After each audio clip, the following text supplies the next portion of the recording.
Hello! Hello, everyone. Welcome. Welcome, everyone. Welcome. It is Wednesday, 10th of February, about 5 p.m. my time, and I'm coming to you live from Sweden. Welcome. The Fun with Fondue broadcast. How are you all doing today? Welcome, Mito. Thank you, Theoda, for the 11-month subscription. Holy moly. That's a long time. Thank you so much. It means the world to me, Theoda. Also, hello, Technilin, and welcome. How's it going? Ah, there it is. I was wondering why it wasn't showing the little emotes, but it's showing. I'm gonna change that to, I don't know, we'll call it Amazon sucks. I don't know. Amazon is bad for workers. How does that Wednesday meme go? It's like a Wednesday or something. I know how it goes. It's Wednesday, my dudes. That's how it goes. But hey, here's the new setup. The new lighting is up. I got the new bisexual lighting in the back. I got another light on me over here. It's pretty pog. I fucked up my current work project trying to fix things ASAP. Oh no! Thank you for the lurk, though. I appreciate that. I hope you get things fixed quickly. That is unfortunate. Looking sexy. Thank you. Such light, much be. Hello, Mika. Welcome. Thank you. How are you, Mika? I am good myself.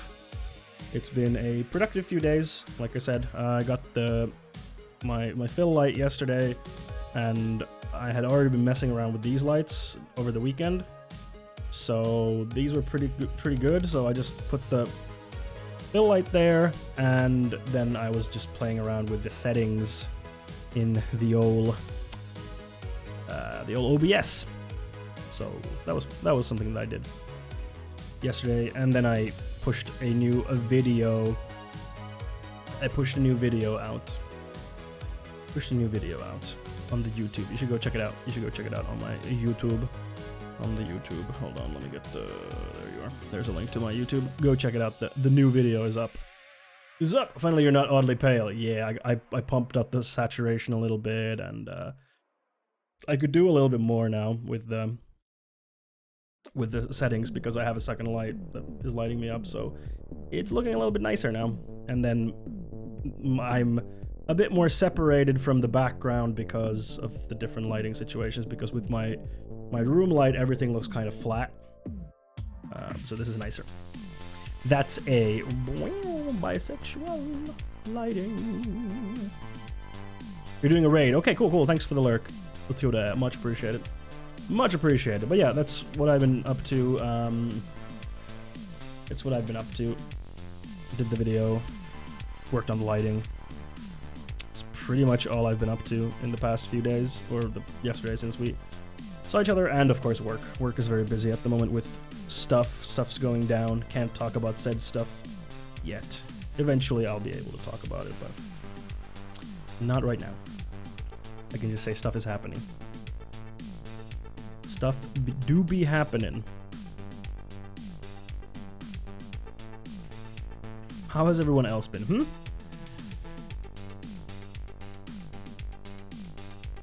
How is Goro doing, Mido, after his surgery? How is he? He doing good? I hope he's doing good. Goro. Oh, she is knits. That's what I wanted that to be. Right. Hey, that's not on the right layer. Where are you? You are supposed to be... No, that's in the right spot. Why is it so big? Why is it so big? He woke up like an hour ago, immediately doing crimes. Oh, good. No, weird. Or did I just want it to... Hold on. Now I need to... I have broken something. But I don't know what. The few hours he was knocked out were so nice and quiet. The crime boy was quiet. What have I broken, What have I broken? Let's reset the transform. Okay, so that's... Yeah? It wasn't that big before, was it? I don't remember it being that big. Yeah, that we want to... Whoop, we don't need that part. I don't know. I'm trying to figure out, like, what did I do different last time? And I honestly don't remember. What did I do? Because it was, like... Here. Maybe I just... This?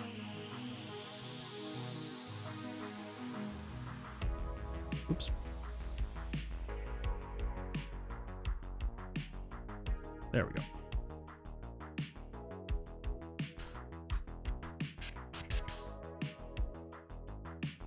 Fixed. I fix it. It was a bit wide though. Oh well. I'll let it be. It's okay for now.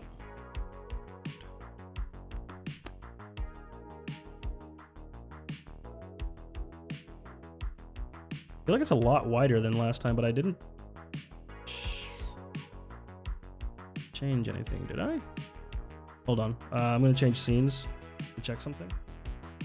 No, okay, yeah, this is not the size it was last time. That's what I thought. Yeah, that was the problem. I was like, it seems bigger than it was before. Yeah, because it was like this size before. Yeah. That makes a lot more sense. It should be roughly the same size as this. Hello, blim blim blim. Hey, so how's it going? How are you? Yeah, okay, now it's looking like it's supposed to. Still a little bit big, but it's not nearly as big as it's... How are you doing, Hisa? Still a little bit too big for... Wait, is there two of them? What the heck's going on there? Sorry for the live figuring out of things. Oh, now I see what's going on there.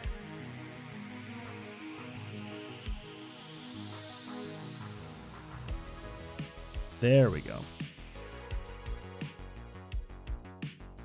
Feeling good. We got back home, finished a fraction of stuff at work. Nice, congrats. That's great. That's great. Back here. All right. Oops, no. That's not what I wanted. God damn it, I pressed the wrong thing. One thing I really don't like about OBS Studio is that there's no Control Z. That's like my biggest pet peeve about OBS Studio. Like my number one gripe. Like, where's the Control Z that I so feverishly crave? There we go. That's better. That's better. Nope. Again, did not what I wanted to do. I wanted to press Alt and then that and then raise it there. Oh, perfect. Whew. Segloon, that philosophy channel is maybe my favorite lefty content, maybe because a fun is pretty cool as well. Hey, Segloon, thank you for the kind words. Do you mean Philosophy Tube? Run by one Abby, not Abby Shapiro, I almost said Abby Shapiro. No, Abby Shapiro is the bad Abby. Run by Abigail Thorne, who recently came out as trans, whomst we stan, very much so. How are everyone doing? We're good. It's been a good day. It's been a good few days. Yeah. I was thinking of channel formerly known as Cock Philosophy. Oh, Cock Philosophy. Did they change their name? What's their name now? Let me check. Because I only remember them as Cock Philosophy. What's his channel name now? Jonas Cheka. CCK Philosophy. Okay. I think I've watched a few of his videos, and from what I remember, they're good. I think I watched his video on Jordan Peterson and not understanding postmodernism, and I think that was a pretty good video. The channel is now Jonas Cheka. I think that's how it's pronounced. It's like a C with a little thing on it. So I think it's Cheka. CCK Philosophy. Probably got into trouble because of that name, so I can understand why he would want to change it. Boom, boom, boom, boom. What you been up to, Teglun? The video on incels and Hegel is one of the most profound videos I've seen. Ooh, I need to check that out. I need to check it out.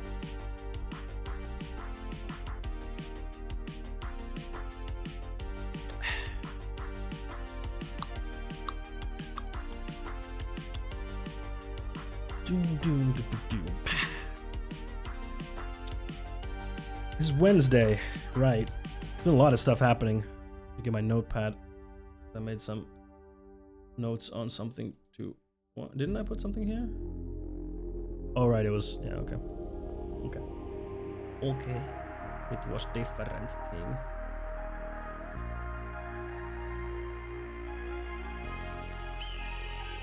Yeah, I watched the free market thing last time. Remove it from there. Oh, but it's Wednesday, everyone. Almost to the weekend. We're past the halfway point of the week. Anyone have any weekend plans? Anything special planned? I don't really have anything special. Gonna work on a video probably, and yeah. Nothing super special. Oh yeah, I ordered some food today, and I got fortune cookie, which was really weird. I didn't expect that, as it was just like a normal restaurant. It wasn't like a Chinese restaurant or anything. And the fortune cookie says, "The journey of 1,000 miles begins with one beer." So put that under your pillow and sleep on it. I think they applied Hegel very well there. Anyway, I'm doing very well at the moment. I'm happy to hear that. I'll be visiting a psychiatrist tomorrow as I'm in the middle of obtaining access to HRT. Ooh, awesome. Great to hear that you're going through the process, although it is a very arduous process, as I understand, but congratulations. That is a big move. Big moves. Big ups. Congrats. That's great. That's great. I feel like there was something on Twitter. I was like, I need to show this to everyone. What was it? Let me have a quick look if I can find it. Ah, now I remember. Yeah, now I remember. I remember.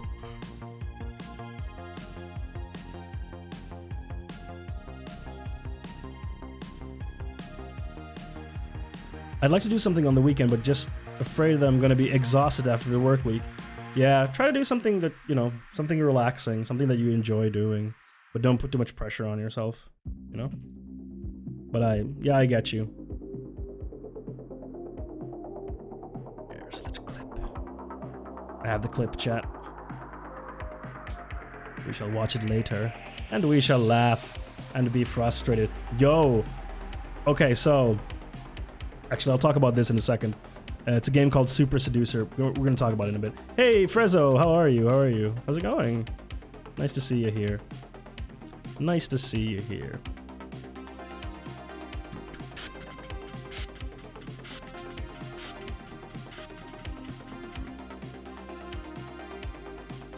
Oh shit. The Sonic 2 movie is coming out next year.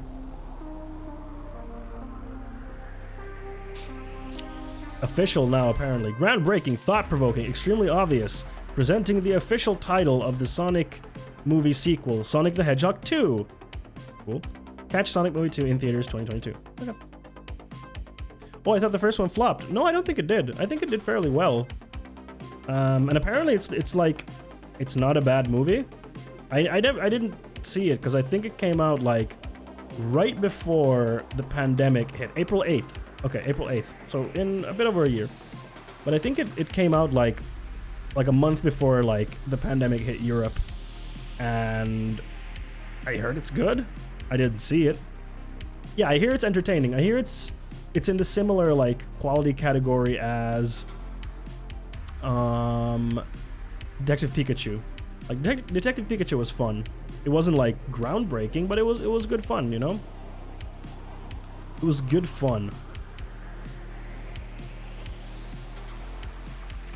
So it's like the last movie a bunch of people saw, and yes, exactly. It was one of the few movies that came out last year.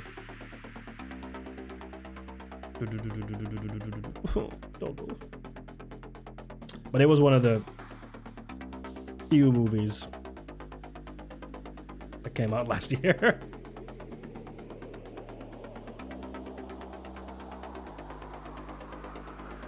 Now the sequel might be one of the first people are going to watch after that. Maybe we'll see. It depends how this year unfolds. It all depends on how this year unfolds. Could be one of the first, or it might not be. We'll see. Because there's a lot of movies that have been delayed that were supposed to come out like last year, that have been delayed like for almost a year now, which is nuts. And Detective Pikachu was okay for me. I get why people would like either. Yeah, Detective Pikachu was fun. Like, I don't think it was like story-wise, it was like, oh my god, it's amazing. But I think it did its stuff really well. The Pokemon designs were really, really cool and well made. Like, they felt realistic enough, but fantastical enough at the same time, which I think was a good achievement. Because, like, if you would have made them super realistic, it would have been really weird. But if they were super cartoony, that would have also been a little bit weird. So I think they did a really good job with it.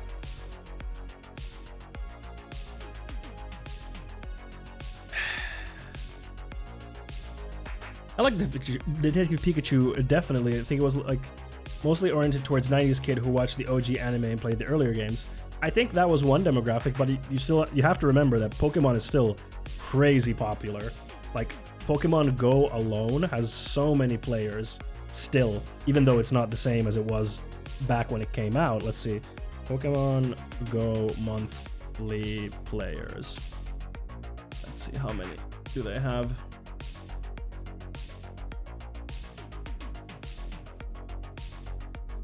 Let's see if I can find any numbers on that. It's 2017.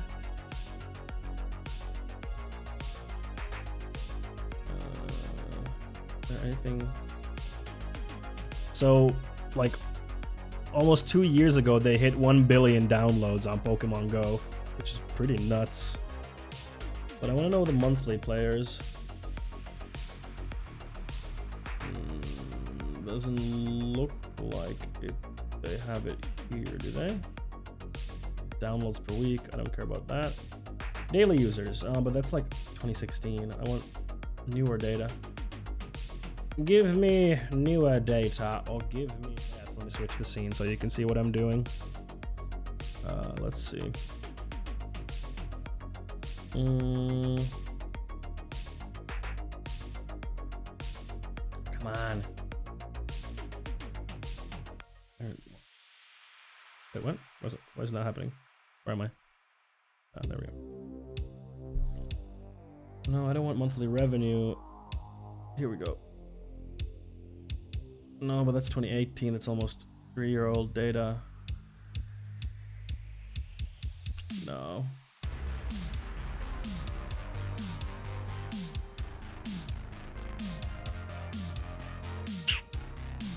Anyway, they have a lot of monthly users, is my point.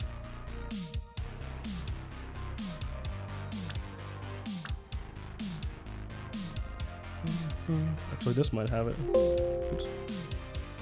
This might have it. Here we go. That's also from May. Okay, it looks like the latest data that we have on it is from May, or public data.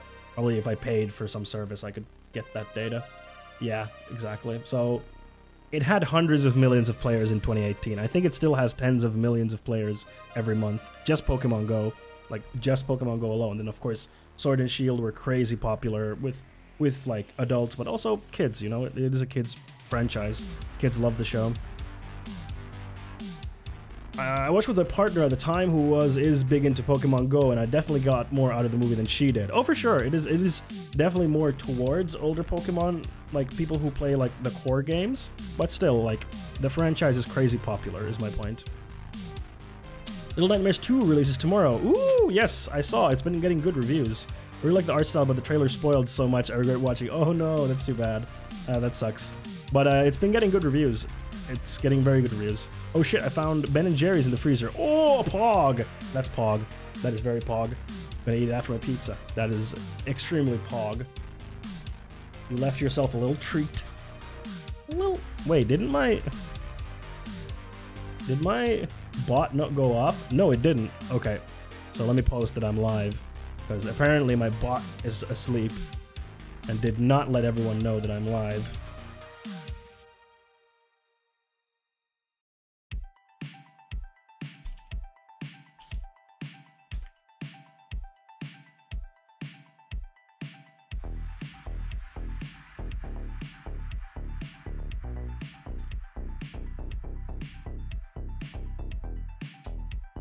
There we go.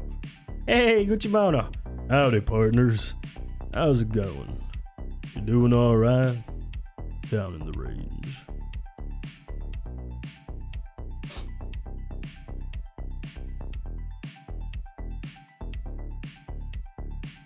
How you doing, Gucci? How's it going? How's it going? How's it going? How's it going? How's it going?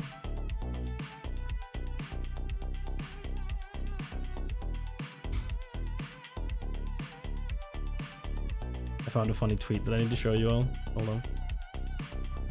I was like, ooh, a notification, a message mayhaps. It was your notification. I literally just said that I'm doing it. Literally just said that I'm doing it, Mito. Like, literally was just like, I'm gonna do it now because my bot didn't do it. And you're like, what? How could this happen? Howdy, partners. You good, man. I know, but my ADHD brain forgot. No, that's fair. That's a very fair take. Okay, check this out. Hello, new cutie. Hey, hello. Beza, thank you for the follow and welcome to Cuties.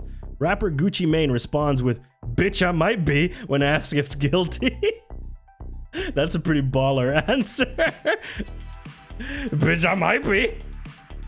Imagine saying that Amazon is bad for workers while making money on Amazon. Hypocrite much? I see you criticizing capitalism, yet you have an iPhone. I am very smart. Yep, Frizzo. I am basically a hypocrite. I'm a hypocrite. I make money from Amazon.com. I'm basically a billionaire thanks to Amazon, and I'm criticizing Amazon. Therefore, I am a fraud and a fake. That's how it is. I'm from Turkey. Do you know Turkey? Yeah, I know Turkey. Just sorting out my yees and my haws and playing Animal Crossing. Nice, Gucci, nice. And even you just said that, Mita. I got excited about the exact same thing. Oh my god. Literal 2-second brain. Alright, you know what time it is, everyone? It's been half an hour. So it's time for the usual. The usual.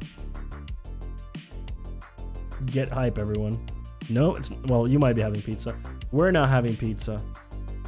We're having something else entirely. Some might put this on pizza. I haven't heard of that anyone would. Some might. It's melon time, baby. I don't know if melon would work on pizza. I don't know. I used to be super allergic to kiwi, so I've never tried it. Like really, really allergic to kiwi when I was a kid. So I never had the courage to try it because I was like, that might be really bad for me. All right, anyone, let's do melon time. Everyone, today we are going to be talking about Amazon being bad for workers. I should fix that title. And also, we'll start off by watching a video of a clip from Joe Rogan's podcast where he says he will not be taking the coronavirus vaccine because he's a healthy person. That's right, Joe Rogan, the ape. Let's go!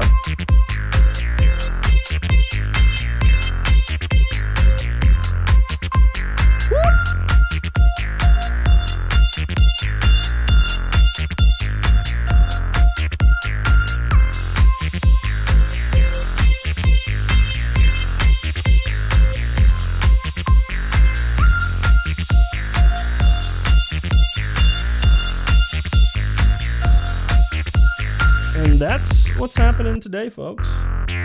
No. Only once. Only once. Okay, let's start with the... Bitch, I might be. Let's start with the Joe Rogan clip, because it's a short one. And it's really annoying. For those of you who don't know, this is Joe Rogan. He used to have a show called Fear Factor way back when, which made him a lot of money and he became very famous. And then I think he's been in the UFC somehow. I don't think he's been like a fighter in the UFC, but he's been involved in the UFC somehow. Anyway, he started a podcast some years back, and now he has one of the biggest podcasts in the world. And he has some good takes from time to time, especially when it comes to poverty. He has like really good takes when it comes to poverty because he used to be poor. He grew up poor and he got out of it, so he understands that. But when it comes to a lot of other stuff, he has really, really dumb takes. just really meathead bro takes, and this is one of them. So get ready for this. Your little testicle cat, yes. Kiwi potato. You taking that vaccine? No. Yeah. No, I mean, I would if I felt like I needed it. It's so dumb. I'd take it if I need it, bro. Bro, I don't have corona right now. I don't need to take it. But I just feel like if you maintain your health, and I think for some people it's important. I think for some people it's good. Are they gonna make people take it in order to go overseas? I'm worried about that. I don't like that. I don't like needles. I don't like. Well, I don't like needles is perhaps the dumbest reason not to take a vaccine. Yeah, I don't use seatbelts because I drive carefully. Exactly. Like, why would I need a seatbelt? I don't drive irresponsibly. There's no need for me to wear a seatbelt. I'm responsible. Why should I wear a condom? I always pull out in time. I don't need a condom because I pull out in time. Don't worry. It's all cool. No, hey, don't worry about it. Hey, Layla, welcome to the stream. How's it going? It's so dumb. I'm afraid of needles. Like, get over it. Just get over it. Like, I don't like needles either, but, you know, it's an important vaccine so we can return to some semblance of normalcy. Hey, Skeleton Jelly, how are you doing? So we can return to some semblance of normalcy. And then him being like, nah, bro, I live a healthy life. You know, I go to the gym, so I don't need it. And it's like, yes, but when you don't take vaccines, or if a lot of people don't take the vaccine, we don't get herd immunity. And that means that the virus can spread and mutate. That's the danger. And others can get it then. It's not just that you get it. It's that others will get it, because if you get the virus, but you're like, oh, it wasn't that bad for me, you can still spread it to others, and then they can spread it to others. That's the problem. Does anyone like needles? Probably some people, but like most people don't particularly like getting injections. It's not a very pleasant experience, but it's just like one of those, yeah, I'll get it. Been playing some Ace Attorney, but once I finish the 3 games, I'll be going back to talking about Danganronpa. Nice. No, also, I want to know how people fare over X amount of months. Like, what happens in 6 months after the vaccine? How long does it last for? Do you need it again next year? You taking that vaccine? That's also like, yeah, of course. Like, I would love to have the data on like what are the long-term effects of the vaccine? How long does it last? But in order to have that data, we need a lot of people vaccinated, and we need time, which we don't have at this moment. We can't just not vaccinate people and be like, we have to wait until the data is in, because the effects of having corona are probably worse, because what a lot of people forget is that corona, probably, we're not entirely sure yet because it's a novel virus, also has long-term effects, even after you recover from it. Some people have long-term health complications, even though they had the virus and they've gotten over it. So these are like really dumb reasons not to take the vaccine, and it sucks that the person with like the biggest platform when it comes to podcasts is peddling this kind of shit. It's really harmful and really, really hurtful. So yeah, Joe Rogan has these dumb takes from time to time, and it sucks. It really sucks. I get the vaccine when the Vaccine of the Year edition is on sale. Exactly. We don't quite have time for that, you know? And it's not like these vaccines are just like, you know, someone tested them once and then we're going with it. They were still tested, like, rigorously. They were still tested on people rigorously. Of course, long-term effects, we can't know until the long term has happened, you know? I don't like needles either, but I like humans. But I like humans going extinct from a virus less. Exactly, Fake. Welcome to the stream. Yes, the effects of coronavirus, in my opinion, are worse than the possible negative effects of a vaccine. Sweet, I got Ace Attorney Trilogy for PS4. I've been playing through the first one very slowly. All right. So I want to talk about something because there's this game. There's this game I've been seeing. So there's this game with a sexist plot. So there's this game that is really, really, and I mean really sexist. Like really sexist, really racist, really rapey. It's called Super Seducer. It's really bad. But in the way that The Room is bad. Like, I was watching someone stream it yesterday and today, and it's incredibly horrible. Like, I really want to play it on stream, but the problem is I don't want to give the dude who makes it money because he's a pickup artist. And like the first game is like supposed to be like how to pick up women, interactive pickup artist guide game thing, and it's just horrible. And then the second one seems to go even more ham. So now I'm not even sure if he's like doing them as a bit or whatnot, but it doesn't really matter because like the end result is still bad. The end result is still bad, but I don't want to give him money. But this would be an amazing game to stream. Let's have a look. I'm Richard La Ruina, the world's most successful... So his name is Richard La Ruina.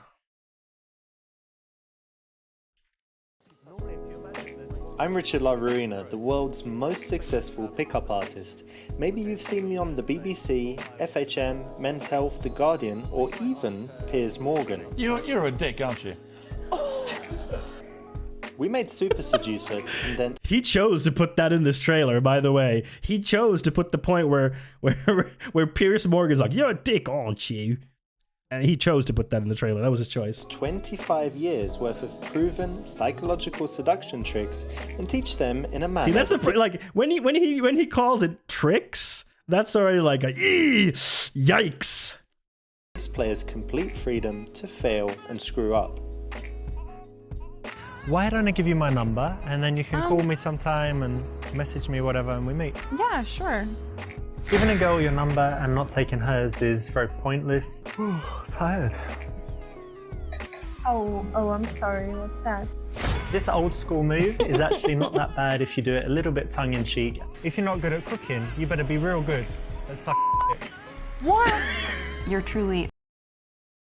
Like, the game is full of that kind of stuff because you're like you're on the date scenario and then it's like, what will you say next? And one of them is like, I can't stop thinking about like fucking you over this table, and then you choose that, and somehow when you choose the horrible option, it's somehow even more horrible than what you imagined. Like in the second one, there's like a team meeting where like he's the CEO of a company, like a really annoying CEO. And then you have like a meeting, and then someone suggests something because he's like, I want to get the good ideas, and then like one is like, we could do this thing, and then one of the options is like, masturbate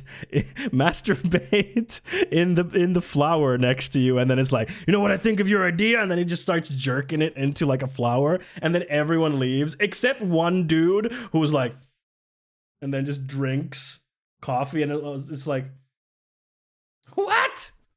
This has got to be like 4 layers of iron deep. But the problem is that if it is, it's too hidden. Like, we can't tell. And at that point, it becomes the thing it is parodying, purportedly. A disgusting human being.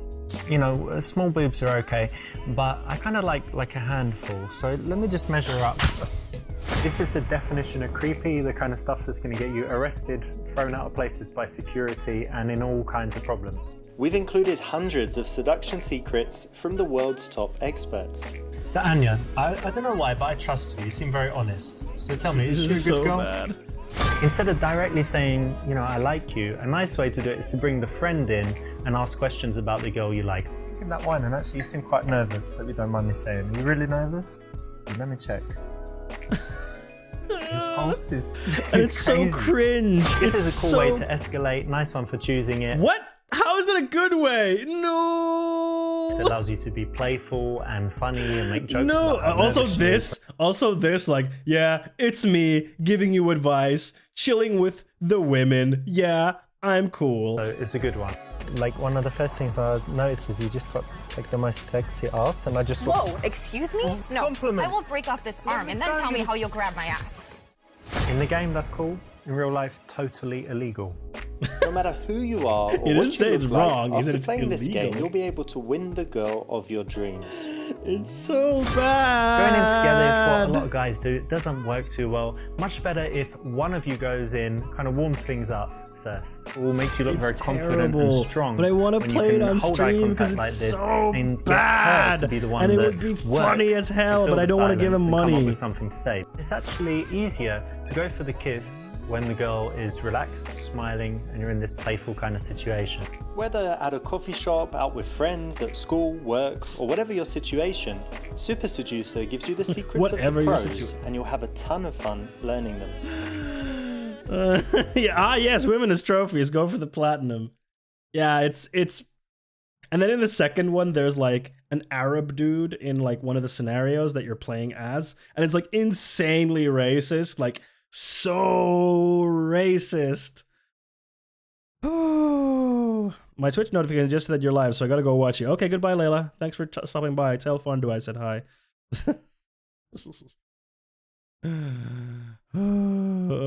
This is my favorite YouTuber played it, and it was so awkward. It is so painful to like watch someone play this or play this yourself, because it's just like you have to realize someone wrote this and someone acted this out, and it's awful, and I don't know if I should play it. I'm still deliberating in my head whether I should do it, because it would be amazing content, but I don't want to give them money. I could acquire other means, but that's also questionable. All right, let's watch this Gravel Institute video on the man who exposed Amazon. Dun dun dun. Dun dun dun dun dun dun. Free? Interesting? Paid? Nah. Yeah, it's paid. It's not free. It's also like really expensive. Like Super Seduce. Now I have this in my Google searches, so that's fun. So the second one, so it costs like it costs $10.79, which is like not a huge price. But then like the DLC for it, or like the extra content, it's like another it's like 20 euros. It's like a nuts. Look at the price. It's nuts. Ridiculous. And there's a third one coming out. There's not one, not two, but 3 of these video games. The third one is coming out. It was supposed to come out on Monday, I think, like right after Valentine's Day. But apparently, Richard LaRuina was tweeting that it's being held currently by Steam because they have to look at it more closely. And because of that, it might get delayed. Which is pretty amazing, because I didn't know Twitch had any sort of quality control like that. That's pretty wild.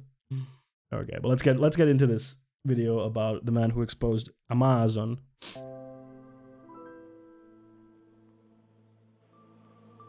It was March, the start of the pandemic. We didn't know anything. It was jam-packed, business as usual, people coughing, sweating, some people even vomiting at their workstations. What the fuck? Vomiting? Oh no. I can't find pickup artists in any topic surrounding them funny, even in a cringy way at all, because those people are misogynists who mass rape women and abuse them and make money by teaching other men to sexually abuse and pressure women, as well as treat them as mindless animals and objects. Yes, that's kind of the like moral quandary I have, like, because it's just like unbelievable the content that is in that game. So that's why, yeah. But you're absolutely right, Mito. You're 100% right. Gucci game idea. You play as a guy just living his life, going to bars and stuff, and you just get up points by not hitting on anyone and minding your own business. True. Based game. Okay, so people were... Sorry, let me go back. It was March, the start of the pandemic. We didn't know anything. It was jam-packed, business as usual, people coughing, sweating, some people even vomiting at their workstations. But we just kept working, because that's what we were told to do. Normal stuff. My name is Chris Smalls, former Amazon employee. Damn, can we appreciate the dude's drip? Dude has drip. Can we appreciate the drip? Fired on March 30th for holding a protest. All right. Thanks, Amazon. It all started when one of my colleagues got sick. She was sneezing and had rosy cheeks. Oh my God. As a fellow supervisor, I told her to go home. She did. 2 hours later, we had our daily sync meeting. In this meeting, I was told not to tell my employees that somebody tested positive for COVID-19 2 weeks prior. After hearing that, that's when I took my stance. I went to tell my employees what was really going on. Based. Absolutely based. I also took action. On my own free will, I returned back to the building, sat in the cafeteria for 10 hours a day, telling all the employees the truth. Giselle, we 6 feet away? Yeah, put your foot out. We 2 feet away. Social distancing at its best. Absolute. Like, this is praxis. This is fucking praxis. From there, we marched into the general manager's office every morning, voicing our concerns to have our demands met. We wanted the building to be closed down and sanitized. The only thing we can do to fix this is close the building. Okay, sir. You have the only thing. Yes. Let me look into that. Let me work with, let me provide this feedback, of course. Thanks a lot for letting us know. Give us some time, because in this moment, like right now, we cannot make time is Yeah, with the virus breakout, one thing you really want to tell me is just hold on. Just hold on. Let us just chill. Just chill and hold on. We just need to think about things, all right? Let's not rush into these things. We can't just close our factory. Are you crazy? Come on. Essence right now. People die by the hour. Guys, you came in, you got to speak, right? You want an answer doesn't come with you guys speaking over us. 2, we don't make that decision at the site level whether we close or not. Let me be clear. You're also following the directions of the CDC, which every single company is. We talked about yesterday. I'm telling you right now. You guys, I'm not going to continue this. We're done with this conversation. Right, okay, that's what we got to say. So you're done. Okay, that's it. Because you can't keep going.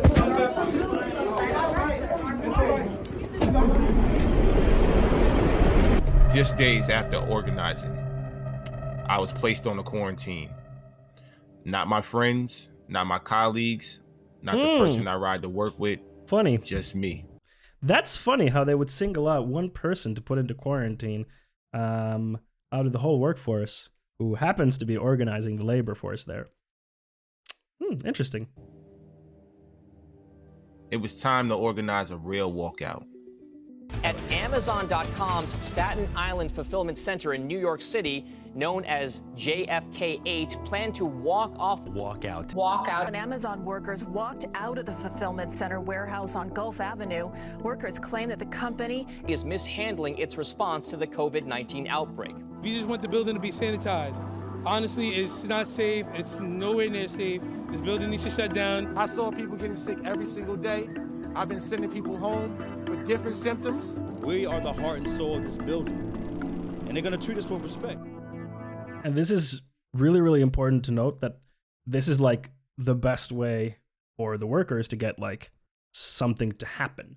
Like they voiced their concerns to the people in charge, and the people in charge were like, well, we can't do anything right now because, you can't just do things that quickly. You just gotta wait. You just gotta wait. And in like a pandemic situation, like what wait? We literally cannot wait because people are getting infected by this and it's spreading. Like we have to stop the spread. And this type of walkout is really, really powerful. And like, it's one of the most powerful things that the workers can do and say, okay, then we all stop working. Like, what are you gonna do then? You have to listen to us if the factory is not running. Because what the people at the top deciding things, they're going to run the factory? No, they're not going to run the factory. There's no one to run the factory, so then they have to listen. 2 hours after the protest, I was terminated over the phone for violating the quarantine policy. This is ridiculous. 8:14, and this story getting a whole lot of attention. Amazon under fire this morning. This assistant manager who organized a mass walkout at a distribution center on Staten Island, New York, was fired today. Amazon said it was for allegedly breaking quarantine. not to get rid of a whistleblower.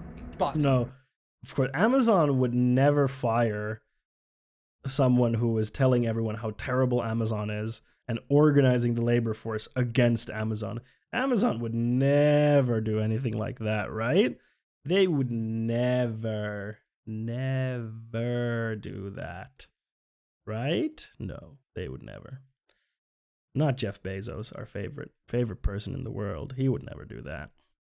leaked notes from an internal meeting days later, at which Bezos himself was present, showed the company's leadership discussing plans to make Smalls the face of the entire union organising movement, since he is not smart or articulate, which, holy shit, that is so racist.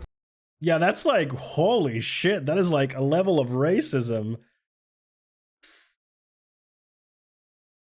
Damn, that's a level of racism that, like, god damn, that's racist. That's like so racist. That memo pissed a lot of people off.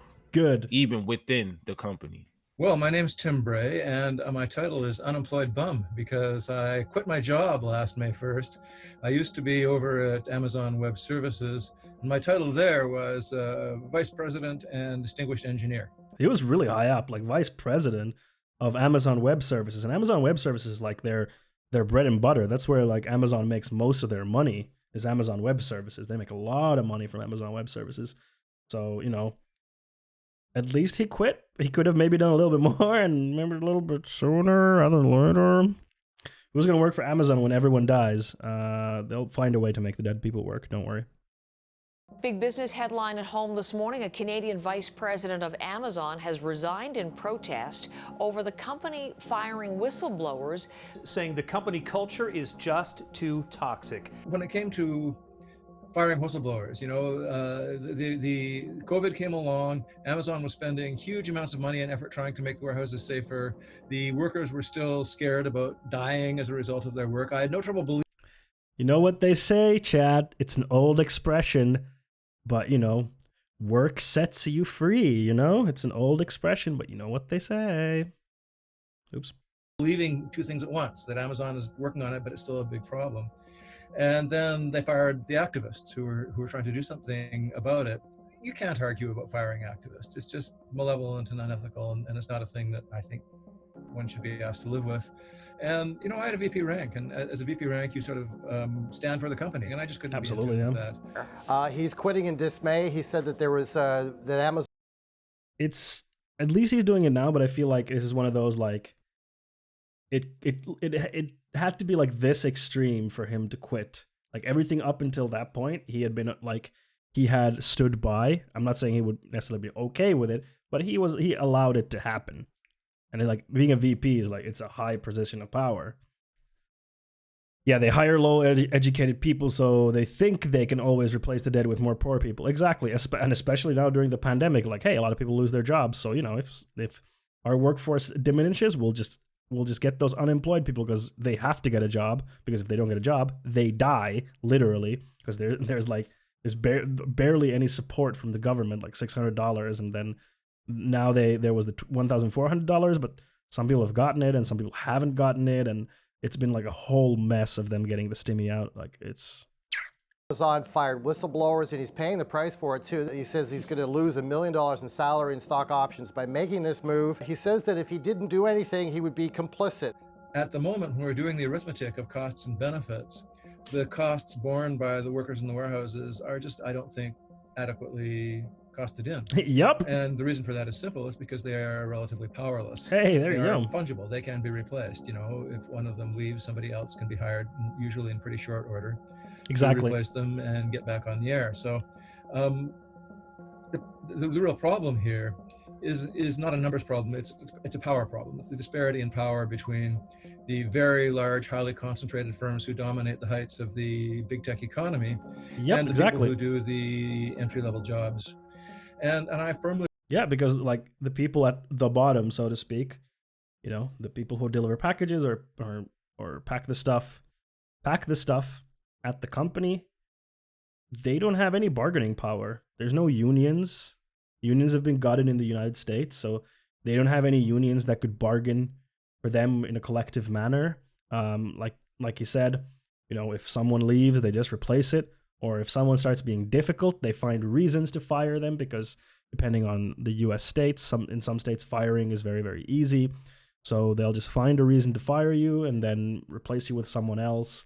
And they very, very actively fight against unions forming in Amazon. If they don't mention it here, we'll watch like the Amazon anti-union training video. I believe that if you dislike the behavior of these companies, the only real solution for that is old-fashioned politics, to, you know, find politicians and elect them who will improve the regulatory and legislative framework so that the behaviors that irritate us are just no longer acceptable. He is correct in that legislature is needed. I do agree that we do need to legislate things that disallow this type of behavior, but I don't think it's the only thing. Like, labor organization, I think, is very, very important.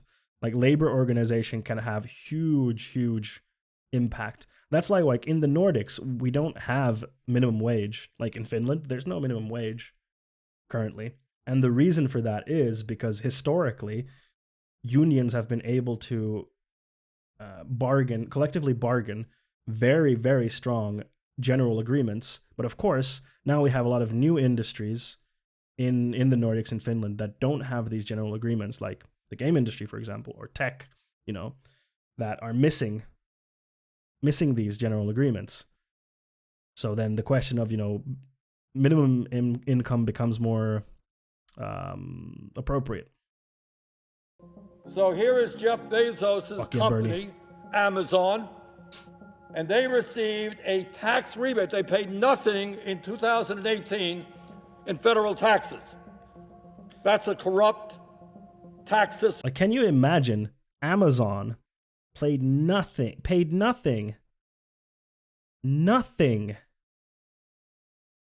in corporate taxes, $0, and they got a tax rebate. So basically, you were like, if you're a US citizen, you were paying taxes that went directly to Amazon without them paying anything back, which is criminal, in my opinion. That is like, if you're a patriotic person, I want to bring this to like, if you're a patriotic person, if you're like, I love America, I think America's great, which is like, you know, that's your prerogative. This type of behavior you should see as unpatriotic, because this is Amazon stealing from the American system and the American people, and then taking money from them that it does not deserve. It's robbery. It's very, very unpatriotic. Which, when Corona started, I thought, well, at least the US has to do something now to fix their healthcare system and work sick people leave policies, because they can't just let poor people just die. Yes, boy, were you naive. Yep, they literally just let people die. That was it. They were just like, oh, well, people will just die, I guess. And then they were like, $600, I guess that's enough for like 9 months.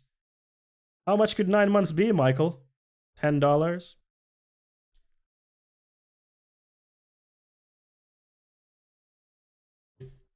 Yeah, nah, but the, like, how many people have now died from coronavirus in the US? Like 500,000? Like, think about that. 500,000 people have died in a year because of the coronavirus in the US. And which is a terrible catastrophe of like scale of which we have not seen in our lifetime. But if there's one silver lining regarding this pandemic, it has shown to people how broken the system that they live under is, and it gives a chance for people to become radicalized towards the left in understanding that, maybe we should change Hello, things. new cutie. Hello. Hey, Pior Amigo? Is that how I say it? Thank you for the follow and welcome to Cuties. Let me know how I say that. Is it Pior Amigo? Tell me how to say it. I would like to say it right. My cat is sitting on me. Send help! We're sending you our thoughts and prayers, Pior Amigo. Yours too, Mido. Pio. I will call you Pio. Nice to have you here. But yeah, like the silver lining is that this has been a moment of radicalization for a lot of people who have noticed that this system is completely broken. Completely broken. And we need to make changes. Like, that's the one silver lining here. He won't stop licking me. Oh. To begin with, But then on top of that, they received $129 million as a tax rebate. So Amazon isn't the problem. The problem isn't that Amazon is evil. The problem is that we have... This is okay, this is a shit take. I'm sorry. Amazon is the problem. I mean, the system is the problem. Yes, his point is apt in that this, like, if Amazon, if we got rid of Amazon today, like, the government would say Amazon has shut down, Amazon can no longer operate, but it wouldn't change anything. A new Amazon would rise up. That's true. But Amazon is a big part of the problem. Him being like, well, Amazon's not the problem, it's the system, is a bit, I wash my hands from all of this, even though I have committed terrible acts kind of thing. It feels to me like he's trying to kind of wash his hands, which, like, he is complicit. He is complicit in upholding an oppressive system. He did that for a long time. Now he has, he's rehabilitating himself, but he was part of that system for a while. And for him to be saying, well, it's not really Amazon's this problem, we just need to have legislation, and then Amazon will be fine, which, no, Amazon is still the problem.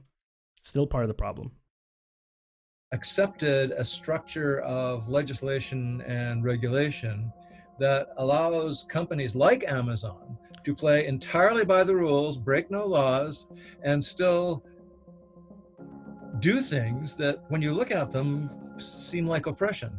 They are oppression. They don't only seem like oppression. What Amazon does is oppression. 100% oppression. Like, make no mistake. What Amazon is doing, oppression. 100%. No doubt about it. But, like, saying, like, we have allowed a system is weirdly passive language. Like, we have allowed a system is like, what does that exactly mean? Like, we have allowed?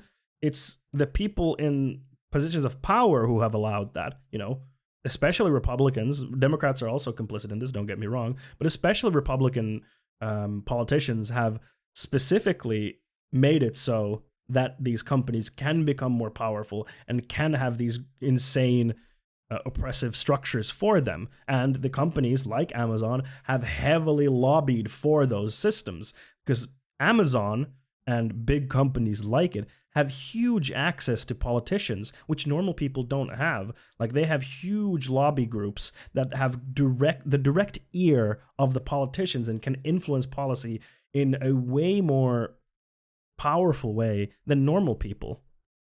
And this is why I say, like, we've kind of switched our aristocracy class for another one, like the business owner class, who have the ear of the politicians who are our leaders, instead of like the king with the aristocracy. But in the same way, they have much more influence over policy and politics. They have so much power, but still want more. Yeah, Nevada. Yeah, exactly. That's the thing. Like, companies have so much power, but they want more and more and more. Like, last time when we were looking at that suggestion from the governor from Nevada, who was like, we should allow companies to form their own small governments within inside states, which is a terrible, terrible idea. But no doubt that has been lobbied by companies. Like, no doubt they are part of that process. Like, that doesn't just happen in a vacuum. So I don't like him being like, well, we've allowed this system to happen, and, Amazon is not the problem, where it's like, no, Amazon is the problem. The system is also the problem. Amazon is the problem because they have been part of creating this system, and also the people in power are the problem. They thought firing would put an end to me. They were wrong. For those who don't know me, my name is Chris Smalls, former Amazon employee that was fired from Amazon. Leftist audio. Back in March 30th for raising health and safety concerns. And now we're here today because we go on march on this motherfucking Jeff Bezos house today. Hell yeah. And this is what we're about. We're about giving the power back to the workers, putting the power in the workers' hand, and letting the workers decide their own destiny. That's how it should be. Me being a supervisor pre-COVID, building a foundation, a relationship with my employees, something family-oriented, I carried that over into this organizing position. It was easy for me to transition into this position because Amazon, ironically, pretty much prepped me for this for the last 5 years when I was employed. I've been a leader there, and when they terminated me, they got rid of one of their best leaders. And they didn't know that, but now I think they may know now. And it's fun also to realize that, you know, what's the phrase? Martin Luther King's movement, what was it called? The civil rights movement in the US, when Martin Luther King and Malcolm X and all those people were, you know, pushing for the rights of black people in the United States. We have also that has been whitewashed heavily, because one big part of it also was that MLK, Malcolm X, and all of those were also very staunch leftists. Very staunch leftists. They were very heavily, you know, against the capitalist system and wanted a different system where capitalists did not have the power. And I think this is also very important to notice that usually minorities, who are the classes that are the most oppressed or in the most oppressed positions, they tend to side with more leftist ideals because they understand how broken the system is and how the system doesn't work for them, and they're being oppressed under this system. And, you know, minorities tend to see more of that. And I say tend, of course, doesn't mean that white people cannot be also oppressed by the system. They absolutely can, but minorities are more likely to be oppressed. And they openly advocated for socialism, exactly. And that has been completely whitewashed from history. You know, MLK is now remembered as like, oh, you know, he was a dude who liked to walk and he had dreams. And it's like, there's a lot more to MLK than just that. A lot more. Yeah, the mentions of socialism were wiped. Yep. Like, MLK was pro Ho Chi Minh in Vietnam. Like, openly pro Ho Chi Minh. Like, it's been super whitewashed. Like, super, super whitewashed.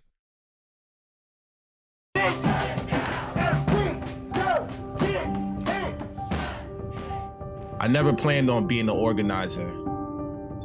I was just a concerned supervisor looking out for people, and I'm going to continue to do that. Since then, I organized around the country. I founded my own organization, the Congress of Essential Workers. Absolutely king shit. Absolutely king shit. Yeah, someone tried to mansplain MLK to his grandson on Twitter. I mean, that's just like peak Twitter. That is like, that you can't get more Twitter.com than trying to mansplain MLK to his own grandson. And I wish I had the confidence of like an idiot white man like that. I wish I had that kind of confidence. Be like, actually, I'm going to explain you about your grandfather. I hate the thought that I hate the thought experiment of what is a human life worth is getting more clear price tag, and it's sad to see that it seems that human life is in the bargain bin instead of being priceless. And here's the thing. Under capitalism, that has always been the case. Now it's just becoming more and more clear. That has always been the case, but it's coming more and more clear now as we get later into the later stages of our capitalist system. It's just becoming more apparent because the wealth is getting siphoned to the top more and more and more. Hello, Lord. How's it going? TCOEW, to continue to uplift the voices of all essential workers. Welcome Chris Smalls. He is organizing Amazon workers. When it comes to fucking Michael Brooks. So for those of you who don't know, Michael Brooks used to be in the Majority Report with Sam Cedar. Unfortunately, he passed away last year very suddenly. Not sure why, and he was quite young. I think he was like in his late 30s or early 40s. Like, he was very, very young. Suddenly passed away. Amazing leftist figure. Very sad that he's gone. Profit over safety, they will always choose profit. Yep. Pay your employees a living wage so they won't have to be on government subsidies. If you go on the website, all the essential items are sold out.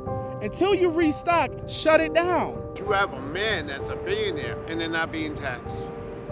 What part of the game is that? Tell me where the right and wrong is in that. I always say it's not going to be Amazon versus Chris Smalls. it's going to be Amazon versus the people. Hell yeah, Chris Smalls. Absolute king shit of fuck mountain. So fucking cool. And now, like, was it last time? No, it wasn't last time. I think it was last week. We watched a video of, like, now Amazon employees are trying to form a union within Amazon, which is really, really good. And I hope they're successful, and I hope it spreads to everywhere within Amazon. But of course, they're trying to prevent that. Like, they were trying to prevent it, to prevent the voting for the union. That they were trying to force it to happen in person during a pandemic instead of mail-in voting. Doesn't that sound familiar? Hey, Turpini, welcome. How's it going? So let's watch that Amazon anti-union training video. I can't write. Amazon anti-union video. That's the one. This one. So this is Amazon's union-busting training video. Hold on, is there a better quality of it? A longer version. I'm not watching a half-hour video. The audio is a bit crap, but we can live with it. Okay. Oh, I hate this so much. Yep. Welcome. We're excited to have you at this training, specifically designed to give you the tools that you need for success when it comes to labor organizing. During this course, we'll cover several important topics, such as our position on unions, associate rights, signs of employee disengagement, and how to identify, escalate, and address associate concerns. We are not anti-union, but we are not neutral either. We will boldly defend. We're not anti-union, but we're not neutral, which means you're anti-union. It is 100% they are anti-union. They would never want unions to form. Never, ever. Unless they could specifically handpick who is in the union and, like, they could form the union. But they would never want to let Amazon employees unionize so that they can collectively bargain it. Never, ever would they want that. Defend our direct relationship with associates as best for the associate, the business, and our shareholders. God, even the video is so soulless. We do not believe unions are in the best interest of our customers, our shareholders, or most importantly, our associates. Well, and here we have to remember that customers, who cares? No one cares. They don't care about that one. They don't care. Shareholders, oh yeah, unions are definitely not in the best interest of shareholders. No, of course not. Unions will make sure that shareholders are not getting as much profit because then they can steal less from the workers. Of course they're not. Our associates. Associates, I guess, are people who work there. I guess they call them associates. And unions are definitely in favor of them, so that's lying. They're literally lying, dude. Literally lying. Why should the worker care any of those? I'm not sure what associate means. I think associate is like a worker, or I think. I'm not quite sure. But yeah, like the shareholders, who the fuck cares? Why would I care if it's in the interest of the shareholders? Fuck the shareholders. I don't care. Like, am I getting the shareholder money? No. Then fuck them. I don't care. Our business model is built upon speed, innovation, and customer obsession. Things that are generally not associated with unions. Source. When we lose sight of those critical focus areas, we jeopardize everyone's job security. We don't badmouth unions in general, but we will speak openly with associates about unions, including any specific concerns about particular unions involved in organizing. And cutting costs, and monopolizing, and pushing out any and all competition from the market by undercutting them in a way that the small business could never, thus destroying them and letting us dominate the market. We're all about customer satisfaction, baby. They said speed. Good one. But yeah, we're not anti-union, but we will badmouth the fuck out of unions if anyone speaks up. And we share our preference for a direct working relationship frequently and boldly, even when no organizing activity has occurred. You will learn direct. What they mean to say is we like to separate them into small groups or individuals so that we talk with them separately so that they don't know what's happening on a grander scale, so we can fuck everyone over because they don't know what's happening together. So we can easily fuck them over because they don't know how they're being fucked and how everyone's being fucked. But if they unionize, they're like, we're all getting fucked and we shouldn't get fucked. and we're going to make some demands now because we understand that together we have that power. But we don't. But of course they don't want that. Learn about the warning signs most commonly associated with early union organizing, as well as other warning signs that could indicate associate disengagement, vulnerability to organizing, or early organizing activity. While employees have the right to organize, we have a right and responsibility to share our position that a direct working relationship is better for the customer, the company. I love the wording that he was like direct working relationship. Like, if there is a union, like you still have that with your employer. Like, you're still employed with Amazon. Like, you're not employed with the union, and then the union employs, and then Amazon employs the union, and then the union sends people. Like, that's not how it works. There would still be a direct relationship. It's just that Amazon would have less power in that relationship, which they don't want to do. And the associate. In order to be able to do that effectively, it is critical that we recognize the early warning signs of potential organizing and escalate concerns promptly. If you see warning signs of potential organizing, notify your building HRM and GM site leader immediately. See, like they're like, if you notice unions happening, immediately tell your supervisors. Notice how they're like, we need to squash this, because they know that once union starts catching on, they're screwed. So they're going to be like, we need to immediately destroy the union. If you notice anything about unions, immediately destroy them. RMs and GM site leaders should notify their assigned ER managers or ER principal immediately. The most obvious signs would include use of words associated with unions or union-led movements like living wage or steward. Living wage? Oh, them's union words, brother. I don't like you using those union words around me. I don't like it, Chief. Petitions or other concerted activity, such as an associate purporting to speak on behalf of his or her coworkers when raising concerns. Union graffiti, union t-shirts, hats, jackets, or other clothing. Union graffiti? All right. Union flyers, and union visitors in or near the parking lot. Some signs are less obvious than it's like unionizing is a disease. Flyer, but they can still indicate associate disengagement. Wait, what are these? What is this CC? Is it Portuguese? It is Portuguese. Why am I getting Portuguese? Man, the CC has been so weird on YouTube recently. Like, sometimes I get like the weirdest stuff. Like, oh, you wanted this in Mandarin Chinese? I'm like, no, I just wanted the English closed captions. Mandarin Chinese it is. And it's like, what? Which is itself a warning sign for potential organizing. Examples include associates who normally aren't connected to each other suddenly hanging out together. Associates who were close suddenly stop speaking to each other. Groups of associates scatter when approached by management. Increased associate negativity, anger, or confrontation. Unusual complaints or change in passion or detail. What is that noise? That was a helicopter. I don't know. Around complaints. Unusual interest in policies, benefits, employee lists, or other company information, or any other associate behavior that is out of character. For example, an associate who normally leaves promptly begins hanging out in the break room for an hour after work each day. In order to recognize warning signs, it is critical that you know what an associate's normal behavior looks like. Often, it is the change in behavior that is the warning sign, more than the actual behavior itself. It's so dark. So dark. Amazon. If unionizing is a disease, then I don't want a doctor. Oh. Yes. But yeah, unionizing really important, because that's the best way for workers to fight back against shitty corporations like this. Like, so important. So, you know, if you're working at Amazon, yeah, try to unionize, but be careful because you might get fired.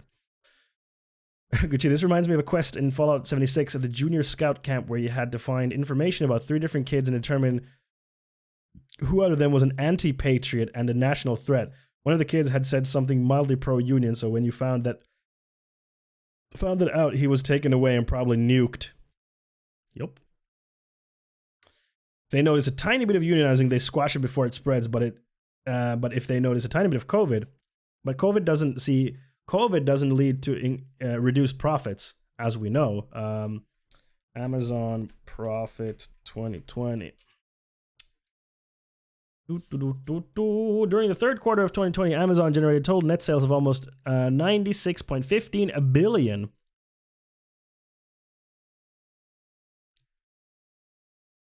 Line go up. Did you know? Line go up. Did you know that line go up? Amazon had its most profitable year last year during a pandemic. Jeff Bezos, let's see, Jeff Bezos, richer 2020. What's the Jeff Bezos worth 200 billion. Yeah, during the pandemic, billionaires added or made $931 billion. So, you know, fun stuff. Fun stuff. Billion? What a bill? What? I feel like you're trying to make a joke, but I just didn't understand your joke. It was too dad jokey even for me. All right, let's see. What else do I have in the stream content? Put this away. We watched it. How China became so powerful. Should we watch that or what should we watch?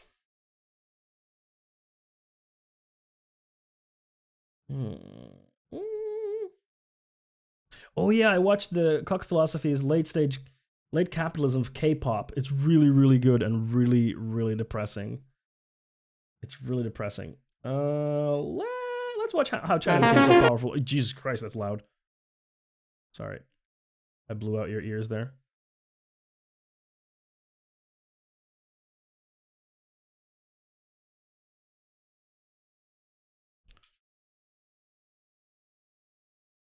Let's watch this. Y'all ready for this? Where's the emote? Oh, there you are. My ears! I'm sorry. I'm sorry. Line go burr. Line do go burr. Line only go up. Back in the old days, this part of the world used to be the economic superpower of the planet. There were dynasties that discovered everything from the compass to printing to making paper to gunpowder. They would lead huge expeditions around the globe. Yeah, China was no joke. Like, much of the reason that Europe advanced in technology was because of trade with China. Like, if Europe hadn't traded with China, like gunpowder, China. Paper, China. China, China. Rice, China, I think. What else? What else came from China? A lot of stuff came from China. This was medicine, China. China, the Middle Kingdom, and right next door, India. This was the center of the global economic universe. But around the 1800s, imagine how recent it was. Like in the 1600s, 1500s, like how powerful China and India were. Like, think about how recent that is. That's just like 500 years ago, 400 years ago. That's not that long ago. Like, if we look at the whole grand scale of like human existence, 400 years, 500 years is a really, really short time. Like, very short. And then we look at the current capitalist system, which we live under. Been here for like, what, couple hundred years, maybe? The current version of capitalism. And people are like, I can't imagine anything else. And it's like, this system is very new and has been here for like almost no time at all. And we can have many different things, you know? that started changing.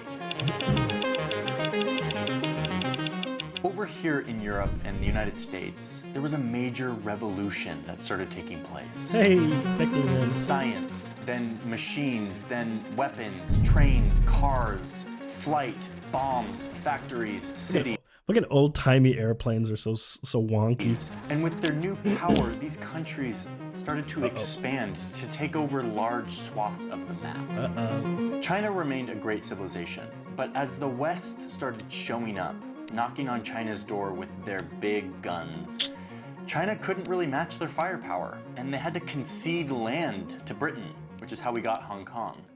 The Industrial Revolution didn't really... Hey, how about it? White people ruining things. Hey, hey, whoa. And that's why things suck. Because of white people. We've been playing Control, Dorpini. Nice. It's really good.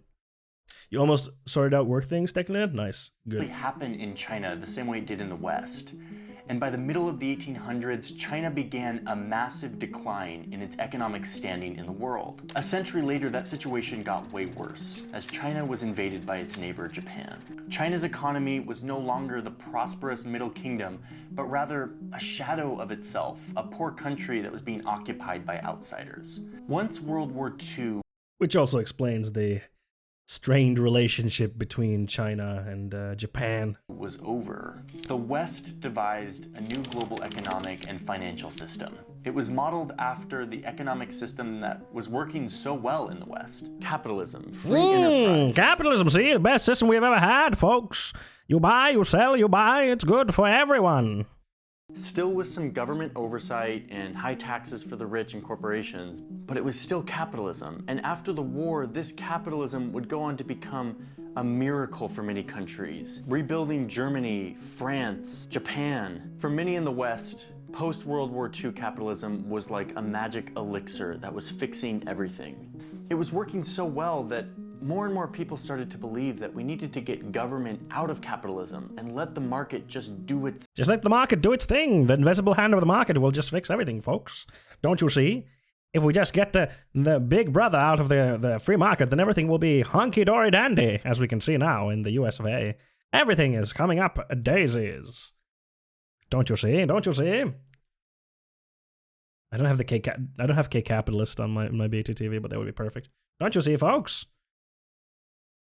The free market. Thing. One of the major advocates for this idea of unfettered capitalism was this guy. There has never in history been a more effective machine for eliminating poverty than the free enterprise system and the free market. A Chicago-based economist named Milton Friedman. Milton goddamn Friedman. Like a 50s salesman voice. It's the perfect capitalist voice. The free market, you see. Well, what are you saying, folks? Would you like to buy something? Buy something, yes. Sell, perhaps. They bear the cost. If they succeed, they get the benefit. The idea at the core of this financial and economic system was that companies would get investment from people who own shares in that company. We call this a corporation. And that the sole purpose of this corporation was to make money for these owners or these shareholders. In Milton Friedman's own words, quote, "The social responsibility of a business is to increase profits. That is the role of a business." And that's like literally still people say when you try to say that, you know, maybe a corporation should have some kind of, you know, responsibility of how it behaves. And then people are like, well, no, a corporation only exists to make profits. And you're like, wow, what a fucking nuclear own. Did Friedman come up with the GDP? I don't know. Increasing short-term gains for shareholders would benefit all of society, according to this model. And if you look at the data in the United States and the West, Milton Friedman sort of had a point. And it led... See? The free market works, folks. The free market works. GDP go up, line go burr. How can you say anything else? Communism? No. That would never work, folks. A corporation's only purpose is to make profit, but that's not a good thing. Exactly. I mean, no, what are you talking about? Ancom, Psycom, welcome to the stream. Yes, exactly. A company's purpose is to make profit, but that's not a good thing. Or the only purpose is to make profit, but that's not a good thing. No, it was Kuznets. I remembered wrong. I shall banish you for being wrong. That's cool. I would buy a vacuum cleaner from you. Let's make some deals. To huge prosperity in the West. Yeah, and that's like, yes, capitalism has led to huge progress and lifted a lot of people out of poverty. That is 100% true, but we can move on from this system. You're gonna melt your CPU exporting raw footage. Oof. Red raw. What's red raw? The US economy exploded. Wait a minute, but what about China? Are we talking about China and its economy? You know, the Middle Kingdom, China? So while the US and Western economies are thriving because of this corporate free market capitalism that was taking over the world, China was descending further and further into decline. Instead of joining the capitalism party that the West was spreading throughout the world, China resisted, turning to a one-party rule communist system headed by this guy, Mao Zedong, who destroyed any chance of China's economy ever joining the prosperity happening around the world. By the 1970s, China was a place of widespread poverty. It may have lifted some out of poverty, but it literally requires a poor underclass to function. Yep, there's only so far it can go in lifting people out of poverty. Yes, 100%. And ComSciCom, you are 100% correct on that. Capitalism requires an underclass that can be exploited. Now, we have started exporting that in the West to other countries where people can be exploited, like China, for example, or India, or other parts of the global South, and those people can be kept in even worse conditions and exploited even further than people back home. But yes, even back home, so to speak, that is required. Red Raw is a raw format that comes out of red cinema cameras. Okay. The once prosperous kingdom had reached rock bottom, but that was all about to change. So it's the 1970s, and this is China's new leader, Deng Xiaoping. He came into power hoping to turn around 150 years of humiliation in China, the decline of China. Thanks for the follow, Abby. Welcome to Cuties. Elsewhere in the region, China's neighbors had economies. Sorry. That water was a bit too... bit too... Hello, new cutie. Hello. Intense for me. Don't drink water, kids. It'll kill you. Hey, where's all my friends? We're here, Abby. Welcome. Welcome to the leftist side of Twitch. By the way, for all you new peeps here, we have a Discord if you want to join us. Would love to have you. Love to have you on our Discord. We are a very warm and welcoming bunch of people. Economies that joined the global economic party that was happening in capitalism, and they were thriving. They saw immense economic miracles and pulled millions out of poverty. Deng specifically went on a visit to Singapore early on in his term, where ethnic Chinese had adopted the free market and they were thriving. He felt inspired.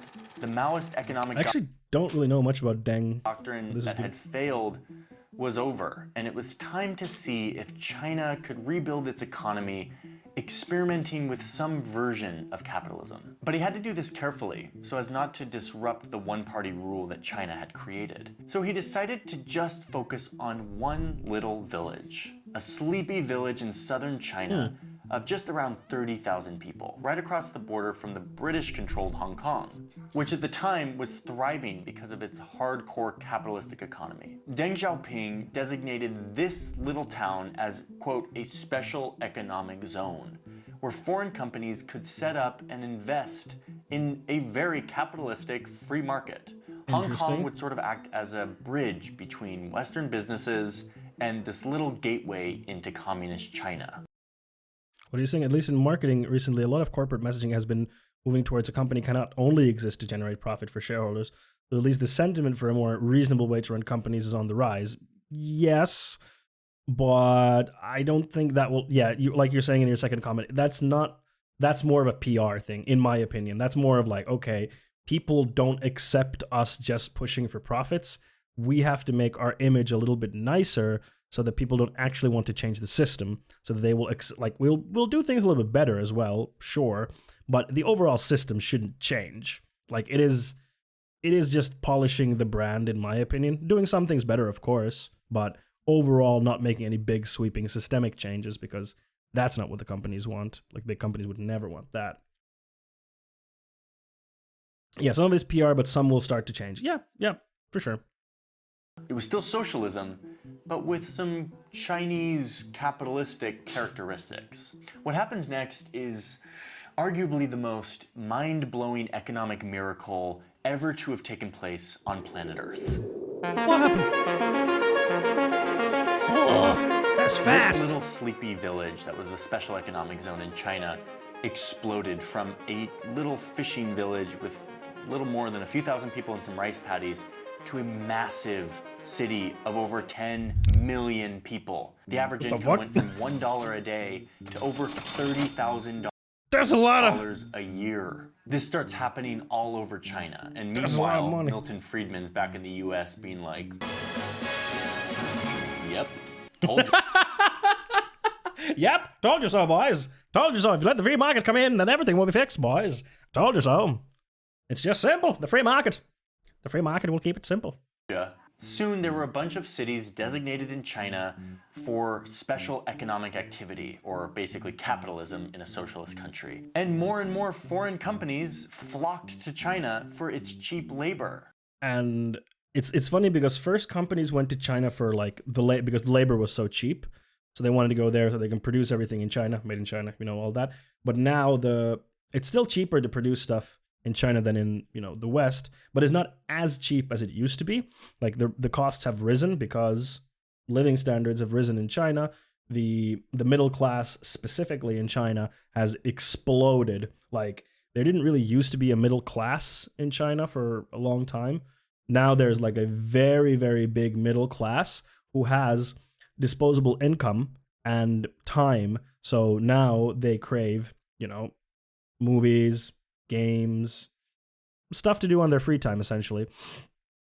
So now all the companies want to go into China with their products and be like, we want to sell our products there because that money though is like in gaming. That's like a huge thing. Yes, that's actually true. A lot of the made in China products are actually made in North Korea. That is true. That is true. They ship them to North Korea. They assemble, or they ship the raw materials to North Korea.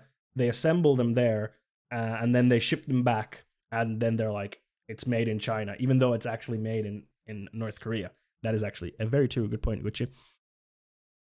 What was I saying? Yeah, now, like in the gaming scene right now, all companies want to break it into the Chinese market because there's so much money to be made in the Chinese market. All the Western companies are like, we need to break into China. But of course, it's really, really difficult to break into the Chinese market because there's a lot more regulations. You can't break into there by yourself. You need a partner to do that. But now the push into China is, I feel like it's more because of the buying force there has grown so much that there's a lot of money to be made, rather than the production of goods is so much cheaper for Western companies. I feel like that's the current stage where we're at. I might be wrong on this because I'm viewing it from my industry, which is the game industry. So I could be wrong, but that's how I perceive it. And it was weird because I went to Shanghai in 2018. I went there for work because I went to China Joy, which is basically China's Gamescom, or if you don't know what Gamescom is, it's kind of like Europe's E3 with a bit less announcements and stuff. So there's the Chinese equivalent, and it's bigger than Gamescom, and I think Gamescom had like 350,000 visitors usually in like one of their events, which usually was like 4 or 5 days. So yeah, I went there, and it was crazy to see how many Western stores there were in Shanghai, and how much consumerism there is in Shanghai. It was pretty wild. And isn't some of the things made in North Korea then again in Siberia and labor camps? That I haven't heard about. It became the world's factory. China joined this trend of other Asian economies and eventually passed them up to become the second largest economy on Earth. You can see this in a graph. This year, Asia will actually pass the rest of the world in accounting for more than 50% of global GDP. It is a massive economic transformation, and it explains why China has become so powerful. Okay, but wait. This is a very wonderful story about capitalism and its ability to lift millions of people out of poverty and to industrialize a country seemingly overnight. But there's another side to this coin that we need to talk about. I have 2 graphs I want to show you. Graphs? They look like this. Let's see. What's the first one? How much their income grew? Income group's whole world. What does that mean? Oh, it's like the top 10% or the 10%, and then there's the top 1%, and Yeah. Okay. So this is how much people's income have grown based on their income groups, and here we have like the 0.1% and then the 0.01 and the 0.001%. Look at how much their income has grown between 1985 and 2016. Like the 0.01 to 0.001. Look at how much theirs have increased versus like the middle part, like most people. GDP, the only relevant measure of a society. There's no other way to measure a society's success than GDP. What are you talking about? What other way should there be? No, I got it mixed up with the North Korea logging camps in Siberia. All right. And this is annual total CO emissions by world region. We got the Europe. I hate these type of charts because I'm really bad at reading these type of charts that are like on top of each other, because I'm like, wait, how much? Wait, does that mean it's like, if it's there, does it mean it's like that? Wait, what? Oh, I'm confused. I hate these type of charts. I just can't read them. I'm just too much of a forehead to read them. Okay, let's look at this one first. It's called the elephant graph. Do you sort of see why? Let's deconstruct this graph and try to understand what this says about the past 30 years of the rise of China. On this axis is everyone on Earth, ranked by their income, grouped into percentiles. So these people down here make an income that is the 10th percentile, the lowest 10% in the world, and then the 20th percentile, and so on, up to these people up here who are the richest in the world. They have an income that puts them in the 90th percentile.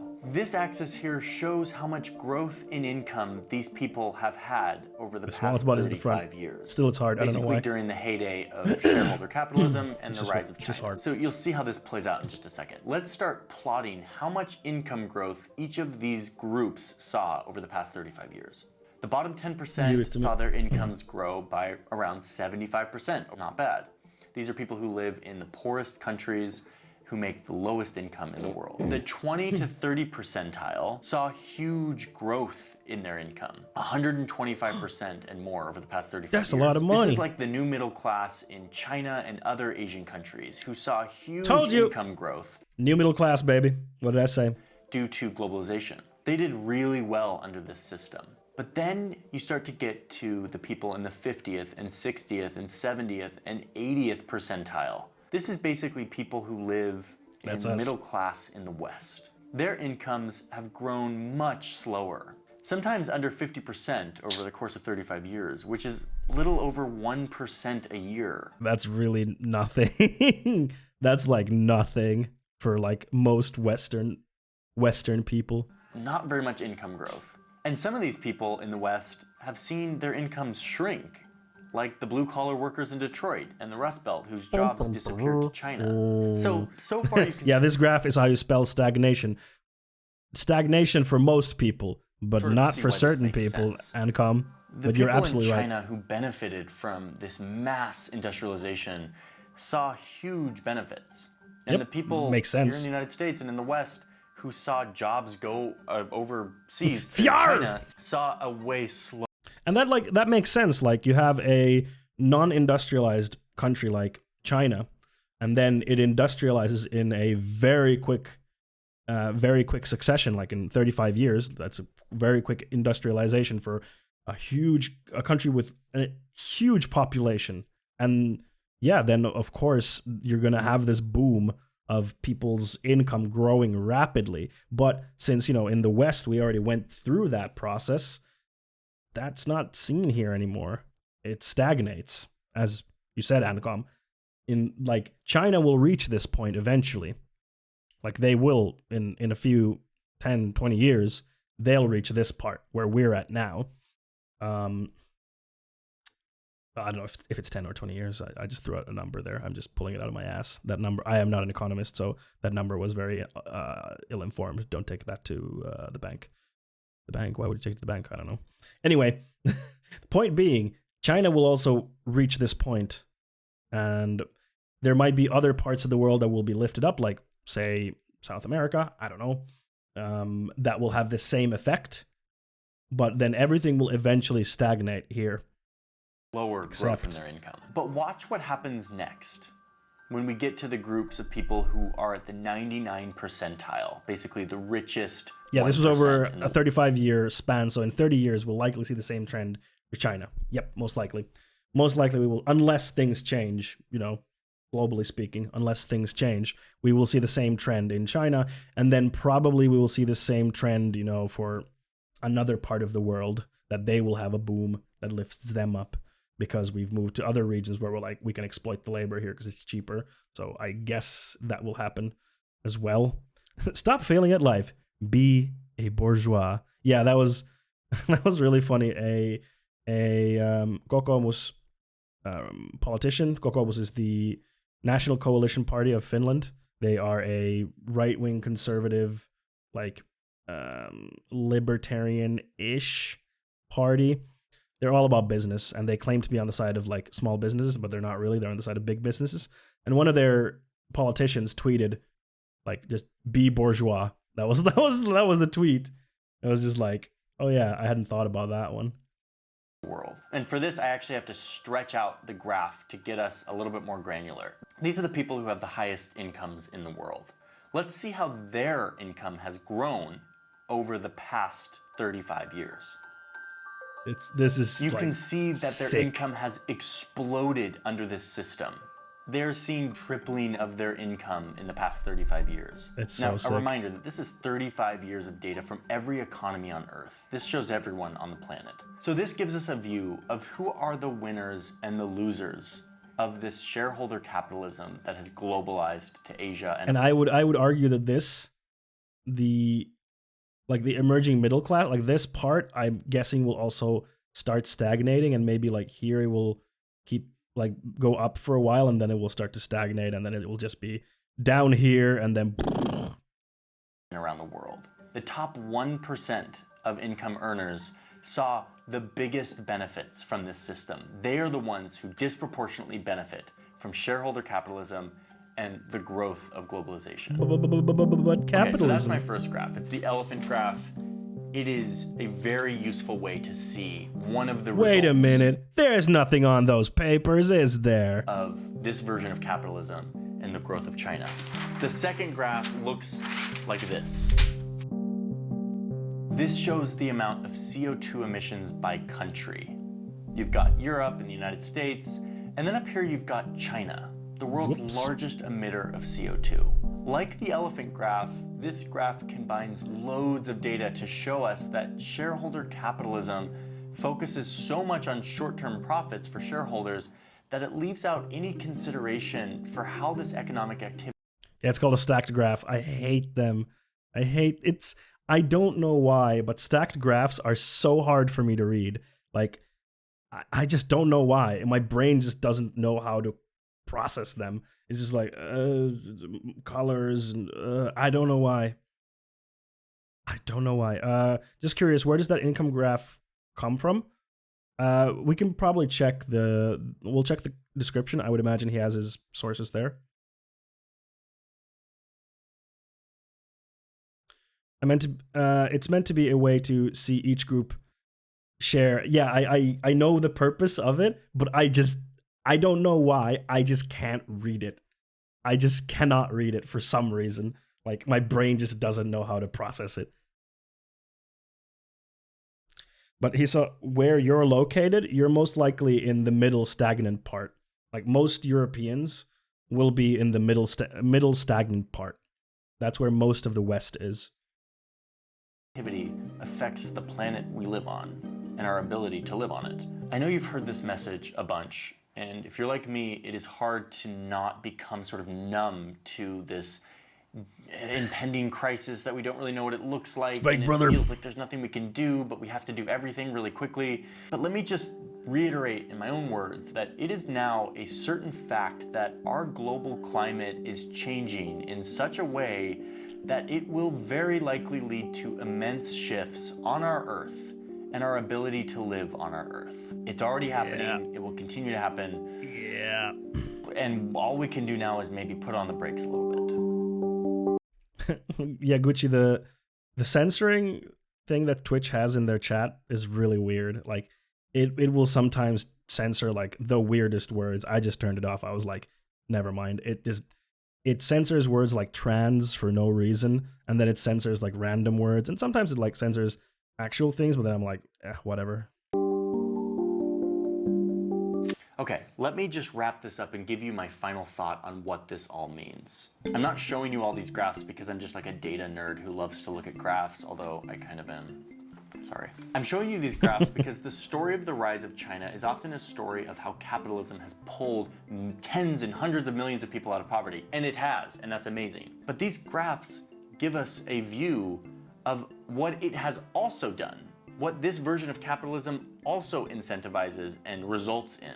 If we're going to consider the effects of this version of capitalism, we have to look at all of its effects, not just some of them. So, what's the solution? Is it socialism? No, it's not. What? It is simply a new version of capitalism. Lib. Fucking lib. Lib. Point at the lib. Sorry. Point at the lib and laugh. Ha ha. Lib. Fucking lib. He's wrong. The answer is socialism. But yeah, he's a lib. He's a fucking lib. No. We just need a prettier version of capitalism. You fool. Absolute fool. Lib. Lib. Laugh at the lib. I've been looking into sustainability plans of cities and countries. Many of them share a common flaw. Much of the reduction in emission leans on outsourcing polluting production to somewhere else. Once you take into account the external emissions, these plans become significantly less impressive. Yeah, that is a problem. We can't just push the problem to another country. That's not going to work. His race went well until the final turn. Yep. He was doing really solid, and then he did not stick the landing. A reframing of how we think about business and globalization. One that old Milton Friedman would despise, and one that more and more businesses are actually realizing we must adopt. The solution isn't to scrap capitalism altogether, but instead to expand it. To not just focus on shareholders and delivering them short-term profits as quickly and as efficiently as possible, but to also focus on other people who are affected by the business. You can call these stakeholders. This is like the customers and the suppliers and the employees. This is like the whitest, most American take he could have given. Because like if you ask the global South on like, should we just make capitalism nicer? The global South would be like, no, absolutely not. Capitalism has led to like terrible imperialism in our countries and destroyed any ability for us to build our own things. No, absolutely not. Or here's a wild proposal. It extends to everyone so that we're all shareholders. No. It's not socialism. We'll call it togetherism because we're in it together. Get it? It's not socialism. It's togetherism. Togetherism. Because together we can build a new tomorrow. Wink. But that's like, honestly, I think one of the hardest things about like being on the left, and pushing for leftist ideals, I think one of the hardest things is the baggage that comes with terms like socialism or communism. And that's why I don't call myself a socialist or a communist, because there's so much baggage with those terms that whenever you start talking about, let's like, what about socialism? And then you have to start explaining to people what socialism actually is, what it isn't, how they've been led astray about it, what were the failures of the previous socialist states. And there's like so much stuff that you have to just like front load and talk about before actually getting to any meaningful discussions about, you know, better policies or a better, more just world, that I don't want to use those terms as much. The government and the overall economy and the planet, and of course, shareholders. This is called stakeholder capitalism, and it's basically just an acknowledgement that businesses that focus only on profits for shareholders don't end up benefiting everyone. There are winners and losers. Such a lib take. It's not good for a huge swath of the population, nor for the changing climate. Oh, and by the way, this isn't some fringe liberal idea. Some of the biggest companies here in the United States, like Walmart, Apple, Gee, funny how the big companies don't want to change capitalism. Isn't that funny? Morgan have signed on to adopting a new model of capitalism. This is changing, and in the next 5 to 10 years, I believe we will see a new version of how businesses interact in the economy. So you're probably wondering, listen, I clicked on a video about the rise of China, and we're ending here with stakeholder capitalism. The rise of China is a story of capitalism, a certain version modern rise of of China. capitalism. Yeah. It's a story about how capitalism can morph and change depending on what effects we want business. Okay, this got really libby. This went like full lib. Full fucking lib. He does make good videos though, but my boy went full lib. He went full libbed. Fully libbed and ready to something. I don't know what. I don't know. What's fully libbed and ready to... What rhymes with libbed? Gibbed? I don't know. My brain's not working. My brain's not working. My brain's not working. I don't know, chat. I don't know. Chat, do you want to watch this video on the late stage capitalism of K-pop? Flipped, nibbed, Instagibbed. Let's see, I already said gibbed. That was a lazy one from you. Chat, do you want to watch this video on late stage capitalism of K-pop? It's really depressing, but I think it's very poignant. Look at me using the big words. Okay, one person said yes. That means everyone said yes. Because this is a democracy, baby. Struck me how K-pop seems to be like an accelerated version of Western pop. It is brighter, more dynamic, and more I don't know who it was. Who mentioned this before in chat? Someone was saying that they have been watching Cuck. It was Teglun, you were saying that you have been watching Cuck Philosophy, and this is one of their videos. They don't go by Cuck Philosophy anymore. It's CCK Philosophy nowadays. But yeah, let's go. Calculated. Its styles and genres constantly shift, and the song sections rapidly change. From the high-cost music video sets to the tightly coordinated choreography, it seemed like the end result of work done by a large number of people with the utmost technicality. I decided to look into the history behind this genre, and although I always knew that the process would be highly manufactured, its extent surprised me. To understand K-pop, we must look at several factors, beginning with South Korea's history. From the very beginning, South Korea was built partially as a US proxy state. Wait, what? What? Welcome to the imperialism of the United States. And then I would have like a cool stinger. Bling, the imperialism of the United States. Yeah. So the US built South Korea. The US built Japan. The US has built a lot of countries. And cooed a lot of countries, or attempted to, allegedly, cooed a lot of countries. And built them to be subservient to them. South Korea being one of them. North Korea was like, no. Saying North Korea is good. I'm just saying, yeah. To combat the rise of communism. It was established in 1948 during the Cold War. The worst part about Korea was the Americans. Oh yeah, Gucci, because you lived in South Korea for, how long were you there? Half a year? How were the Americans the worst? Tell me, I want to know. When preventing the rise of communism was one of the USA's top priorities. Because of this, the US appointed anti-communist dictator Syngman Rhee as South Korea's first president, who began extrajudicial imprisonments and executions of leftists. Hey, this sounds really familiar. You know where else the US has put into place a highly right-wing dictator who then expelled all of the leftists in a lot of South America and Central America, in the Middle East. The list goes on and on. But this is like textbook American imperialism, saying leftism, no siree, Bob. Here is a far right military person, and they're gonna take care of things, and then they take care of things, even leading to civilian massacres. The government received such vast sums of American aid that it would almost near the total size of the entire national budget. Following a student uprising, Syngman Rhee resigned, and the following political turmoil was broken by General Park Chung-hee, who took over as president in a coup. Being an anti-communist dictator, Park Chung-hee was supported by the US as well, and continued South Korea's political repression against leftists. The US especially increased their economic and military aid because of South Korea's alliance with the US in the Vietnam War. 6 days after Park Chung-hee was assassinated, another Well, can I even show that? Wait a sec. I need to switch scenes. I don't know if I can show that on stream. There were U.S. Army bases all around, and in some cities I went to, non-Koreans were barred from entering clubs, for example, because the American soldiers stationed there behaved like crap. Cool. Dictator General Chun Do. Okay, now I can switch back.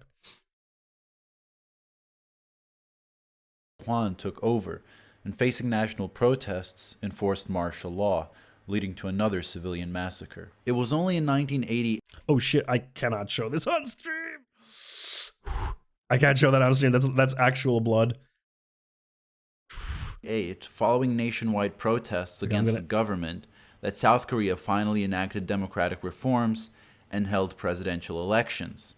These were won by Roh Tae-woo. Okay, I think it's safe now. I love how we were fed the hot pile of garbage that America is post-imperialist country in school. Like, no. We're imperialism on sicko mode, love. Yep. Welcome, Valentina. Nice to see you again. But yes, America is very much an imperialist country, but the imperialism is not as what's the word? Not obtuse, but not so overt as, it used to be, where you would like, this country is now our country. Like the British went to, India and like, hello, chap. This country is now ours and you're part of our kingdom. Now, there's no like stated kingdom now of the United States, but there is like a secret kingdom of the United States where, they went to they went to Korea and they went to Japan, and they were like, now these are like, you do what we say, but you'll be your own country, but you do what we say. And you are led by the people that we want to lead you because they're good to us. Making South Korea a liberal democracy, which led to a liberalization of South Korea's culture. This history relates to K-pop in 3 ways: an increase in South Korea's wealth, strict media... Hey, where do we see the same thing happen with the increase in wealth and the booming of a middle class? China, baby. It's all the same. Censorship and few workers' rights. Same as China. It's the same. Because of the dictatorial nature of South Korea's history before this, there was almost no thriving pop industry in the country until the 90s, which explains the lack of documented South Korean record labels founded earlier than the 90s. The censorship and traditional values enforced by South Korea's dictators were overarching and entirely changed the trajectory of South Korean pop culture. It's funny how we're presented South Korea as like the democratic, like it's fully democratic and they're like super cool and stuff. Well, they also had dictators just like North Korea. It's like, they're not that different, are they? Western pop music developed with phonographs and radio stations. South Korean pop music, on the other hand, developed with the television. Until the 90s, South Korea had only 2 TV channels, which meant they essentially had a monopoly. Dude, we only had like 3 TV channels when I was growing up. Like literally, I remember we had 3 TV channels when I was a kid. We had Yle 1 and 2, which are Yle is or Wiley as it is called in English, which is the government-owned media station in Finland. Those were like Yle 1 and 2, and then there was MTV3, which was like not government owned. That was it. Those were the only TV channels we had. And then we had like some foreign TV channels as well, like Cartoon Network. But Finnish channels, 3. And then at some point we got the 4th channel. I was just about to say Nelonen, which just means 4, or it's a slang word for 4. So then we got the 4th channel, and now there's a lot more. But I remember a time when there were only a few TV channels. Monopoly on the country's popular music. Because of its development in television, South Korean pop music has the focus on looks, fashion, and choreography that we see up to this day. The music segments on those TV channels were known as the star system. The broadcasting station would provide studio bands, choreographers, music arrangers and conductors, lyricists and songwriters, and dance groups, and then require the star to sing on stage with them. Because the TV channels had a monopoly on pop music, pop stars would have absolutely no control over the creative process.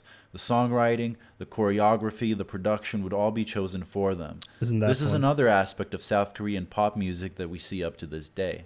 What we know as K-pop now really started in the early 90s, when with the advent of the internet, South Koreans became familiar with Western pop culture. This led to the formation of Seo Taiji and the Boys, who combined Korea's pop music with the drip, though. Gotta appreciate the drip. Western influences of rap, rock, techno, and R&B, and started the craze that we know today. Additionally, the 90s were marked by a shift in the South Korean economy, from a focus on automobile, chemical, construction, and electronics industries to a vast increase in the culture industries, which incentivized the establishment of K-pop managerial companies. I would also imagine that the rise in, demand for like media products to be consumed by people is because people had more disposable income and time because of that increased disposable income where they don't have to work constantly. They have free time and they have disposable income that they can use, so they want to use it on media, for example. I would imagine that also played a part. The biggest of which, to this day, are SM Entertainment, YG Entertainment, and JYP Entertainment. However, despite this shift to cultural industries, the work ethic remained the same.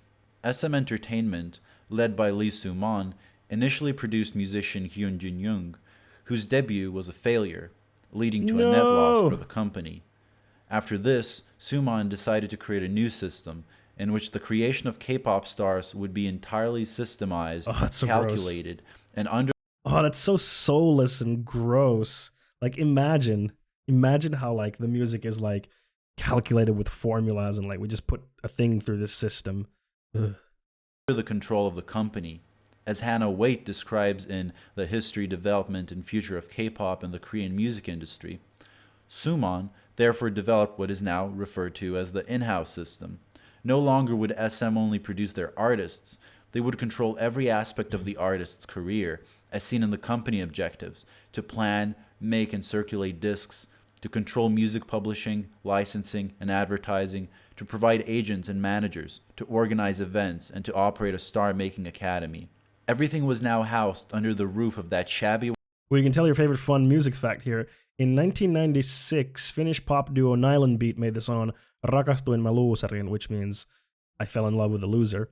And a few years after, in remote Korea, with no ties to Finland whatsoever, the K-pop group SES made a cover of that, and it's really good. That's so funny. It's so random. That's so random. White building in Apgujeong. In the SM building, every position was staffed. Lyricists, songwriters and arrangers, recording engineers, managers, agents, choreographers, design coordinators, image consultants, dance, vocal and acting instructors, marketing executives, and of course, the CEO and founder himself, Lee Soo-man.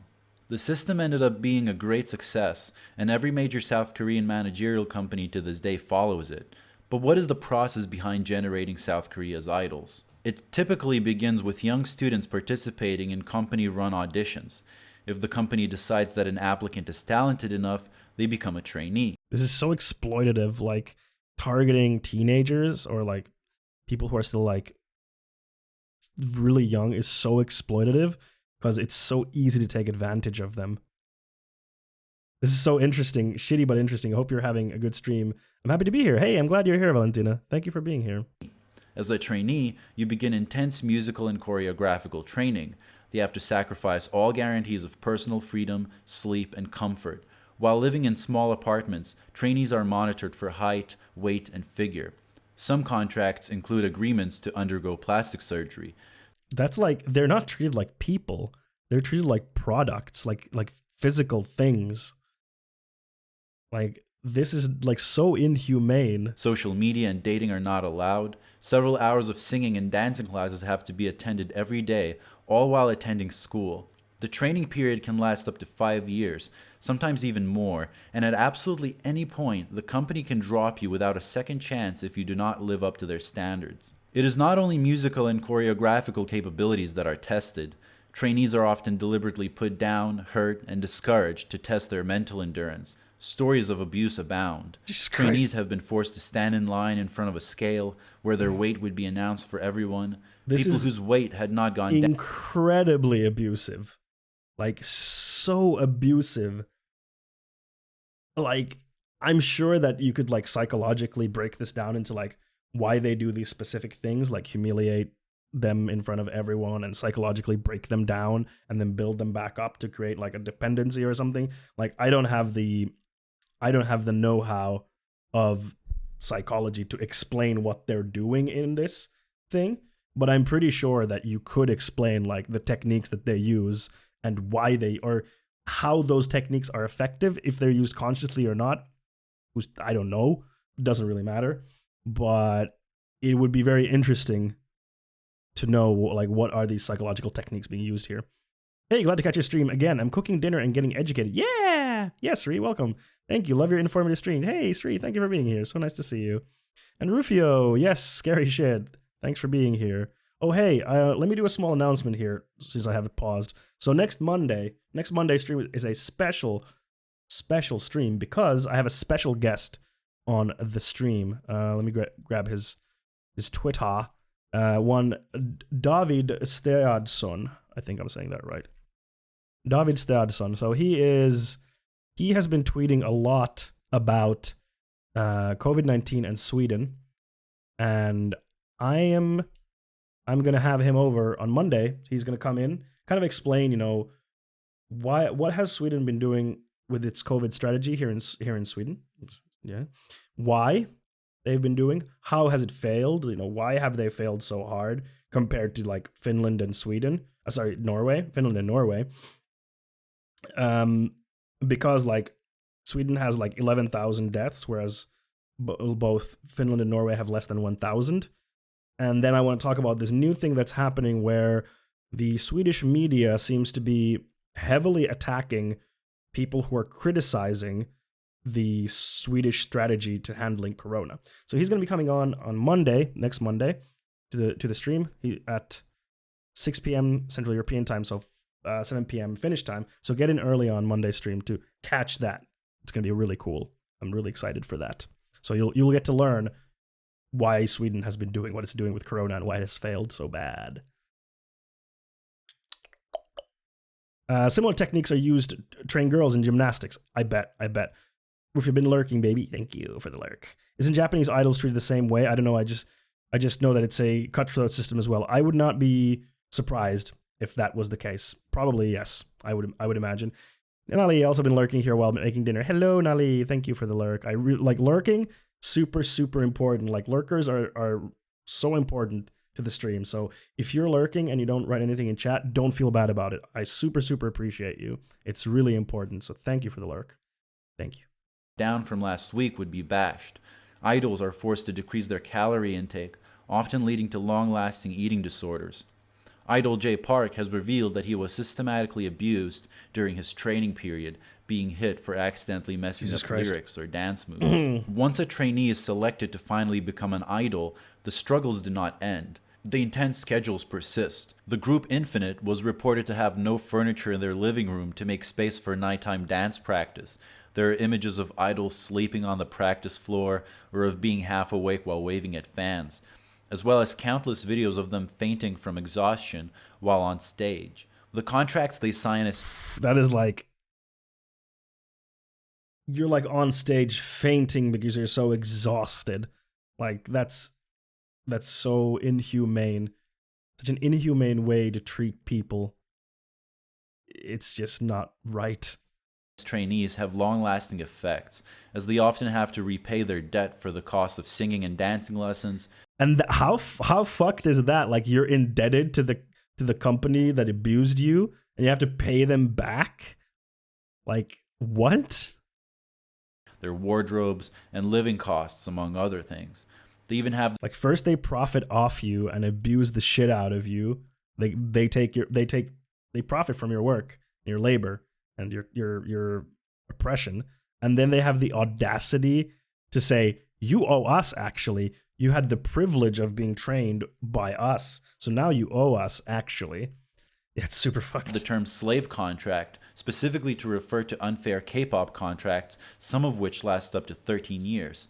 The unrealistic body standards persist, idols often being shamed for their weight or being encouraged to undergo plastic surgery. And even after all this, idols are still often surprised and disappointed at the low wages they receive. This is Most of slavery. the money goes to managers, choreographers, producers, and wardrobe assistants, among others. The real heroes. How do you slice a fraction of a penny and give that to an artist? You fit. Who is this? Sorry, let me get the CC out of the way. So it's the director DFSB Collective. Okay. Physically, literally cannot do it. But how could a company have such a tight grasp on someone's life? Why do future trainees... Well, that's the free market, you see. They willingly... They willingly signed a contract. If they don't want to be there, they can always leave. They can always not sign the contract. What are you talking about? It's the free market at work, see? If they don't want to do it, they don't have to. They just don't sign. It's very simple. If they just decided not to sign, then there would be no such system. Therefore, the system is very just, don't you see? Sign contract so restrictive? I believe it to be mainly 3 reasons. First of all, the state of workers' rights in South Korea. In 2000... Hey, they learned from the best. The United States, baby. 2007, South Korea's minimum wage was 3,481, which is barely more than $3. The state of labor unions is dire. Businesses often hinder union activities without being sanctioned by the government. Some companies set up so-called yellow unions, which are not independent and do not meet standards for collective bargaining. Other companies design union-busting measures or hire private security firms to harass union members. Again, they learned from the best. The United States, baby. As I mean, the police, one of the functions of the police back in ye olden days, one of the functions of the police in the olden days, the Pinkertons, was literally to bust up unions and bust up organizing. Literally. Often, South Korean businesses rely on hiring temporary workers, who they are not required to provide insurance benefits to, and fire full-time workers to save costs. Even after the intense education that the majority of South Koreans go through, they still find difficulties becoming financially stable, and so they, as well as their parents, look for any chance to find a better life.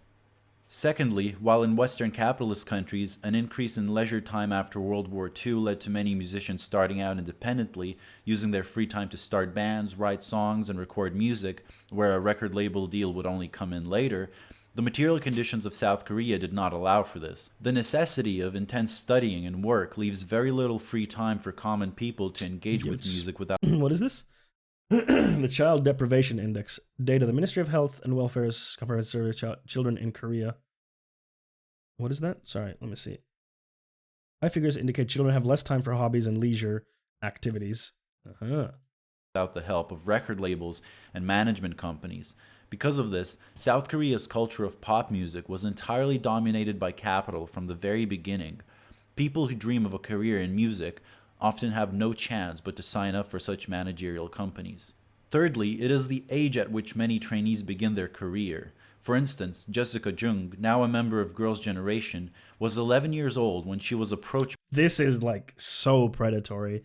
Approaching someone who is still a child, being like, I'm gonna promise you the world, see? You're gonna be a star, darling. I can see it.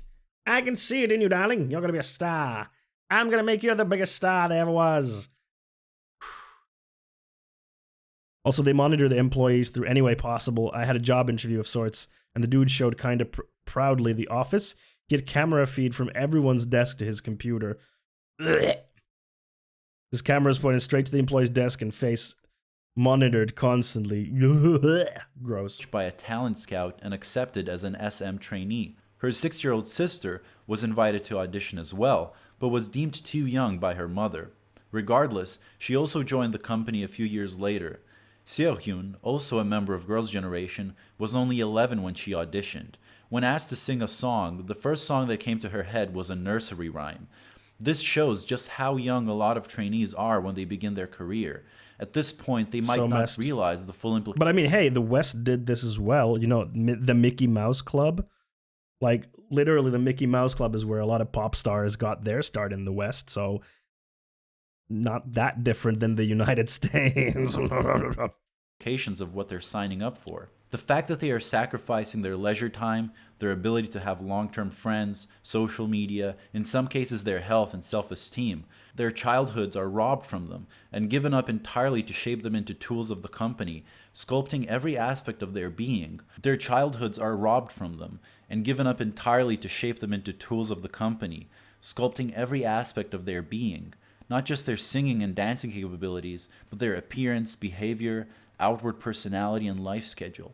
In a heartbreaking moment on the South Korean show Big Brother, the lead singer of Girls' Generation, Taeyeon, was asked which traits of her she would like to be passed on to her children. The other band members immediately suggested that it would be her voice, but Taeyeon, after some thinking, disagreed. 아니요. 목소리는 안 주고 싶고요. 왜? 왜? 목소리를 좀 가수로 할 테니까. 가수는 안 돼요. The fact that Taeyeon wouldn't want to wish her own life upon her children as a famous and admired idol which she worked for almost her entire childhood and teenage years is telling.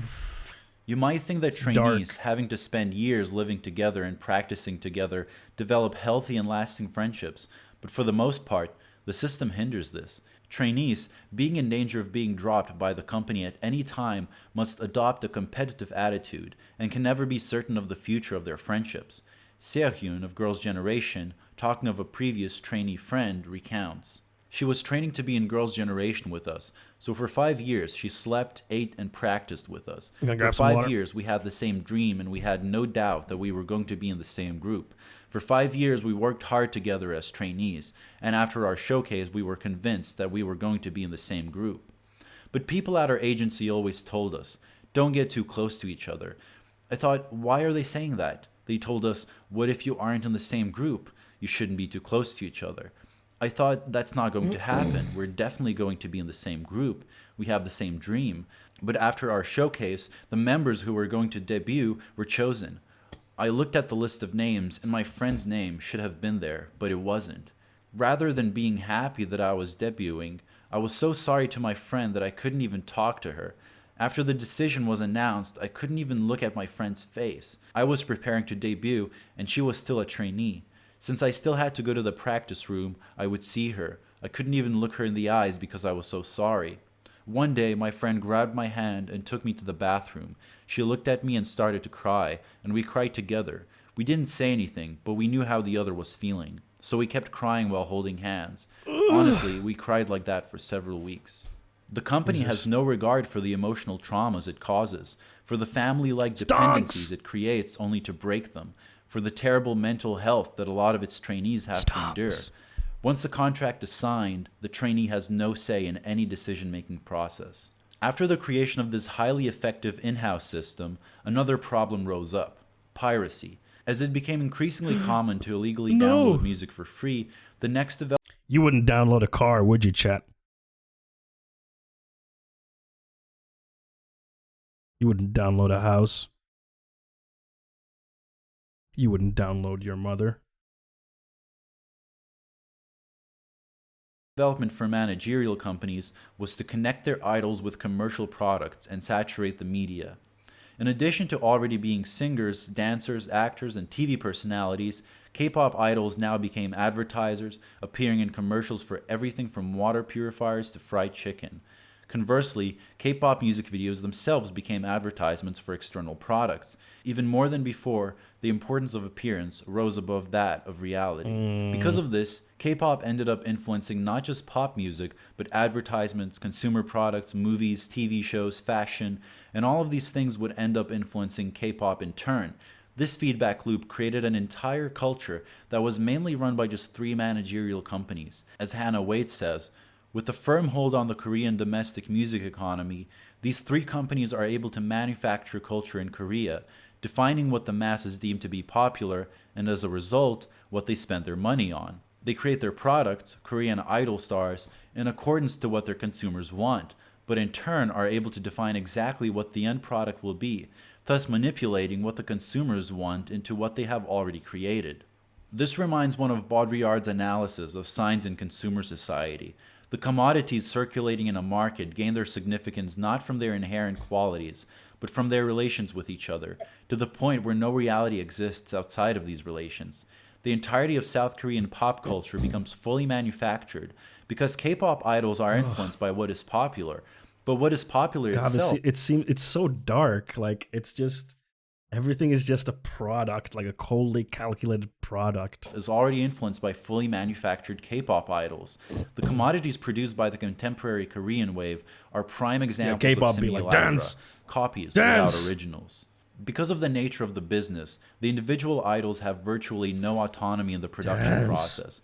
The division of labor is extremely strict and disciplined, with each department trying to push its limits. Such a way of making music can only be achieved by almost inhuman levels of calculation and technicality, and this is why K-pop appears to be so overproduced. Compared to its Western counterparts, K-pop music videos are brighter, more saturated, the choruses are larger and the hooks sharper. It is all delivered with forcefulness. Genres, fashions, color schemes, and dance styles are crammed into single music videos, desperately trying to fit the visions of a multitude of different people. Everything is characterized by an excess in the visual and the sonic, an excess in the group structures, and an excess in touring and expansion.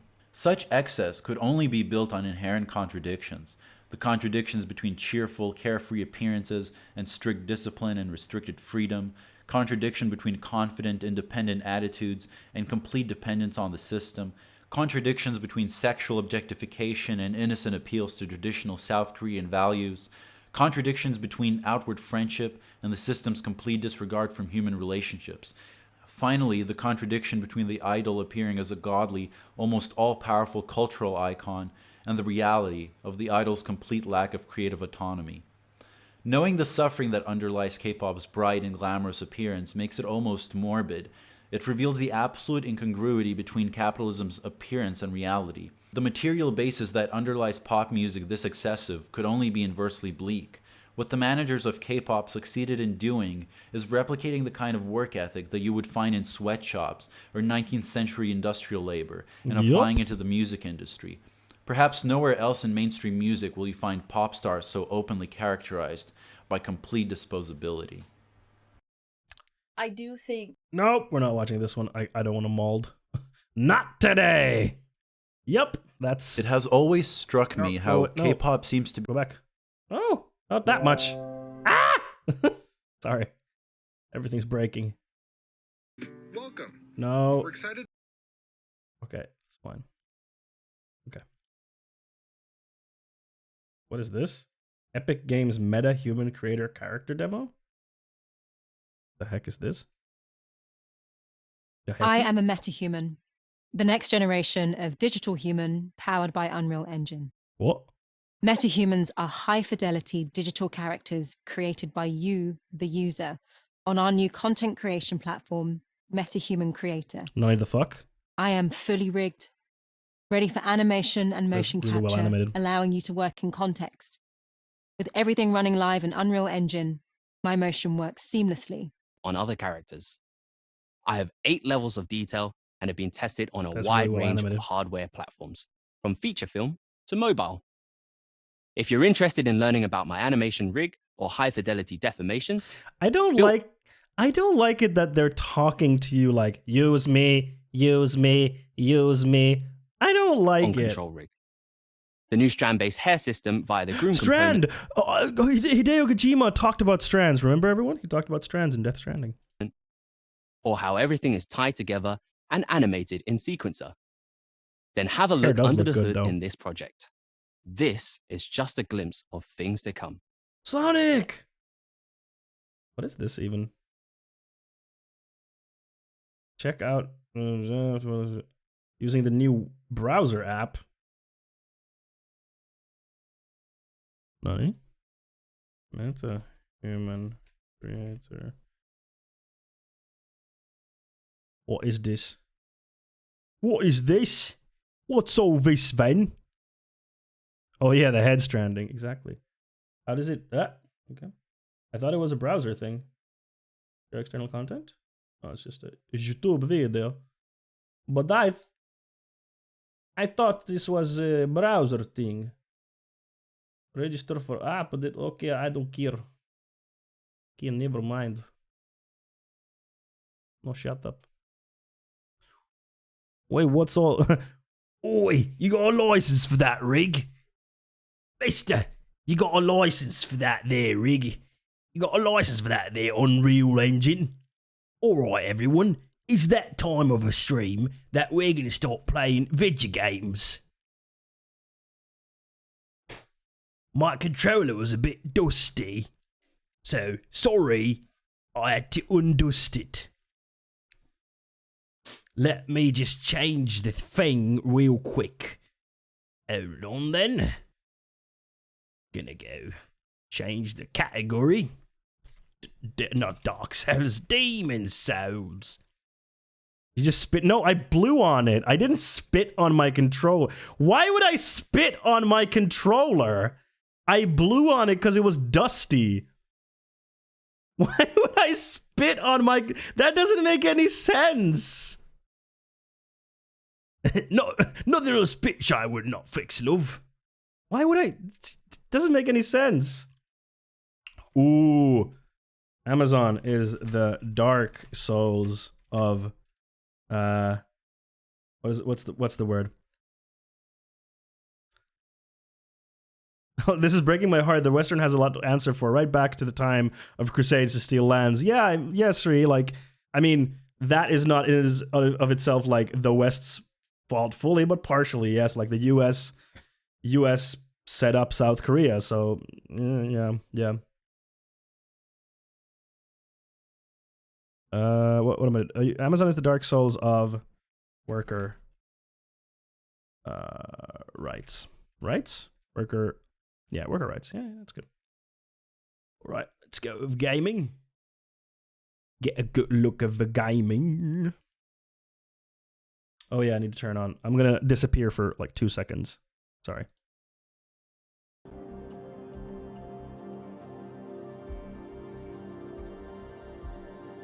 Here we are. Here we are. Yeah.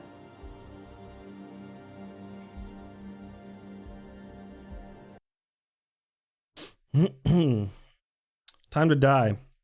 Where do we leave off with Demon Souls? Oh yeah, I need to change the disc. Which was the... It's eject Spider-Man.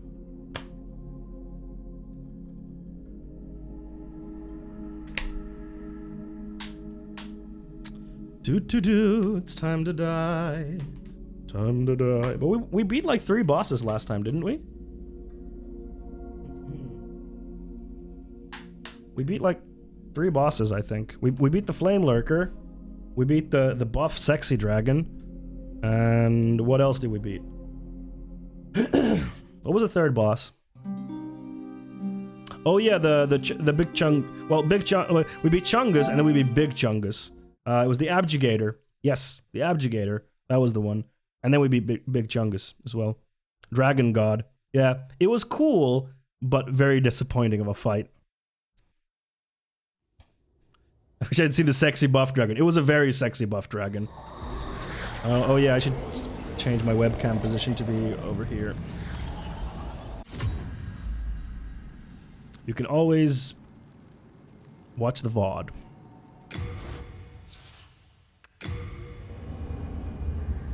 And thank VOD for me. I'm really liking the new lighting, chat. How do you feel about the new lighting? Oh, right, now I remember. We were progressing through this area. Ha! It's all coming back to me, chat. You remembered the cam.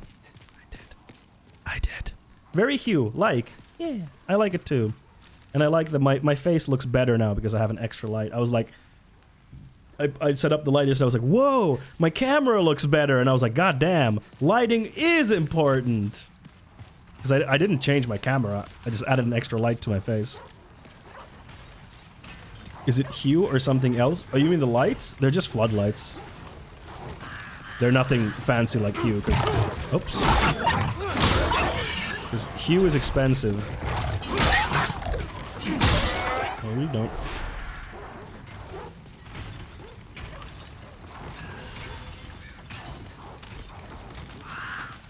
They're not like smart lights. They're just floodlights. But they are on smart plugs. because I want to turn them off easily. Dude laughing. Literally laughing, dude. Still laughing to his audience. Yaha! What the fuck? He didn't do that last time.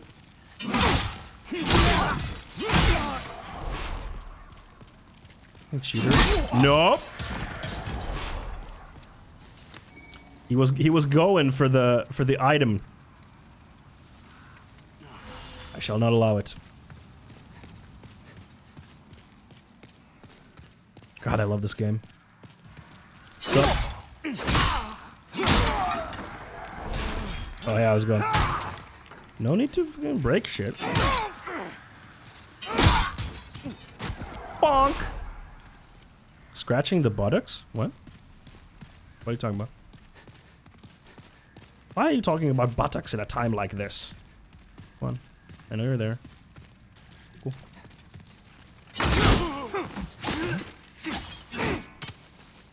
Alright. The two soldiers scratching butts? What?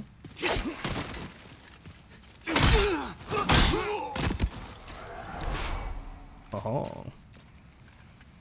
Ow. Dinner is ready. Thank you for opening my mind to educate myself more. Have a great stream. Hey Sri, thank you so much for being here and learning with us. I'm so happy to have you here. I hope you have a great dinner and a great rest of your evening. About to use... About to use item? Forget about it. Wait, I didn't need to go this way. This was dumb. I just wasted some time. Oh well. Climb up. Climb up. Faster. Boom. Hello. He shot at me. No. Dude. Uncool. Hey, forget about it. Oh, that reminds me. I was watching Hassan's stream yesterday. He's another political streamer, and he was playing. He's playing on a GTA role playing server called like it's called No Pixel, which is like. Huh? Okay. Fucking calm down. Calm down, Naruto. What the? What? How is a kick so powerful? Eat. Oh. I forgot there was the flaming orb. How is that kick so powerful? Oh well, lost my souls. Thank you. But yeah, I was watching his stream. So he's on a mod server called No Pixel. I'm not sure if the server is called No Pixel or I think the mod is called No Pixel. And he's like on an RP server, and he's playing an Italian-American character. Hey, and it's hilarious. It's so funny. It's so good. Like and there's like a bunch of other big streamers on the server as well. Oh, yeah.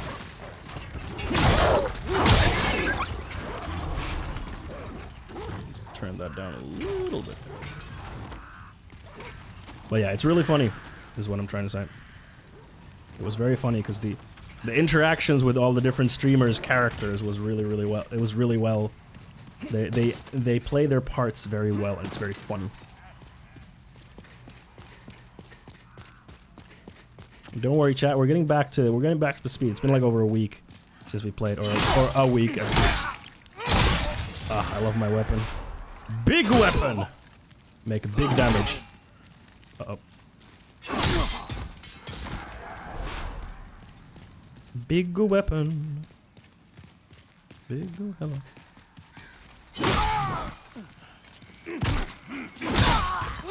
Ha you fool.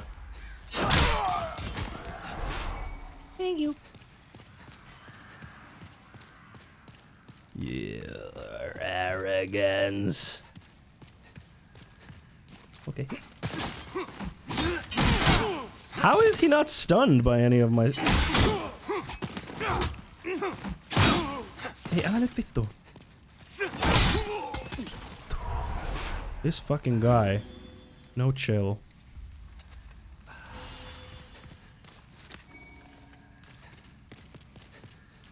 Not stunning enough, apparently. Go up. I always yell out in Finnish when I'm playing the Souls games. It brings out the frustrated Finnish in me. I don't know why, it's just how it is. Aha! Bye! Okay, now we're gonna be careful.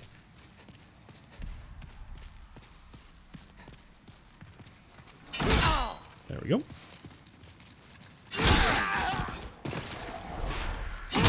And you're dead.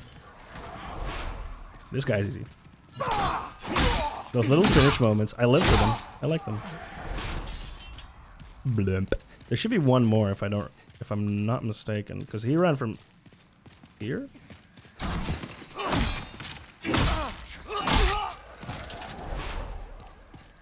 I think there's still one over here. Oh, there he is. Come on! Oh yeah, he turns in. Visible! Eat. There you are.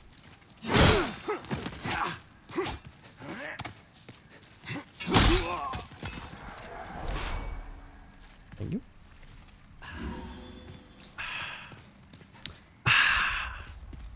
Feels good.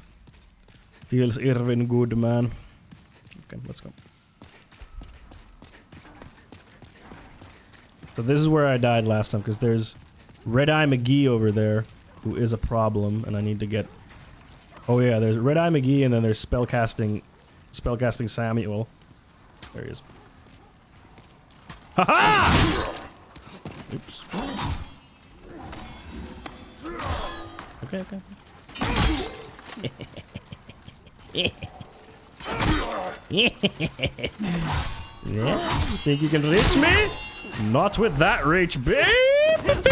Oh, you saw it! Ooh! Jesus Christ. His kicks are like punches! Yes. I will use my superior range to my advantage. Okay, what's the situation? Okay, he's over there. Those dudes are over there. What's over here? I need to survey the landscape, so to speak. Okay. Can you? Okay. His kicks are like punches. Without the colon. Without the colon. Otherwise you did it right. No colon. Hey, pedazo. Okay, it's ring fit time for me. Thanks for the stream. Bye. Okay, bye, Gucci. Enjoy the rang fit. Uh-oh, that's a lot of dudes. Ooh, and there's also some ranged senoras. Okay. Hey, I didn't. Ah! Mute.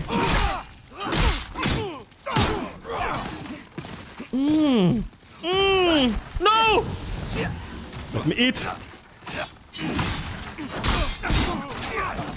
Jesus.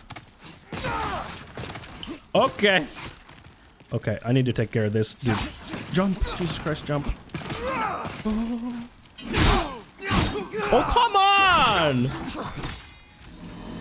Okay, that's a bit of a tough one. Fuck. Okay, that was hard. Yeah, those spear dudes with the shield. No fun. No fun. I died indeed. But Turpin, you can add it. Just do the same thing that you did before and remove the colon, and it's fine. Because otherwise you did it right. Ay. God, I had some more time.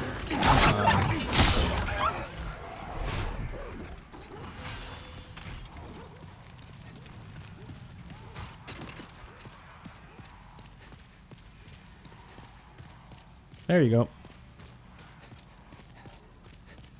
I wish I would have found at least like a shortcut or something. I have to go through all this rigmarole again. No, don't you throw that shit. This fucking guy.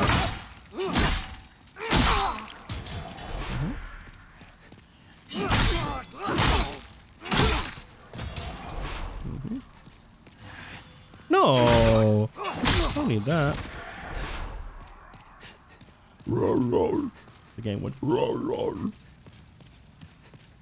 You did it! Congratulations!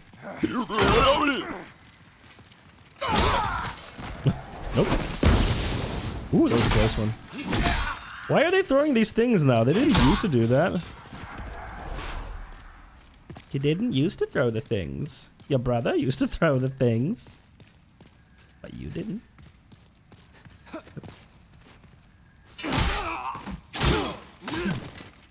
Stop your... I don't like these ninjas. Naruto motherfuckers. Nute! Jesus Christ. I need to go buy some more gear soon. Drop +5 weapon like a moonlight sword. I don't know what that means. You mean like if I just like buff the weapon? Yeah. I don't have enough materials, I think. I think it's like a +2 or 3 already.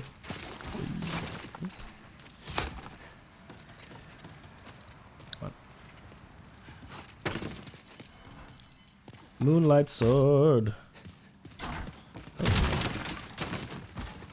What's up, baby? Alright, jeez. I do love the range on this, baby. I do. It's true. Come on. Ooh, I got it both. Ow, dude. I get fucked. Oh, no need, no need. Nope. You don't need to drop me weapons. It's okay. I appreciate it though. Tsukoshi Gojira. Tsukoshi Gojira. Gojira. New moon grass. Ooh. Dude was waiting. You can't do that. That's illegal. Ow. Shot through the heart. You do blame. You give love my name. Oh. Woo! Close one there. Ai ai ai ai ai. Älä tee noin. Vittuun sirkustämput saatana.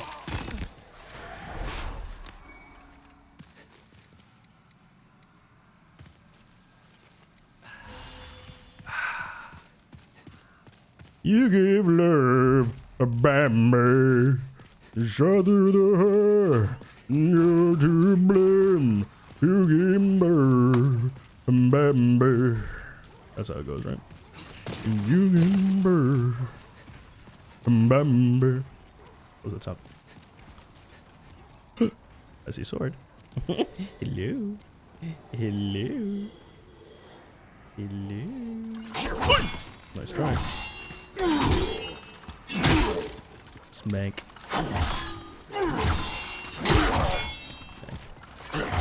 One, two, three. I'll be patient. Oh, hey.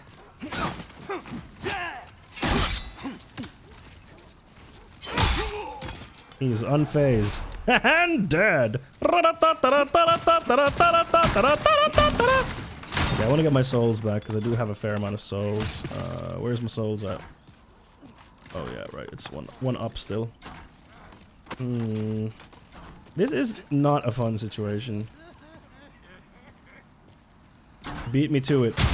Beat you to what? Fuckers. So many people. Where's my souls? Oh, it's there. Okay. Ah! Come on! I was busy! Son of a bitch. Your Discord bot just woke up? What the fuck? Why did my Discord bot do it now when I've been live for almost 3 hours? Discord bot's like, oh shit! He's live, folks! Hey.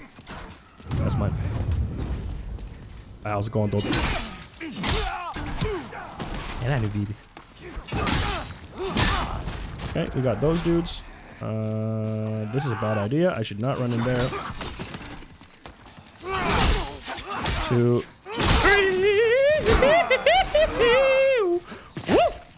Where's the other one? There's two of them. I sat them. Where's the other? Oh, there it is.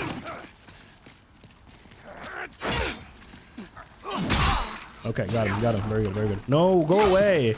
I'm busy. Daddy is busy. Woo! Okay, Daddy's doing the... No, don't you come here. I thought he wouldn't be... Ah! Okay, I need to take care of that asshole first so that he doesn't join. Game hard! Yes, indeed they are. Wednesdays are hard sometimes, yeah. Thanks, bot. God damn it. I found a shortcut. No, I didn't. What shortcut?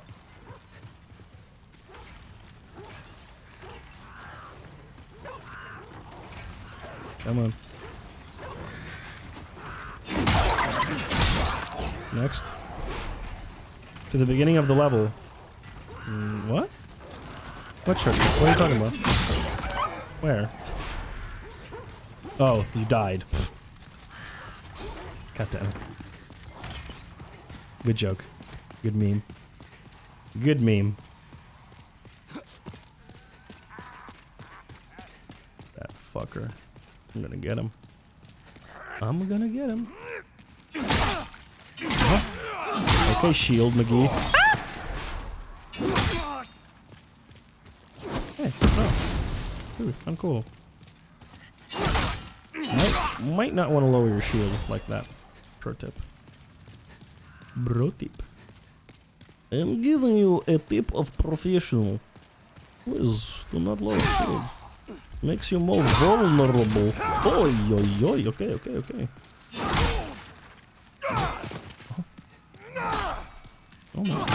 Almost got me there.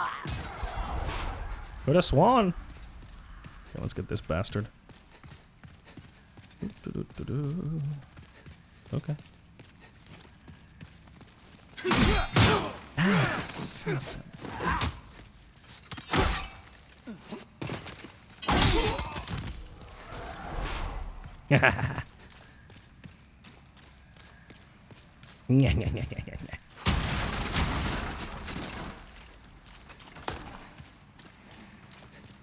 Go up. Faster! They'll shoot you!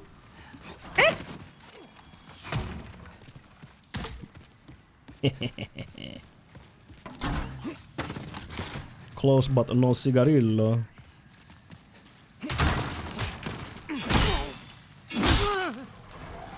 Bye! Get wrecked, boy! God, this game looks so good. Okay.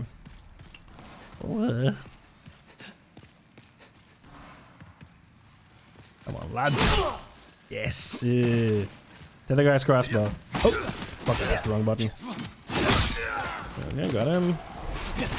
He's gonna do his things. There we go. Got him. This is a long-ass gauntlet. It truly is.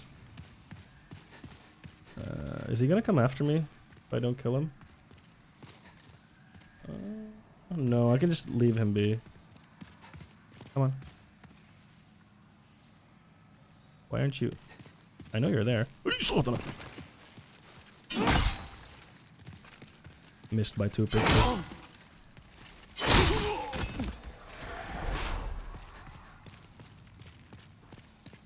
Okay, so we want to get rid of the thick boy first because he's gonna start throwing fireballs and that's not fun.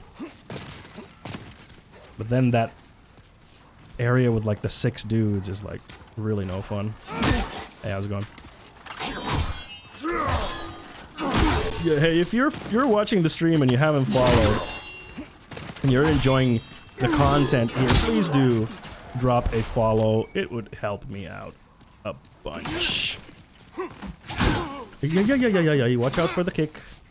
There, he's gonna do his little flip.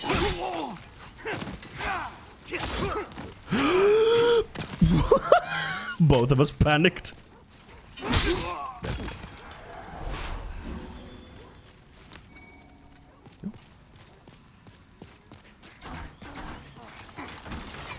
Okay, come here, you motherfucker. Okay, that's good. That's good. Almost punch you with his leg. He's almost dead.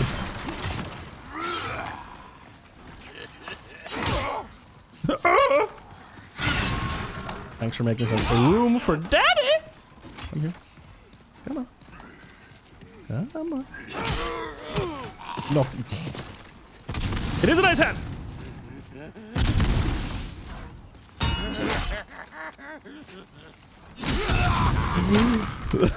Damn, I got lucky there.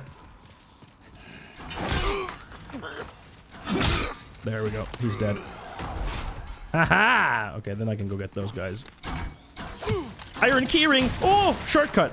I think that's a shortcut. I think it opens the door at the beginning. You just slap his belly? Yeah, he does that.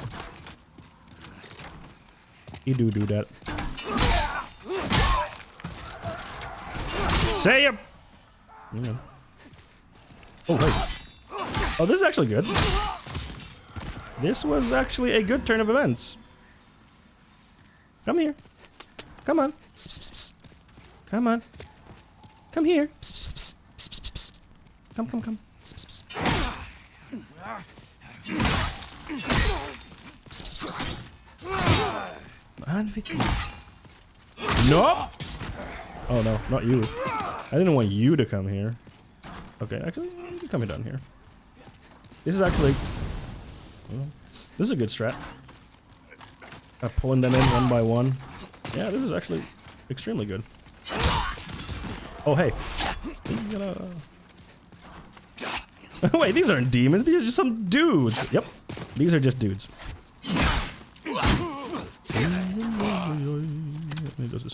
Flickety flack. Flickety floop. Oops. Dead. Hit the plant.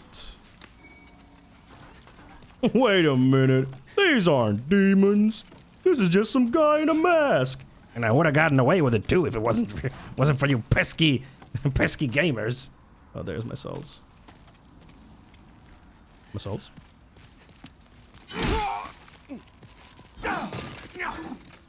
Don't you nod at me. Pesky chosen undead. Ooh, Soldier's Lotus. Yeah. Ooh, that was a lot of souls. Da da da da da da da da. What's up, boys?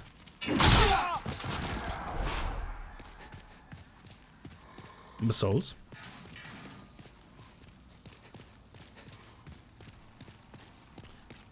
Baka. It's not like one. I want it to be a chosen undead. Baka. Baka radio.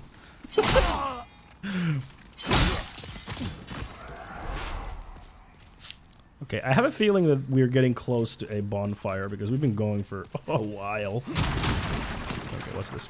What do we got here? Late moon grass. Grass. Nope. Ah, I see you. Nice try. Uh-oh.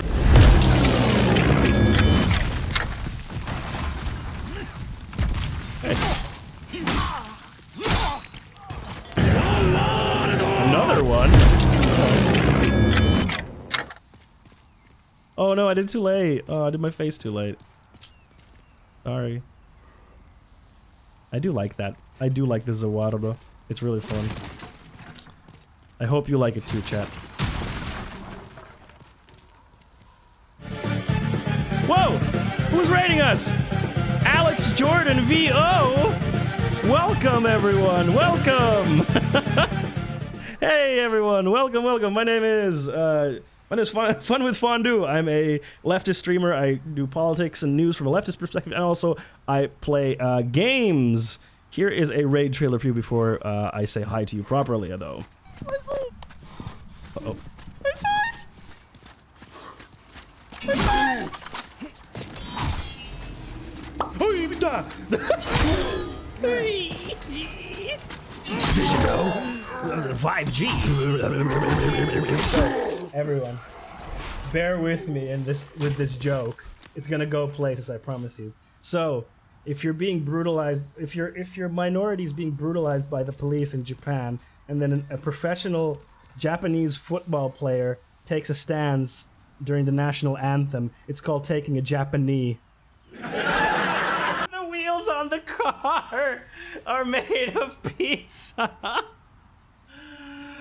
Ah! Wait, why am I looking over there? I should be looking here. Hold on. Uh-oh. Run. What? What just happened? You see that?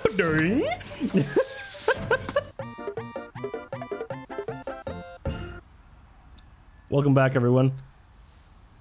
Hey, thank you so much for the raid, Alex. Thank you so much. I appreciate it. How's it going? What were you playing, Alex? That's my wonderful cry. How's it going, Alex? Thanks so much for the raid. I appreciate it. What were you all playing? And oh, hey, if you want to stick around after the raid, I would mega appreciate it if you would click that link to watch the stream. That way, you count towards my viewer count. A bit of Planet Coaster. Ooh, what is that? Tell me all about it. How did you find my raid, by the way, Alex? I mean, my stream, sorry. Words. Someone's giggling. Someone's giggling. Hello, you cutie. Hello. Hey, Northern Firefighter, thank you for the follow! And welcome to Cuties. Sorry, I thought I was gonna get hit by a bolt. I'm the voice actor you've chosen for your character. My what? What character? What? Oh, right. Oh, you mean the game I worked on? You mean Second Extinction?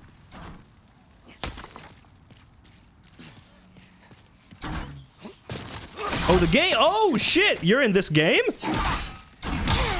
Oh, shit! That's cool. What character do you play? Oh, shit! That's so cool! That's really cool! Awesome! That's really cool! He's the R. Okay, Kaisa, welcome to the stream. What is happening? Oh, my item. Thank you for the welcome. Yeah, absolutely, Northern Firefighter. Welcome. What is this? Send to storage. Yeah, I don't need bolts. Pff, shooting weapons. It is good grunting. Solid grunting. It made me feel like I was grunting myself. What other stuff have you voice acted in, Alex? That's super cool. Voice acting. Oh. Solid grunting. You can put that on your, like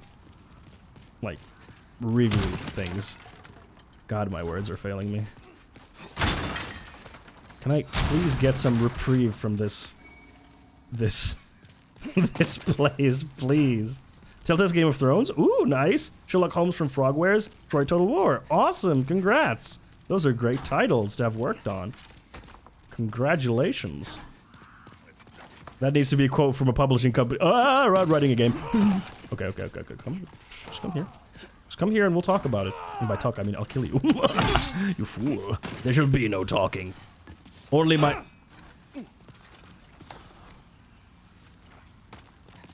Oh. You got confused there for a second. I'm sorry, I can't stick around for long. I had to go and share a nice dinner with my wife. Of course, go have dinner with your wife. Thank you so much, Alex, for the raid. A lot of evening streams lately and need to let her know she's loved. Absolutely, totally understand. Thank you so much, Alex. Can we get one more shout out for Alex in the chat mods? And if you all wonderful people could go give Alex a follow as a thank you for this raid. Ooh, oh no, okay. I thought he dropped something, but twas but my thoughts. Hello, you cutie. Hey, Alex. Hello. Thank you for the follow and welcome to the Cuties. Why is it not doing the shout out? I got gifted a sub to Alex a couple of hours ago. Oh, nice, Thorn. Awesome. There we go. And thank you for the follow, Jay Hello, Spiff. you cutie. Hello. Appreciate it. And yes, Alex also thank you for the follow. Sorry, my brain is doing too many things at once. Hey, Paco, thank you for the follow and welcome to the Cuties. Hello, you cutie. Hello. Hello. Yes! Oh, shortcut unlocked almost. Oh. What's with the Finn in your stream explanation? Mä puhun suomea myös. I also speak Finnish.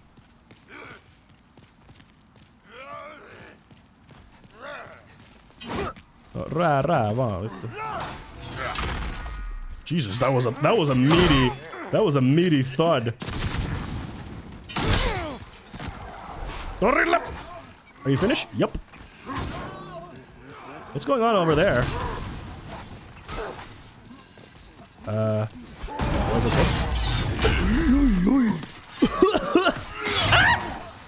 okay, hold on. I have to kill this man first. Okay. I couldn't dodge it. I couldn't. It was oh my god, this is bad place to fight. Big boy hit me with his big weapon. Okay, almost dead boy. Who is fighting there? Don't fight. Opson. What? Huh? What?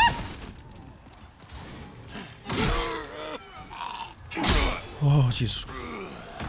Woo! Okay. Send the store. Officials cap. Milady hat! Oh, we have to equip Milady hat. The noises you make worth the follow. Thanks, Tom Walkeden. 96. Oops. Oh, yeah. Hello, new cutie. Thank you for the follow and welcome to the cuties. Isn't this where I came from? Who's fighting? Oh, it's those boys. No, wait, that's a new dude.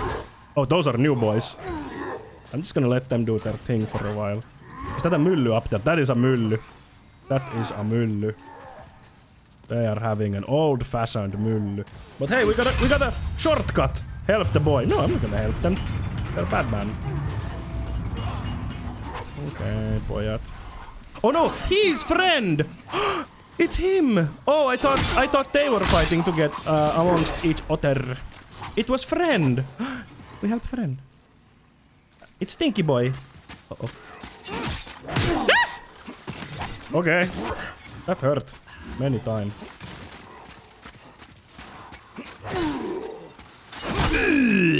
Don't you yö at me.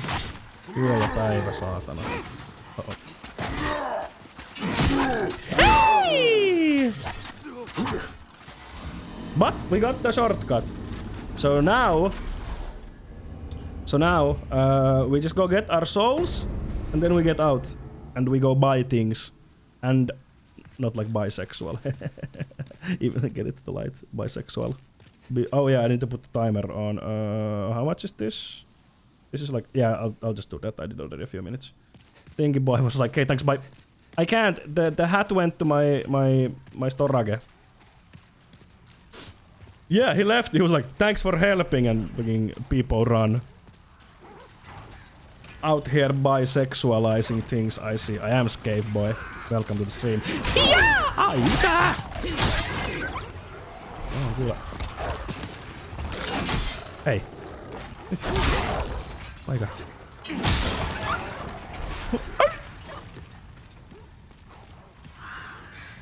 Okay, are those dudes still up there, or what's the story? What's the lore? What's the lore? Yes, I'm from Finland, but I live in Sweden at the moment. Sorry, I missed the question. If the carriage is rocking, don't come a-knocking. Very true, Misokoni. Misokorny, sorry. Very true. Also, welcome to the stream. Nice to see you here. You are absolutely right. If the carriage is rocking, don't come a-knocking. Okay, just wondered. Yeah, no, it's okay to ask. That's totally fine. Oh, they do that like there. Okay. Alex did the voice for the carriage. Yeah. But I was the voice of the dogs. Really? Oh, that's so cool. Okay, hey. Oh, okay. That's cool. You got to be the voice of the dog. Yeep! Okay, we are going back because I have like 20k souls. So I want to do some level up. I wonder if I can upgrade my weapon, but I don't think I have enough materials. Is he still running after me? No, okay, good. Okay, but hey, good. We made progress. The honorable act of retreating. Yeah, because I don't want to have to go get the souls again. I want to use the souls. Souls are meant for using. Just like money. Okay, let's go first. We go repair and check if we can upgrade the weapon. You go now. Okay, Durpini, thank you so much for the stream. Come, lurk. Ooh, thank you for the lurk. And yeah, Friday again. You know the time. Repair. Thank you. Upgrade. Do I have enough materials? I don't think I do. No, I don't. That's what I thought. And to come back alive. Okay, then you. I was worried sick. Were you? Okay. Yes, these we can put away. Yeah, Halbert can get the hell out of here. Flamberge. Why do I have the Flamberge on me? Did I get a new Flambers? I guess I did.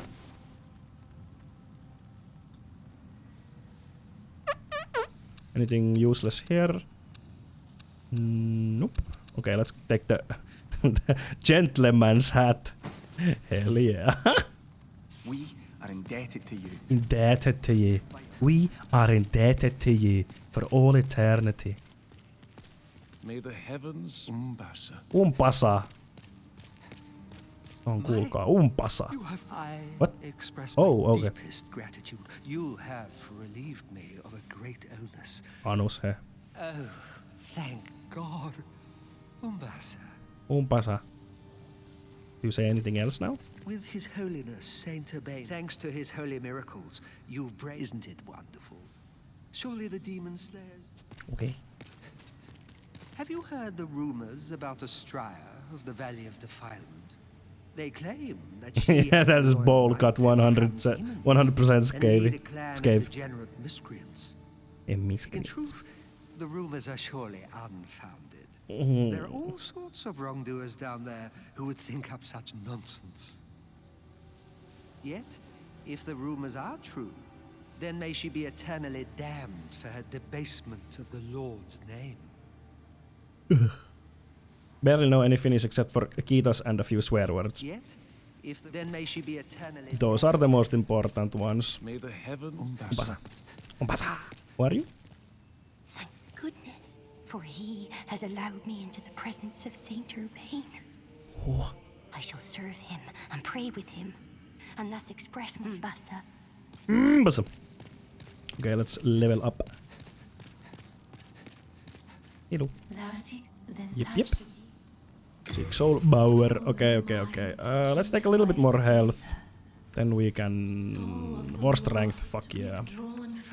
Strength build, baby. Mufasa. Mufasa. Mufasa. World might be mended. Yes. Oh, a hat. Oops. It's shitty. What? Why does it make me laugh? Wait, hold on. How do I get the explanation? The signature hat worn by the king's officials wear it to pass as an official yourself. The rotund official of Boletaria appears just before the scourge of demons. Once they ingratiated themselves with the king, they proceeded to mercilessly terrorize the masses.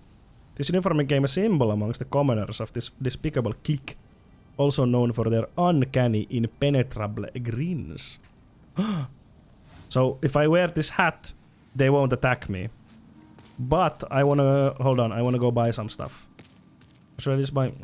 No, I wanna buy the better ones. Where were they? Was it here?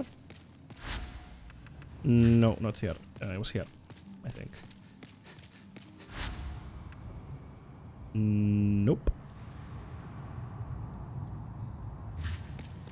Okay, it was here. Oh, right, now I remember. I was like, why didn't I move forward there? Right, it's the dual boss. Yes, this one. I can buy better stuff. I love to laugh. Live, laugh, laugh, baby.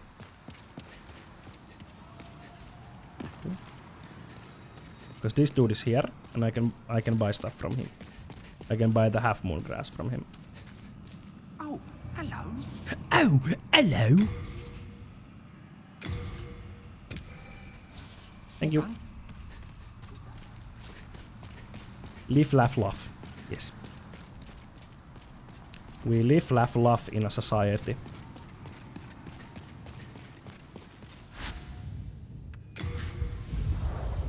Oh, I love the loading times on this PlayStation 5. It's like... Gotta love to laugh. So where is Patches in this game? He was in the... He was in like this area. And I didn't know he... Like, I thought he was an enemy.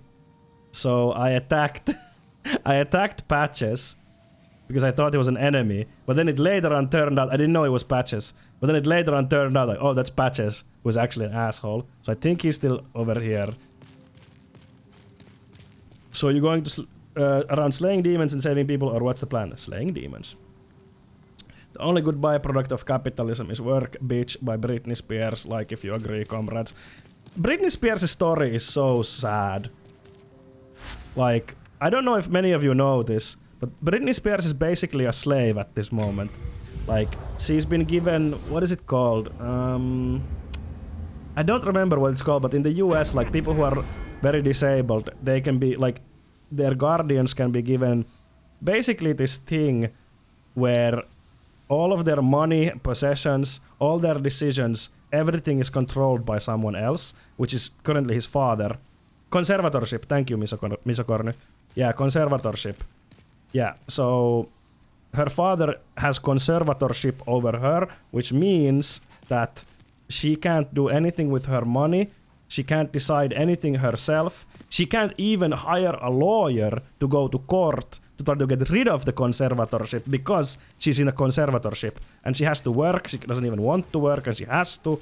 Like, it's so fucked up. It's really, really sick. And apparently there was a new documentary, but it was out on Hulu. And there's no Hulu here, so I don't know how to watch it here in the Europe. Okay, come on. But it's really sad and it's really fucked up. Also, yes, dude, live, laugh, love. I think the key that I got opens this. No, okay, didn't open that. Well, it opens something. I will fight for her rights. Yeah, it's... And, like, if you think that Britney Spears is in that situation... How many other people are in that conservatorship situation who don't have any visibility because they're not super famous? Like, I didn't even know that conservatorship was... No, Pita! Son of a bitch. Hey, locker. This stream is sponsored by ExpressVPN. It's not. Yeah, fuck you!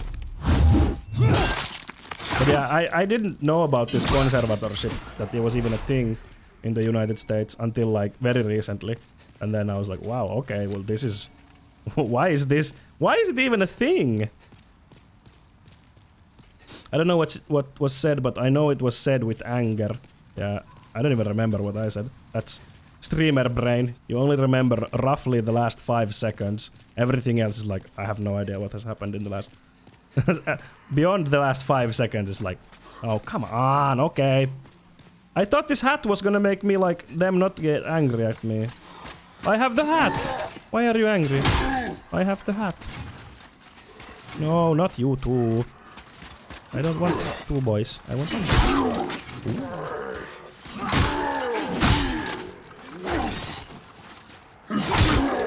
Yes!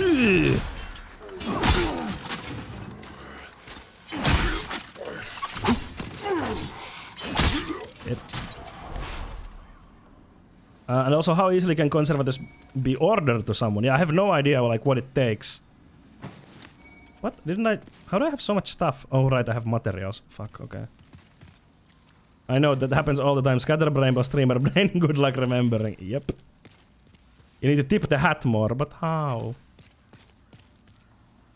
Britney got the court order because of dementia, I think, and a month later went on a world tour with Hoops of Fire and Intense Choreo. Yeah, like, if if Brittany really is like so disabled that she needs conservatorship, then why the hell? Hey, there you are.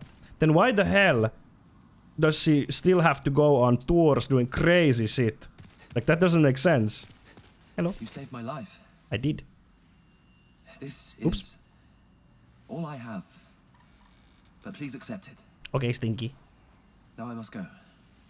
My father, the king, awaits me. Oh. Pure clear stone. Ooh. That sounds good.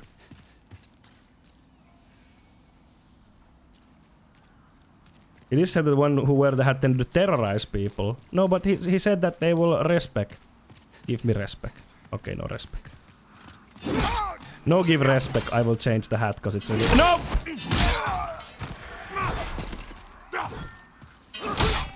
Okay, I'm gonna change the hat because it's really crappy. This is better.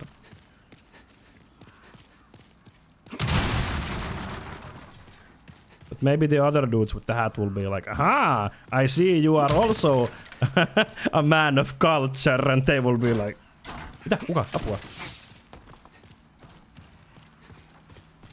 I read that she won't work until she gets out of it, and I support her fully. Yep. You better not work, bitch. Yep. It's so wrong. Like, why? Like, it's just slavery. Terrified from respect. Oh, okay. Well, I guess. So much respect. You're like, hello? Was there enemies here?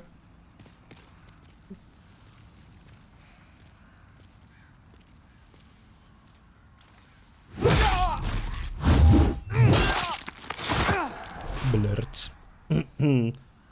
But I can't get anywhere from here, right? Maybe, could I? I don't remember anymore. Yes, free Britney or save Britney. I think it's free Britney. Is the hashtag. Blurts. I blurted you. Hey, don't shoot at. Don't you shoot at me. Okay. Oh yeah, there was another way. Okay, yeah, I wanna go. Oi, jala nyt vittu. Is Glowy McGlowson over there? No. Okay. Dudes. Men and their shooting things. Shaking my head. You're next, baby. Okay, now I can speak normal again. Hey, how's it going, bro?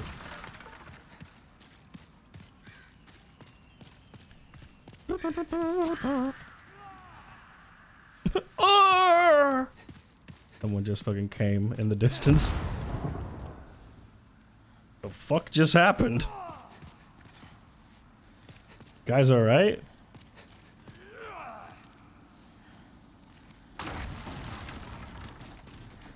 The fuck's going on? One of these has to be a secret door, right? Okay. No. It was worth a try. Because why else would they make that area? Don't judge them. I'm not judging. Hey, this is we're a pro-coom stream over here at Fun with Fondue. We are very pro-cooming. So angry. Oh, that's a lot of people. Oh, that's a boss. That is 100% a boss. Uy, saatana. 3 broken swords later. Pretty certain there's no secret door, but you can never be too sure. Alright, let's do this.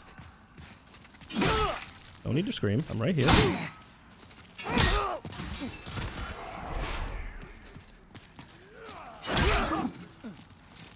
Uh-oh. Got lucky there.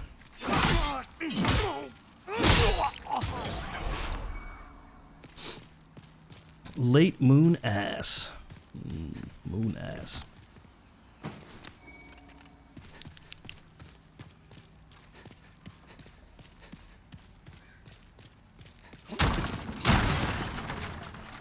Where was that key for, though?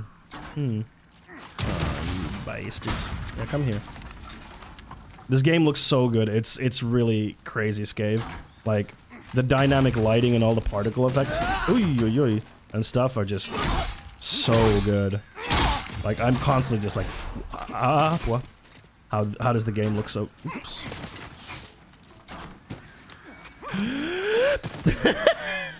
A calculated risk.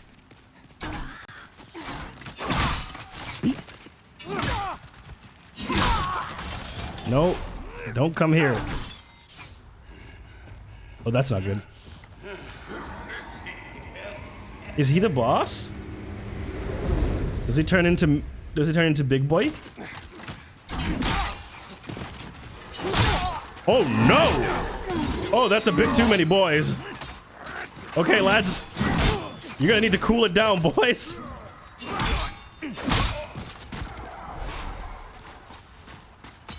Oh, no.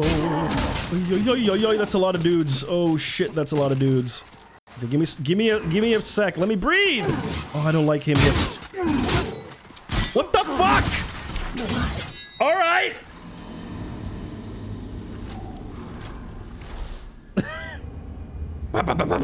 Fucking machine gun halberd. Damn, I didn't know fucking halberd was a machine gun. Let me go empty my inventory, because apparently I still have a lot of stuff in my inventory somehow.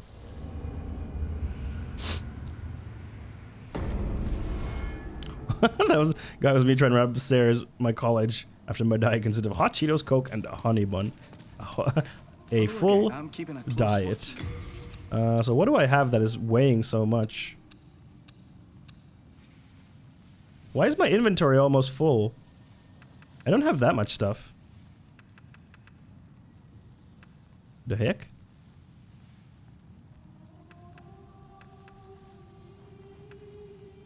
You can empty the inventory through menus. I forgot. Thank you for reminding me. Because I forgot. But I don't get it. Why is my inventory so full? Oh, I should get rid of that. That's a really heavy one. Oh, buttons.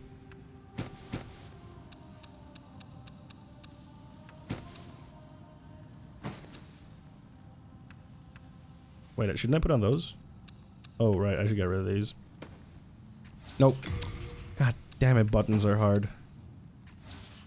Any ores? Nope. You absolutely have more than a human's pocket chicken. But see, I'm not a human. I'm an undead. So, yeah. How do you like them apples? Stinky! But perhaps our age will see the rise of new heroes. Okay.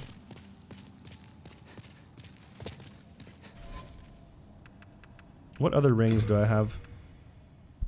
Anything useful? I have that one that's equipped. Fragrant ring. Nope. Flame resistance ring. Resistance to bleeding. Resistance to poison. Resistance to plague. Magic power. Nope. Attack power rises when HP is 30% or lower. Become harder for black phantoms to detect. More souls when slaying enemies. Okay. The chosen undead. Don't sell yourself short. True, true, true. I'm not just anyone. I'm not just any kind of undead. I'm the chosen one.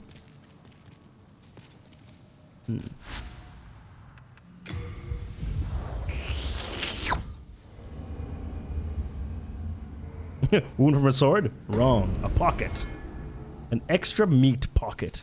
That didn't sound good. I regret saying that.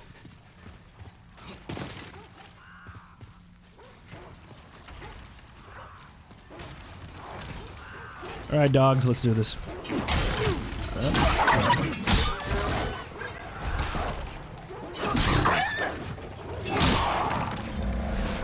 I really thought that the key would have opened that thing. Can I see the key? Where is it? It's like here? This one. Iron key ring. What does it say about it? An iron... a ring of iron keys. They all look the same. Oh, they don't.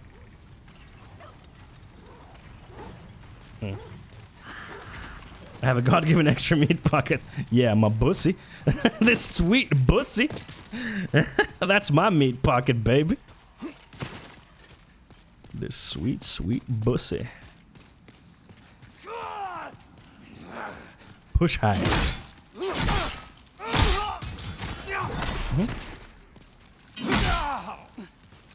Ow! Hey! Oh! I thought it was an enemy. I was like, no, you're not supposed to come here. Does he just... Wait, I should follow him. Where does he go? So where are you going? Maybe he opens a door or something. Ooh, let's see where he goes. Oh. I'm not going there. Cotton Eye Joe. Where did he come from? Where did he go? Bussy. It ain't just for fisting.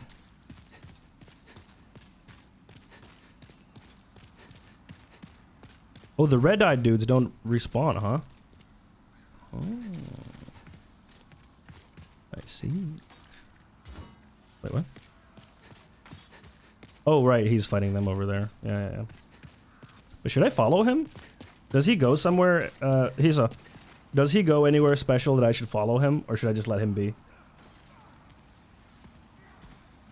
Nope. Okay.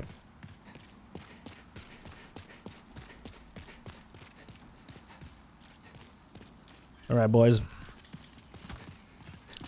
Ow!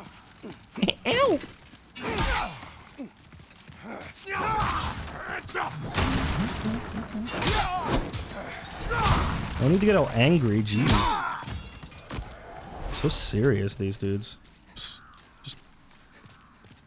Hello, new cutie. Hello. Thank you for the follow, Ms. Corny, and welcome to the cuties. Nice to have you on board. Fist and fish sticks? I don't know how you got there, but sure, why not? I mean, I'm not gonna be the arbiter of what goes, what is and is not allowed in that pussy. That is for you to decide! Yay! Hello, new cutie. Hey, Scave, thank you for the follow, and welcome to the cuties. Thick bussy, A fat bussy.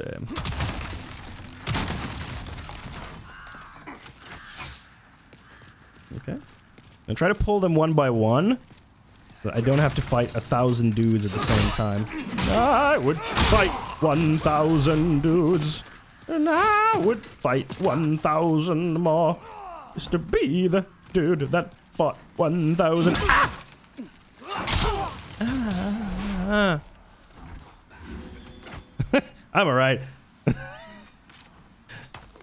This is cool. Wait, which one was the combo? Hold on, I need to check something. Was it light and then heavy? Yes, okay, that's the combo. I keep forgetting it. Come here, boy. Here we go. Nope, don't. Oh, okay. I thought he was gonna throw the thing at me, but he was just healing. He was a healing. I'm a healing man. And something. Ah! What's over here? What's that? Oh, nice. I have a lot of full moon grass, which is a good thing. No. Oh shit! There was. Ah! Oh no, that's bad. This is objectively bad.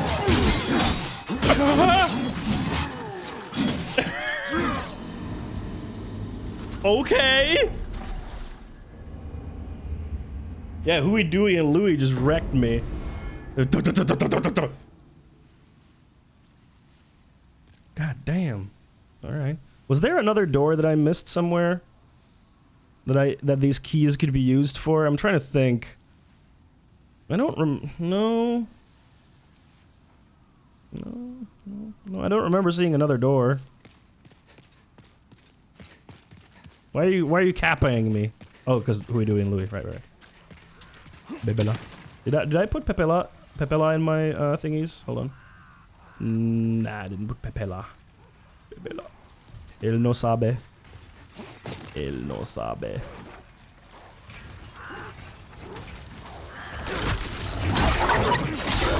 Oh, you were just smirking. Ow. Wrong emote. Okay. Alright. By the way, for any of the new people here, if you want to join our Discord, do jump in. Would love to have more wonderful people there. in the Discord. Welcome, there you are. Doggo. But they're evil doggos. They've been corrupted by the evil, you know, the thing. The evil thing has made them bad boys.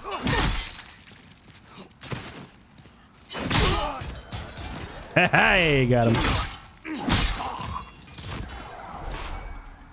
Damn, they're dropping a lot of late mode grass, which I do not mind at all. Because I have like 25. Ooh, baby. Baby, so much grass. So much grass. I have none of that ass. Alright. Alright, then. Oof, those spear dudes are no fun. Not these spear dudes. The red-eyed ones. Or the red-faced, whatever. You know what I mean. Ones with the... Ooh, that was bad timing. No! Stop!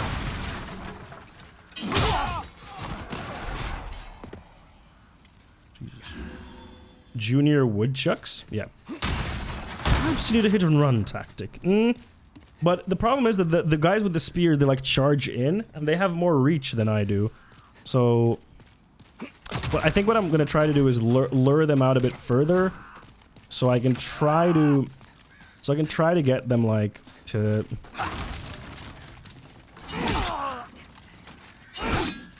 Uh-oh, that did not go as I wanted. No, don't throw me. I mean, don't throw at me. Stop! Could you? Dude. The fuck?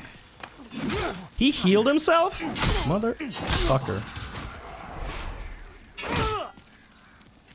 Okay, 2 HP Andy. Burp go.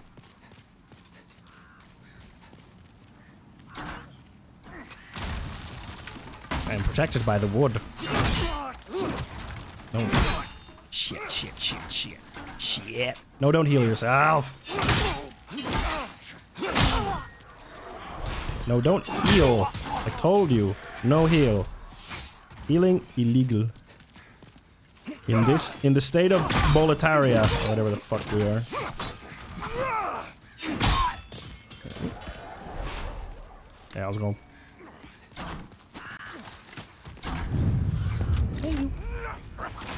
Okay, so I'm gonna make him come to me now, so I can kill him in peace. Okay, jeez, thanks, camera. I can kill him in peace. Then I can get the first archer boy, and then we'll see what the fuck happens.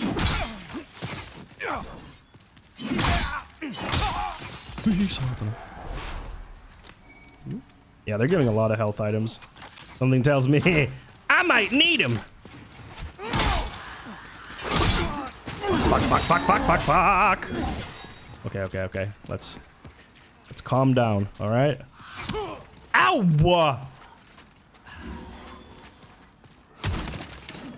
We have to de-escalate the situation. Okay. Stop! Eternal run. I can't attack! They get to me before I get to them! Ah! They move so fast!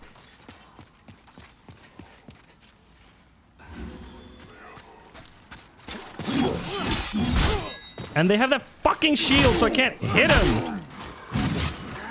Okay. Every kill is a kill. Every kill is a kill. How's the murdering going? Really not great? Because these guys are really, really annoying. Oh no, don't heal! Son of a... Ay! Oh, gula morro!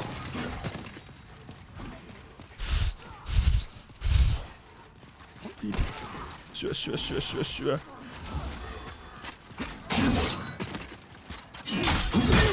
Fuck you and your fucking shield! No!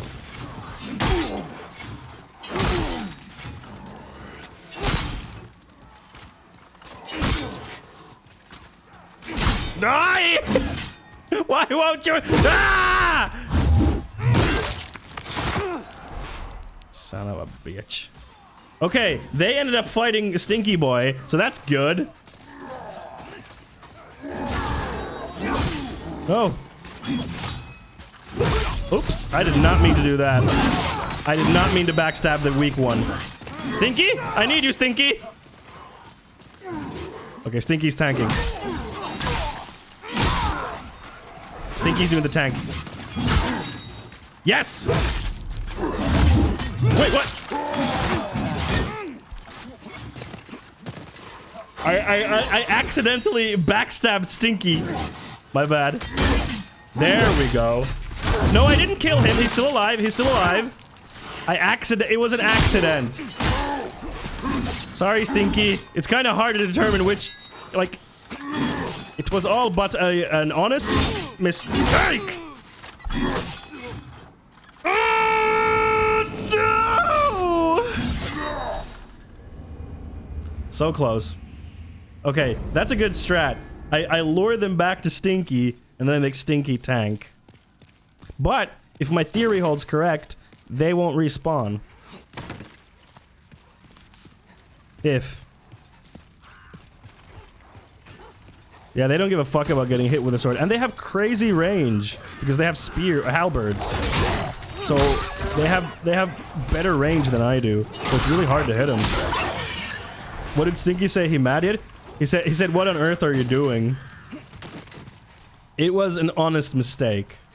I didn't mean to backstab him. I hope he's not mad at me, because it was an accident. Nope. You might be good. I hope I am.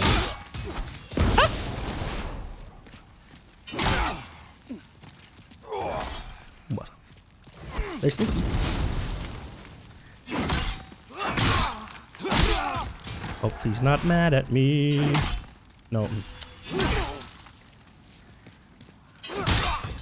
Stinky, are we cool? Yeah, we're cool. My father. Yeah. See, he's not mad at me.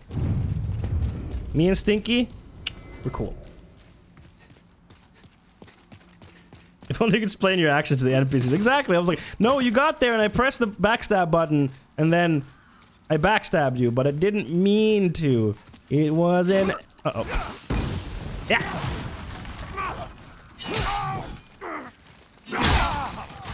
Woo. Stinky's father is the king, apparently. Oh yeah, he is Prince Stinky then. Good point. Very good point. He's mad, he's just plotting his revenge. Yep. Revenge is a dish best served cold. Nope, they respawned. God damn it. God damn it. Come on. Come on, lads. Come on, lads! Come on, then! Come. Come on.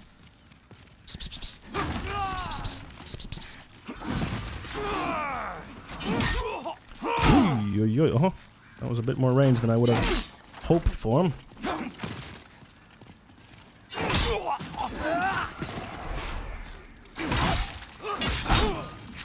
You and your fucking shields.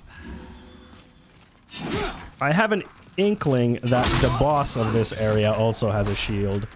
Because there's a lot of dudes with shields. So, it would be thematic. The fuck? Fuck you.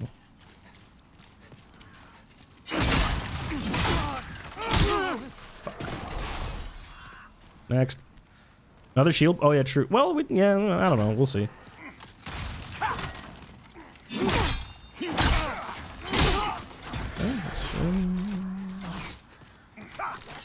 Yeah, okay, I'm here, dude.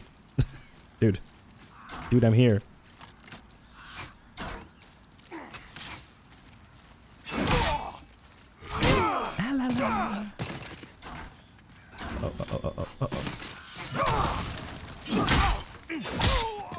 Okay. Give me some late moon grass, baby. Some late moon ass. Prince Stinky has a sword, and he is hardened by souls again. The Prince of Cosmos has an all-devouring ball. Which... Wait, Prince of... Oh, right. Oh.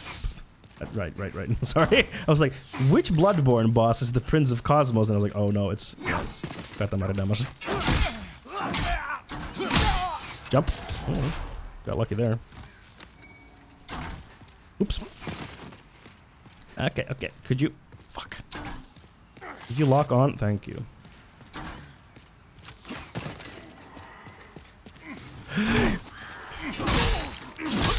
Jump, bump. Okay, now we go. Go. We're gonna lead them to Stinky. Okay, we're gonna lead them to Sprint Stinky, and Stinky's gonna tank. Stinky's gonna be our tank. We're gonna abuse. We're gonna cheese. Ooh, hey. Choo choo! Chugga. There, they're coming. Oh god. Oh, loud.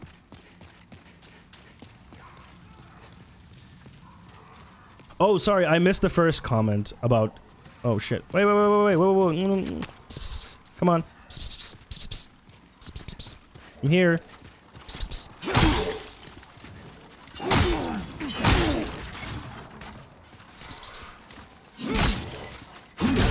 This guy literally gives no fucks. Uh-oh. No. Okay, one down. You missed all my comments. Wait, how many did I miss? Oh, that one. Sorry, my bad. Who would win, Prince Stinky or Prince of Cosmos? Right. Okay. Sorry. Reading comments is hard, okay? It's not easy being a streamer, you know? I just play video games. You're not insignificant, shut up. You're very important. Oh, dude, what the fuck? You are very important here, Mida. You are one of my mods. You are very important to me. Oh shit, he didn't die. Yay. Fuck, this is not what I wanted. Come back here, you bitch. Okay, there we go. Okay, now it's you and me. Yes! 1v1 me, bitch! Final destination, baby! Yeah! Let's fucking go. I have a lot of souls, though. Oh. Might as well lose them at the boss. I mean, fuck it, right? Okay, who's the boss? 1v1, Fox only, final destination. What boss? Oh yeah, definitely there's not gonna be a boss. Prince of Cosmos would be a good, like, assist trophy in Smash. That would be a good assist trophy. What are you planning? Giggly motherfucker. Yeah?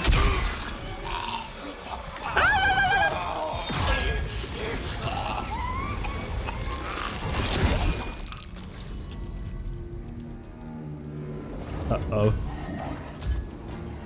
Oh. Oh!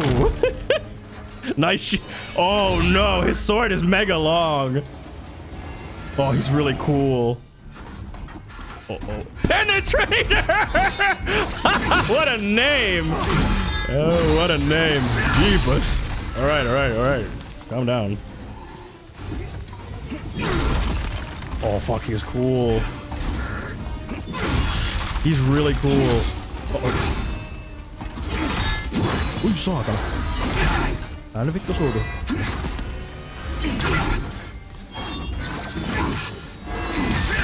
Oj, satan. Oh, he's really cool.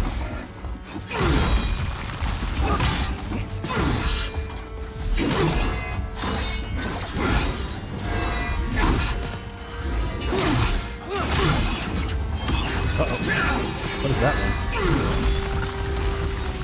Well, it's your statue, not mine. Ah, fuck! Uh-oh. I didn't mean to do that! I didn't mean to push him. Hey, you're my loud. Oh, yeah, dude. Ah, fuck, he dodged.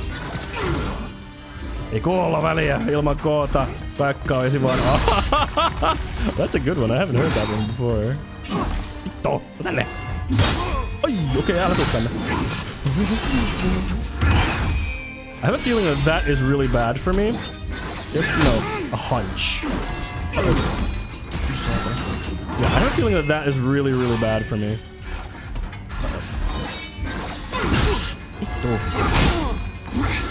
Ei sinne päin. Penetrate sama.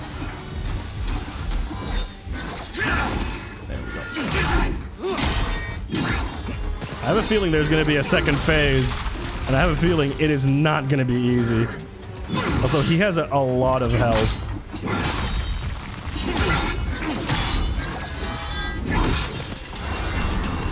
You're fine, just let him do, you know, that thing. Fuck, I dodged too early. Shit. I was doing really well. Oh, I definitely need to add that to the raid trailer. His name is Penetrator? Come on, his name is Penetrator? Like, come on. You know what I'm gonna do? Where's the item that lets me return? Where is it? No, where is it? This one. Only 2? Ugh, do I really want to use it? Is this the one that is this the one that takes me back to the Nexus and I don't lose my souls? I'm pretty sure it's this one, right? But I only have 2 of them. Don't want to use it. I never played Dark Souls 3, but in Dark Souls 2, I beat the game using the gauntlets. They do more damage than they should, Angry. Hey, Angry Papa Pug, how's it going? How is your pug? Yeah. Nice to see you again. Yes, I never used those. Yeah, okay, so here's what's gonna happen. I'm gonna put it here so I can get my souls and get out of there ASAP. So then I can get my souls and level up and stuff. Oh, he's doing well. Still chasing bears. Ugh. Why didn't I attack or dodge? What the fuck? Okay.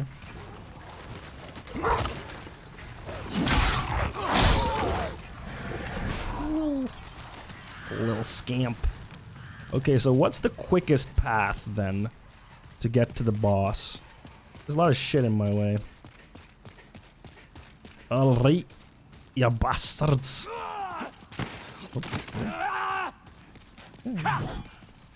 No need to yell, I'm right here, dude. Straight, yeah, thanks. Thanks for the absolute 5-head tip.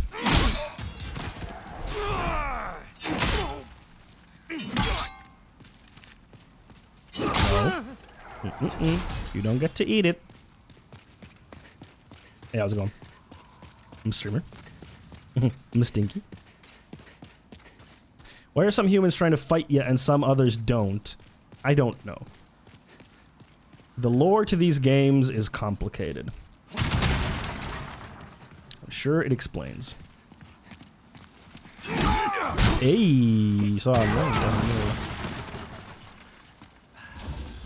Need to figure out dinner. Ooh. We need to watch more VOD video, truly.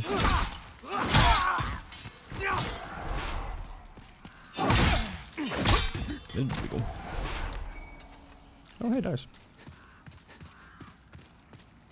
You have some ideas, but they're just that, ideas. What are your ideas? Oh, come on, they respawn?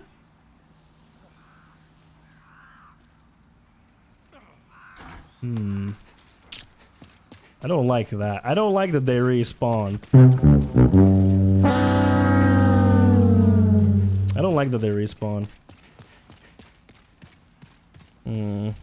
Wait, where was the other? Was this the stairs?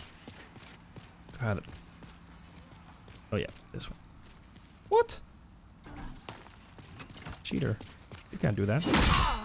Literally stealing. Literally cheating, dude. Literally lying, dude. I think this route might be the quicker way to get back to the boss. I'm still figuring it out. What's the quick way to get there? Because I don't want to get hit by those spear boys. Because they hit me, it's no fun, you know? Yeah, so...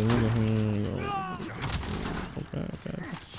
Like, look how many motherfuckers there are. How am I supposed to get through? Oh, no. That's my souls. I can see my life before my eyes. Ah! 2 arrows. Beef women! There goes 20k souls. God damn it. Okay, how the fuck are you supposed to quickly run through that? Ugh. Okay, anyway, we lost those souls, so we were not getting them back, so now I can just, like, experiment. I can just, like, try to speed run through everything. Swedish meatballs with egg noodles. What? Meatloaf with potatoes and winter squash, breakfast for dinner, waffles, egg potatoes, sausages, last but not least, sloppy joes with fries. I would say Swedish meatballs. Carefully run. What the fuck was that sound?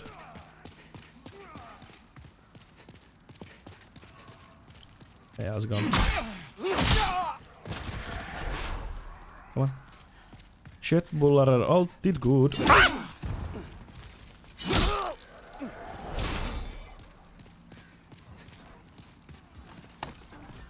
Chili tuna pasta? I'm not a big fan of tuna.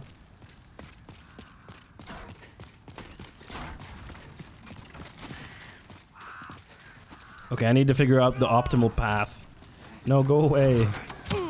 Ah, okay, I'm going.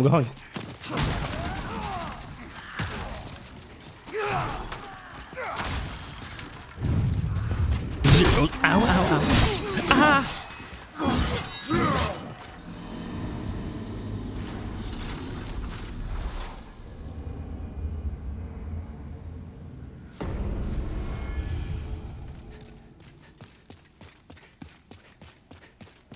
Why do those 3 respawn, but the other 2 didn't?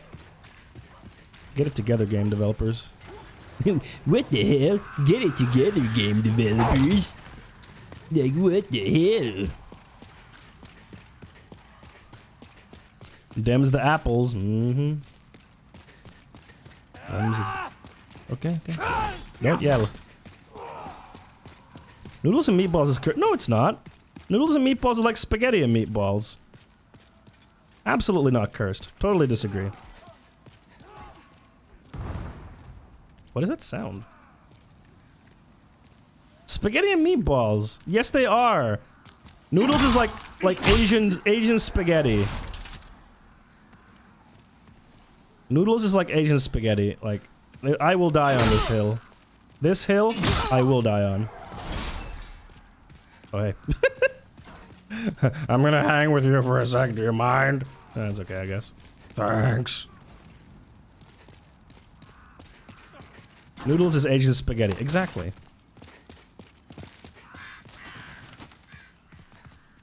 Yeah. Everyone knows this. Fucking hell. How the frick am... Okay, I got it. Go. What's not normal is Mammy, true. Would you like some rye? Oh no, I forgot. Alright, yeah. Let's do this. This boss is cool, I like him. Another. Alright, let's do this, you fuck. Ow. Fuck. Thought I was gonna stun him.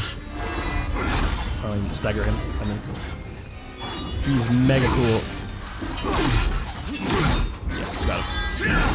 2 free hits. Awesome. Here's the penetrator! Oh.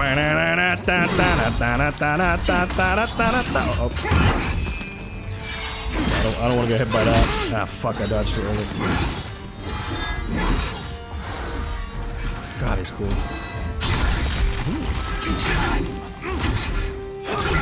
I can push him!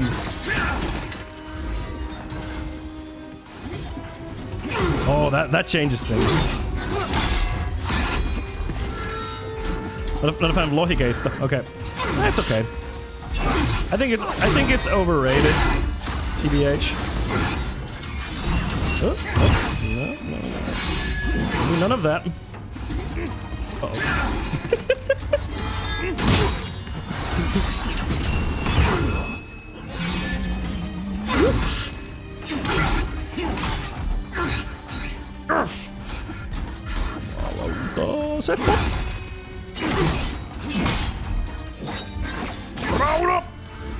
I'm sorry, I'm super busy with the boss, but I appreciate your discussion. Though I might not agree with it. Uh-oh. No second phase?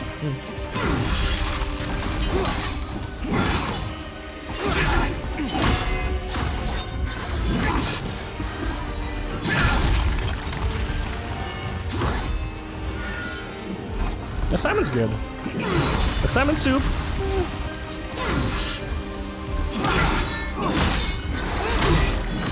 Yeah, baby. Yeah, I'm not standing there for that. Oh no. Who saw that? Up. Okay. Fuck.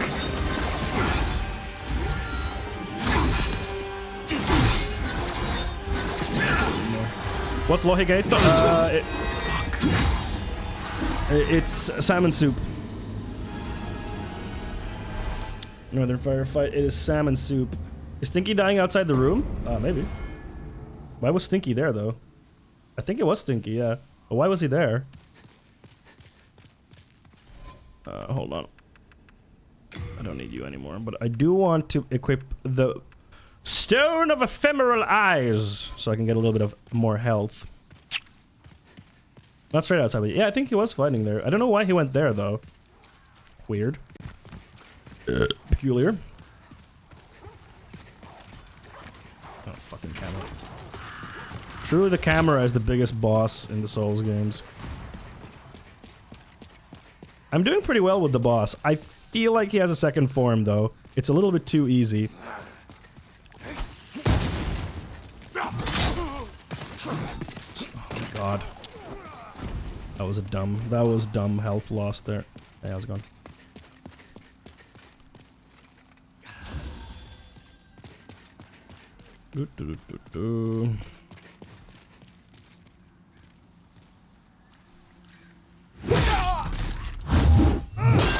It's a good thing that doesn't make a lot of noise. Creamy salmon soup. But I think my ambivalence towards salmon soup, Lohigate, is that I'm just generally not a soup kind of person. It's not really my jam. Never really been big on soups. It's not my thing. Come on! Oh, I'm not gonna make it through. Oh, bro. Oh, come on, dude! Oh. The JJ with an UTI plus bath equals salmons. What? Why? No, why? Why did you put this in my head? Last night I made chicken and sausage jambalaya and sweet potato pecan pie. Ooh. When I woke up this morning, the fork in it was at least half gone. I didn't eat it. Snoop's never been your jam? Was that a food pun? It was not. It was an unintentional pun. It's just a phrase I use. Son of a bitch.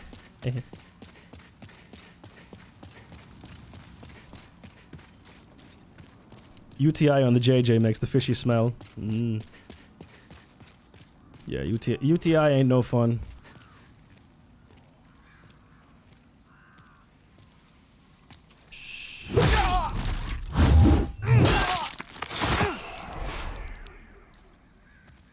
Yep, first kid at 40 years old too. A bit nervous, was always told it would never happen. Aww.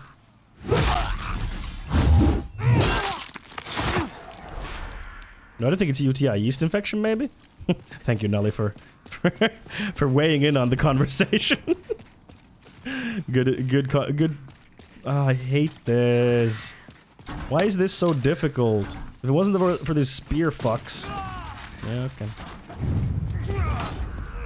Okay. So. Ow. Is there a bird up there? I don't know. Oh shit, they're coming.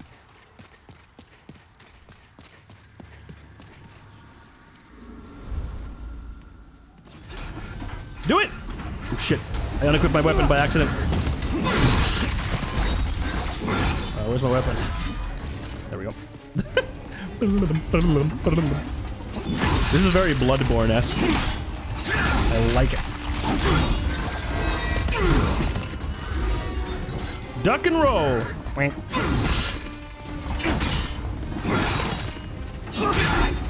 Yes! Stagger it. Good. Okay, step back. Uh-oh. Oh no! Ow! Oh, that wasn't as bad as I thought it would be. Still hurt though. The sword is mega cool. It reminds me of the clock tower lady from Bloodborne. It's from the DLC, right? The clock tower. Ooh, satana. Okay.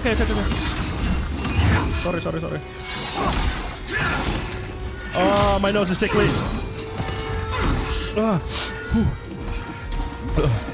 Can someone remind me if Maria of the clock tower, whatever her name is from Bloodborne? Shit. Fuck. If she is from the DLC? I'm pretty sure she's from the DLC.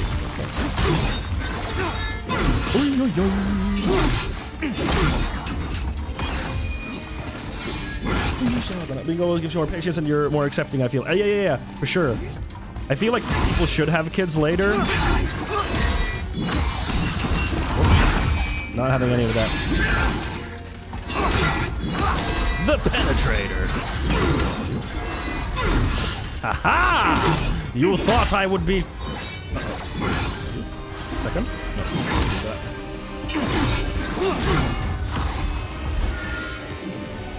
Okay.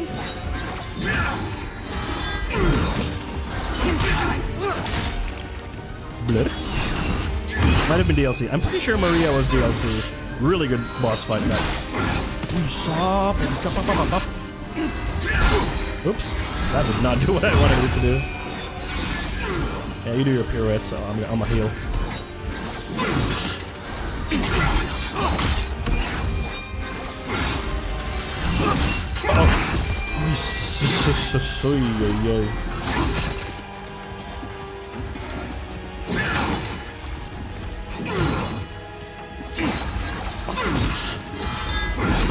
Alright, take care, guys. Gonna start moving around here. Okay, have a good one. Oh, okay.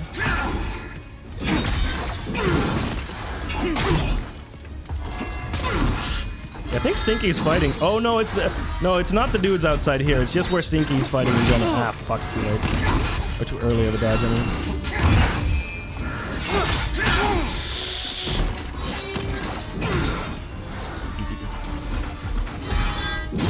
Huh? Yes!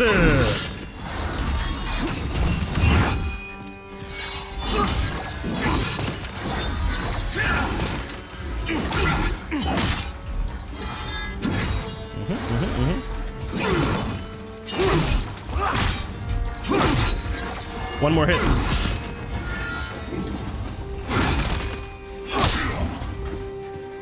That can't have been it, right? Really? Damn, third try. Alright. Cool. Damn. It was almost first try. It was third try.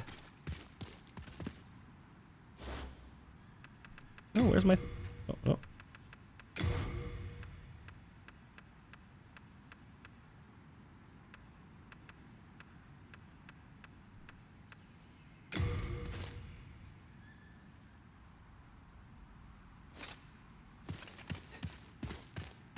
Yeah, I'm going to teleport, don't worry.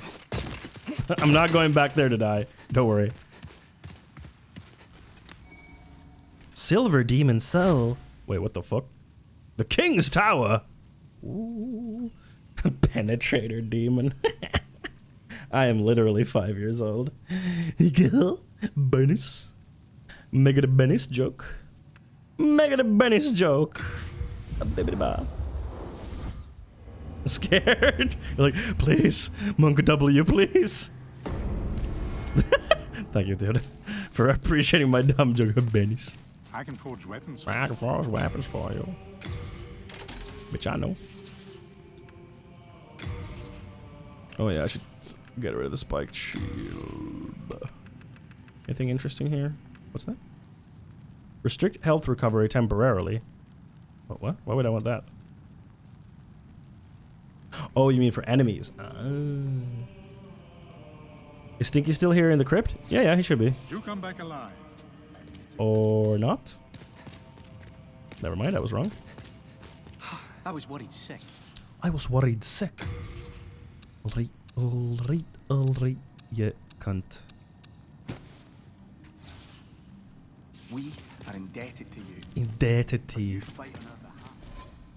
Don't think you saved him properly? Really? Did I have to do something else?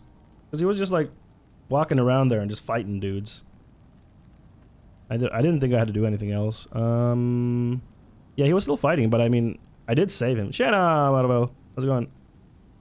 He might have moved. I think he moved. Yeah, move me and ma. No, I should get rid of these. Those are just worse gloves. I was worried sick. Oh, I'm sure you were.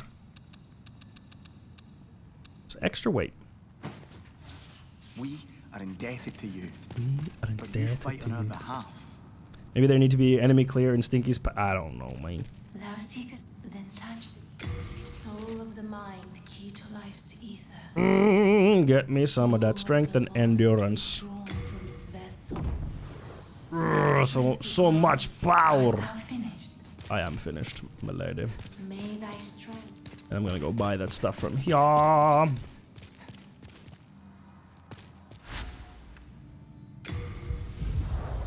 just going here to buy stuff. Then I shall see where the king's things takes me. Spoiler: he moved unless he died. He didn't die though. He almost died when I almost killed him accidentally, but he didn't. Why don't you go talk with people with a 1.5 meters Zweihänder on your shoulder? Not intimidating. Yeah. Oh, hello. Oh, hello. All done. I am all done.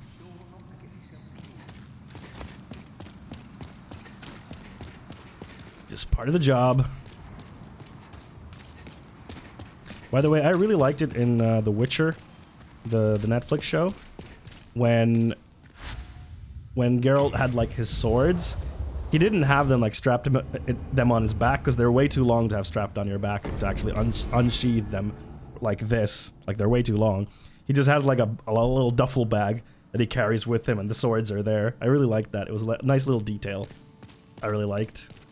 I really want the second season already, but they've already had to like interrupt the shootings twice because of COVID. Which of course, like, yeah, they should absolutely do that before before they film anything. But I want more. Hey, Geto, how's it going?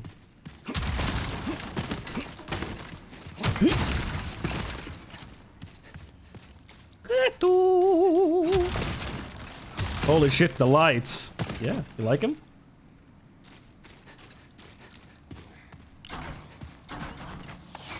Oh boy, oh no, there's bad boys back there.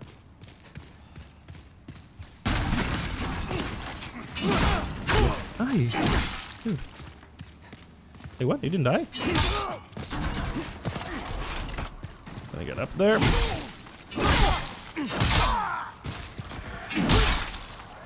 Oh no, that does not look like fun. I had dinner with a friend who I haven't seen since Midsummer. Oh, that's really nice. That's awesome.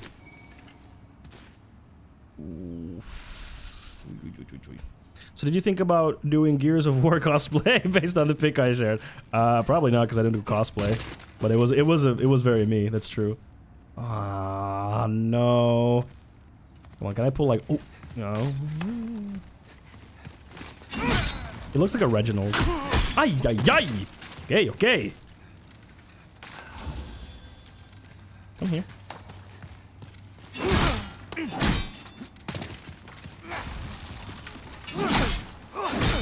Cool sword, though. Come. Face, hair, and colored garment. Yep, it was true. It was very much me. Luckily, he's a bit of a pushover. It's the shield dude that I'm worried about.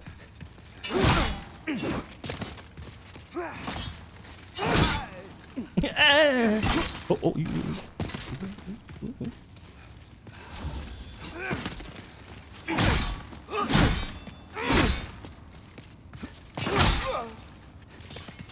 Dead.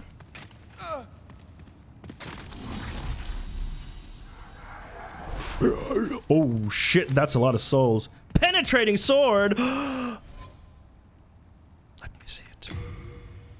I would like to see the sword. Ooh, that's very sexual.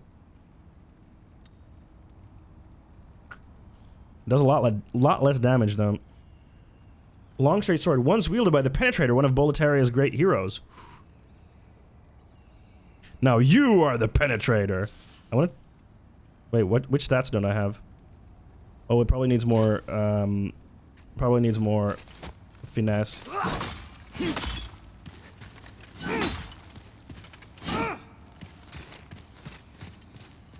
How do you do the...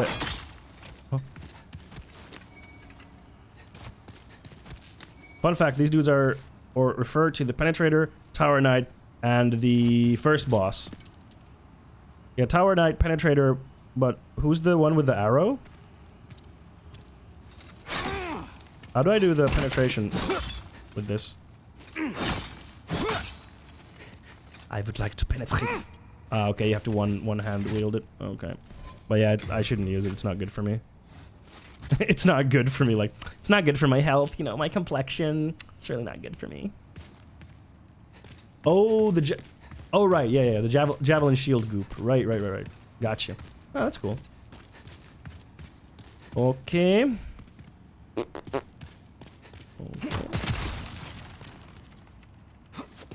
Come on. Come on. No, why did you do that? That's fast.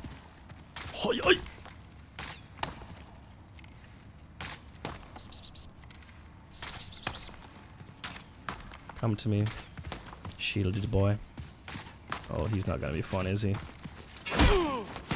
Nope, he is.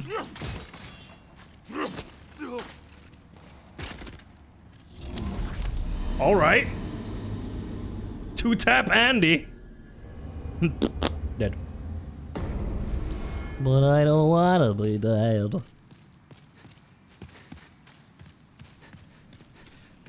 I don't like the dudes. It wasn't a one-shot, it was a two-shot. I don't like the spear peeps in this game. They are no fun. No me gustó. Uh-oh. Like, hold on, give me a sec. Okay, but they don't respawn, so that's fine.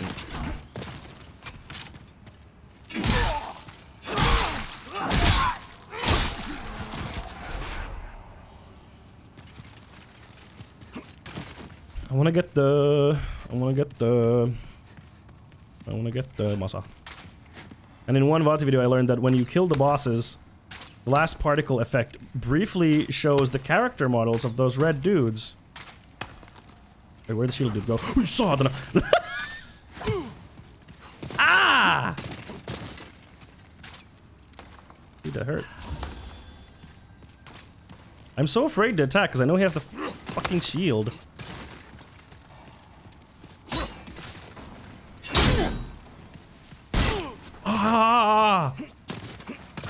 Hurts so much. Wait, he's slow, right? So I can just run up to her. I'll do that.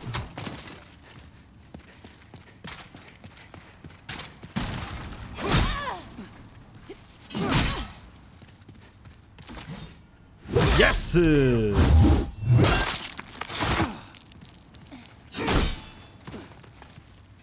Oh, she switched. Oh no! She's a quick one.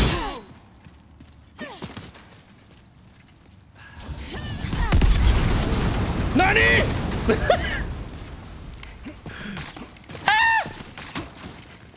She's a witch, she is! Must be some kind of magic trick.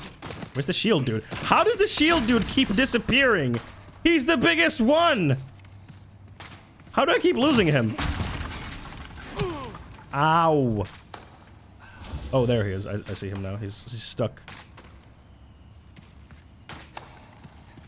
Lada. Lada, lada. Mada, mada. I need healing.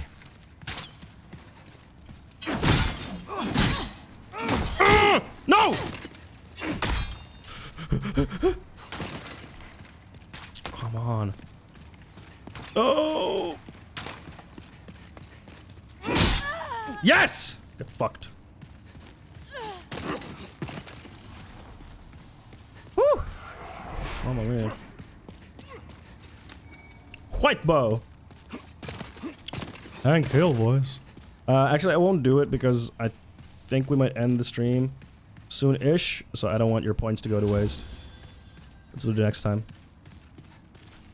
Yes, shieldy boy. Fuck! Oh, he's so hard to hit. Oh, he's so hard to hold. He's so... There we go. Oh, I don't have a lot of margin for error on this boy. This boy! Blonk! Looks like I'm hitting a fucking... Not windshield, what's it called?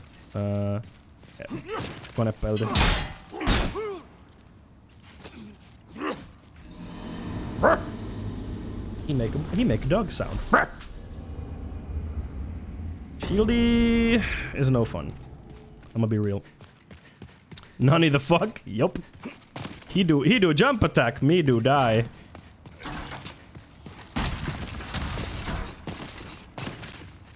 Wanna get my souls first. Actually, you know what? I'm gonna GTFO, GTA San Andreas.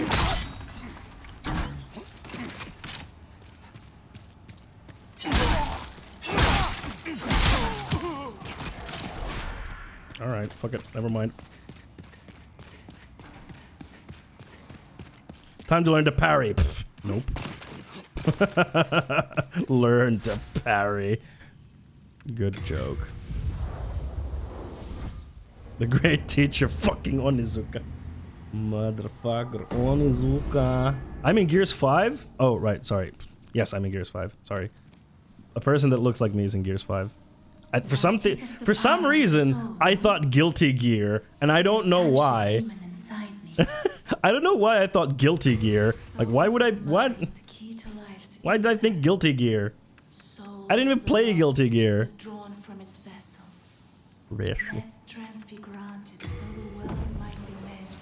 Thanks. Art thou finished? Yep. I amst. May thy strength help. Yeah. Okay, let's try one more time. One more. We're gonna celebrate. We're gonna celebrate. Xavier Woods. Oh, it's Xavier Woods.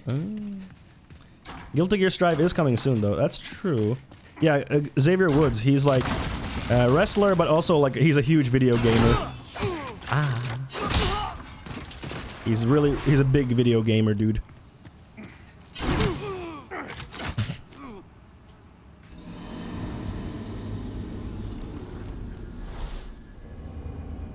It is a nice colorful armor, yep. Not sure if excited. I mean, I don't play fighting games, so I have no opinion on Guilty Gear.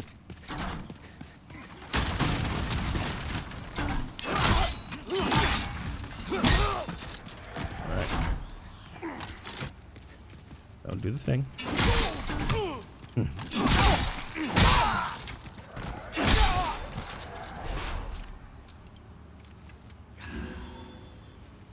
Maybe you should have got some points into speed. No. Why would I need speed when I have power? Forsooth. Come on. Come on. I bet he's gonna drop the shield.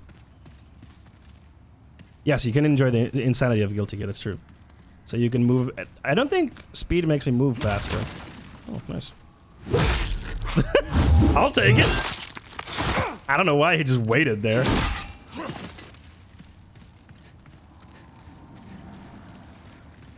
Hey, D-Blast, how's it going? Fuck, fuck. I realized immediately. Nah, Dex is just weapon stat. Exactly. It doesn't make you actually move faster. I think in some Souls games it gives you more, Satana. Why is he so fast? Okay. I didn't know that was possible. Today I have learned a new thing. I don't know how I did that. How did that happen? Uh-oh. I looked at my iPad. That was a mistake.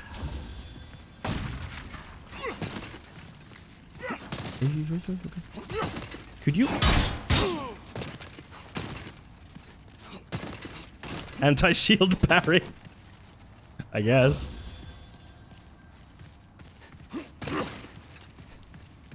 Oh, shit. I'm good. Trying to think about some tattoo ideas. Ooh. Where do you want to get it? Come on. Make a mistake. Could he be any more annoying?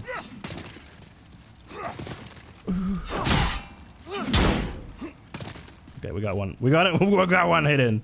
It's a game of patience. I'm gonna run out of healing items.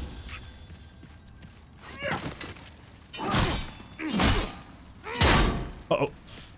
Literally harder than the boss. You're thinking chest and shoulder area. Ooh. That sounds nice. Do you have an artist in mind?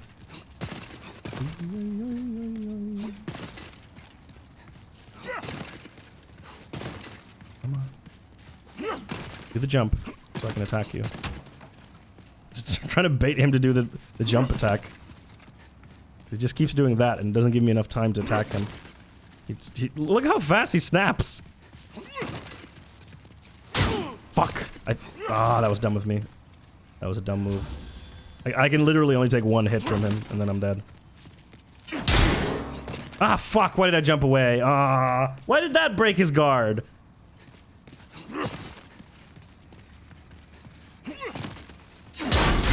Fuck! Like, sometimes it looks like, oh, it's gonna hit, and then, nope, he blocks it. Like there, it looks like I could hit him. Nope, can't hit him. Yes! Yes!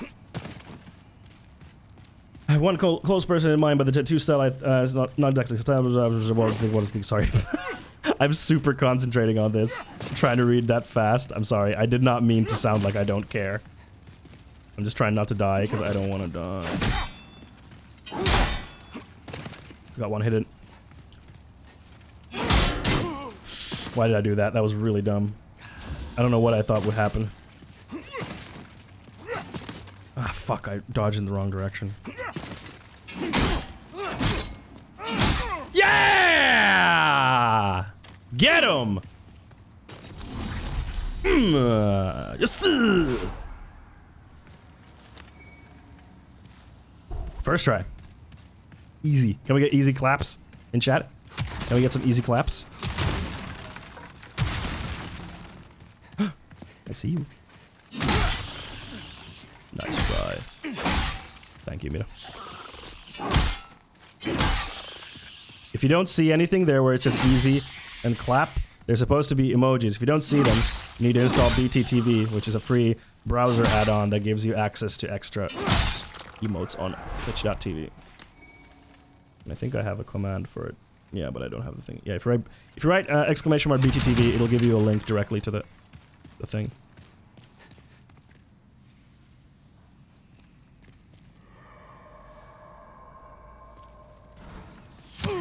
Oh, come on!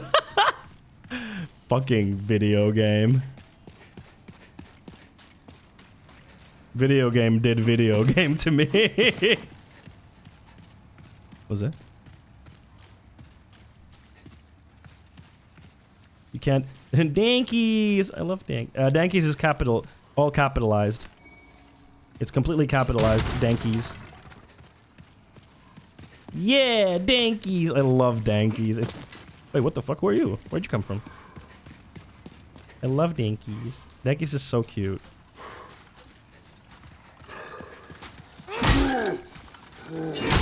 Nothing personal, kid.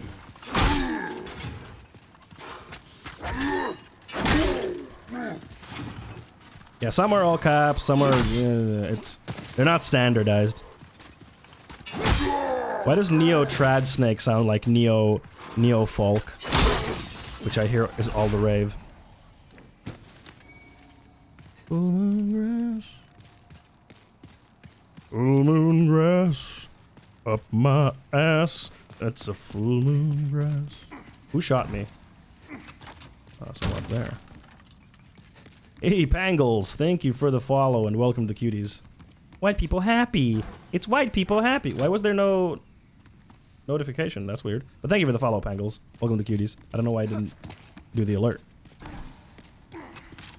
Hello, new cutie. Oh, there it is. Oh, come on.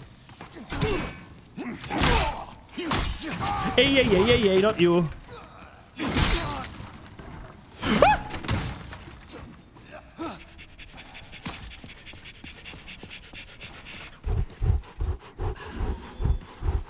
Whew. Close. Easy. Where is he? There you are. Oop, nope, no you don't. Oh, he has more health than the previous ones. Oh, I can heal.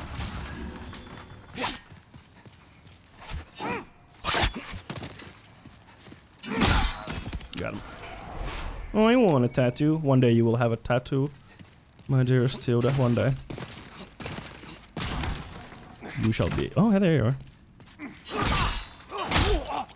Oh, ah! Ooh, ah. Huh? Thought I killed you. One day, my friend, you shall get your tattoo. Oh no, he angry. Oh, he angry. Oh, he have big sword. Angie and a big sword. And we started watching again when you were singing about butts. Uh-oh. Ah!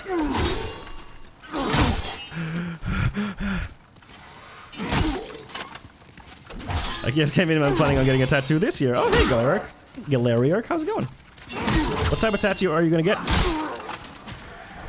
Whew. What we got here?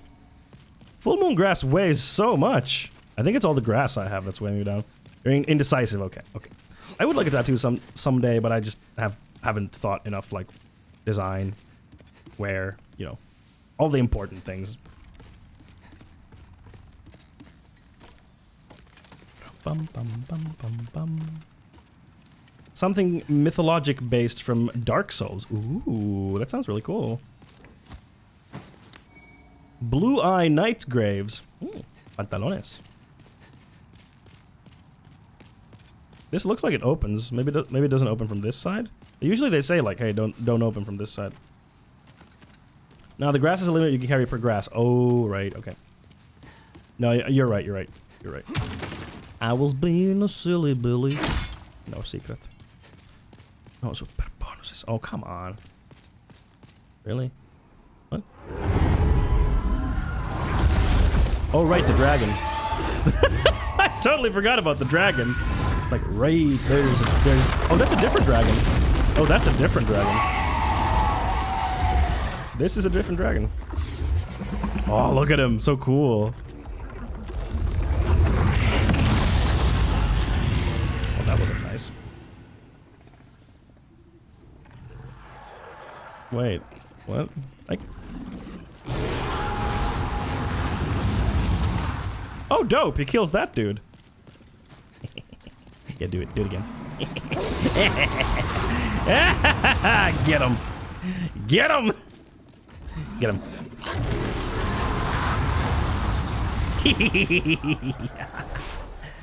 That's a good boy. La Muerte Inc. is a tattoo studio in Finland. In La Muerte Inc., there's a ton of amazing neo-traditional tattoo artists.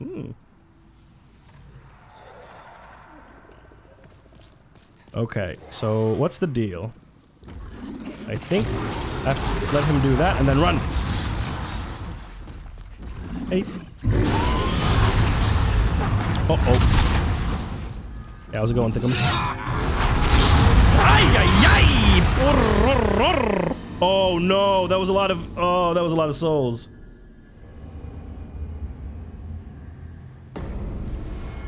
That dragon got me good. Shit, that was a lot of souls. Oh well.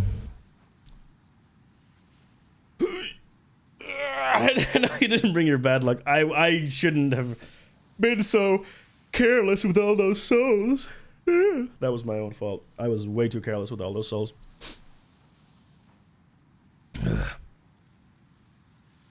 From my understanding with tattoo artists is that you should like book them super well in advance, because my understanding is that they are usually booked like even a year in advance. Loving your character's look, thank you. He is absolutely lovely. He is a dope dude, indeed. Depends on the artist, but yes. Yeah, I've understood that there are fairly long wait lines for like good artists.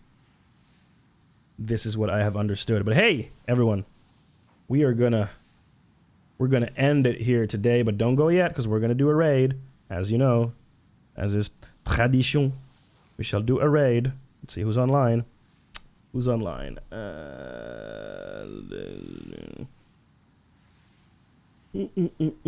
Anna's online. Let's go say hi to Anna. She is such a lovely little person. Get in there. Everyone raid. Let's raid Anna the Nugget. She's a wonderful leftist streamer. She is awesome, wholesome, fun, wholesome. Did I say wholesome? Wholesome, fun. Thank you very much, everyone, for today's stream. It was super fun stream. I love playing Demon's Souls. I want to play it more. Next time I'm going to be live on Friday, 5 p.m. Central European time. That is 6 p.m. Finnish time. And yeah, we're going to be playing the Medium, which was voted by the Tier 3 patrons. So if you want to become a patron, there's a link to my Patreon. So you can give me money if you want. And then if you're a Tier 3, you get to vote on the games that I play. And you were asking, what does a leftist streamer mean? It is a political streamer that covers news and politics from a leftist perspective. Northern Firefighter. I am a political streamer myself. When I don't play games, I'm talking about leftist stuff. And yeah, check out my YouTube, Instagram, Twitter, all that good stuff. And there's also the Discord. If you're not in the Discord, please do join us. Would love to see you there. Thank you so much, everyone. Had a great stream with you. And yeah, I will see you on Friday for this week's last stream. And remember, special stream on Monday. We have David Stadson as a gift. He'll be talking guest. He'll be talking about the stuff. But yes, see you then. Running out of time. Goodbye.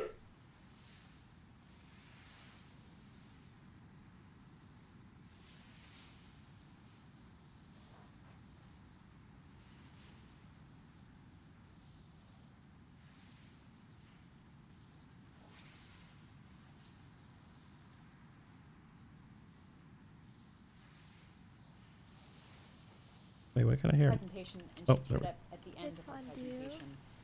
Both Thank you so much for the break.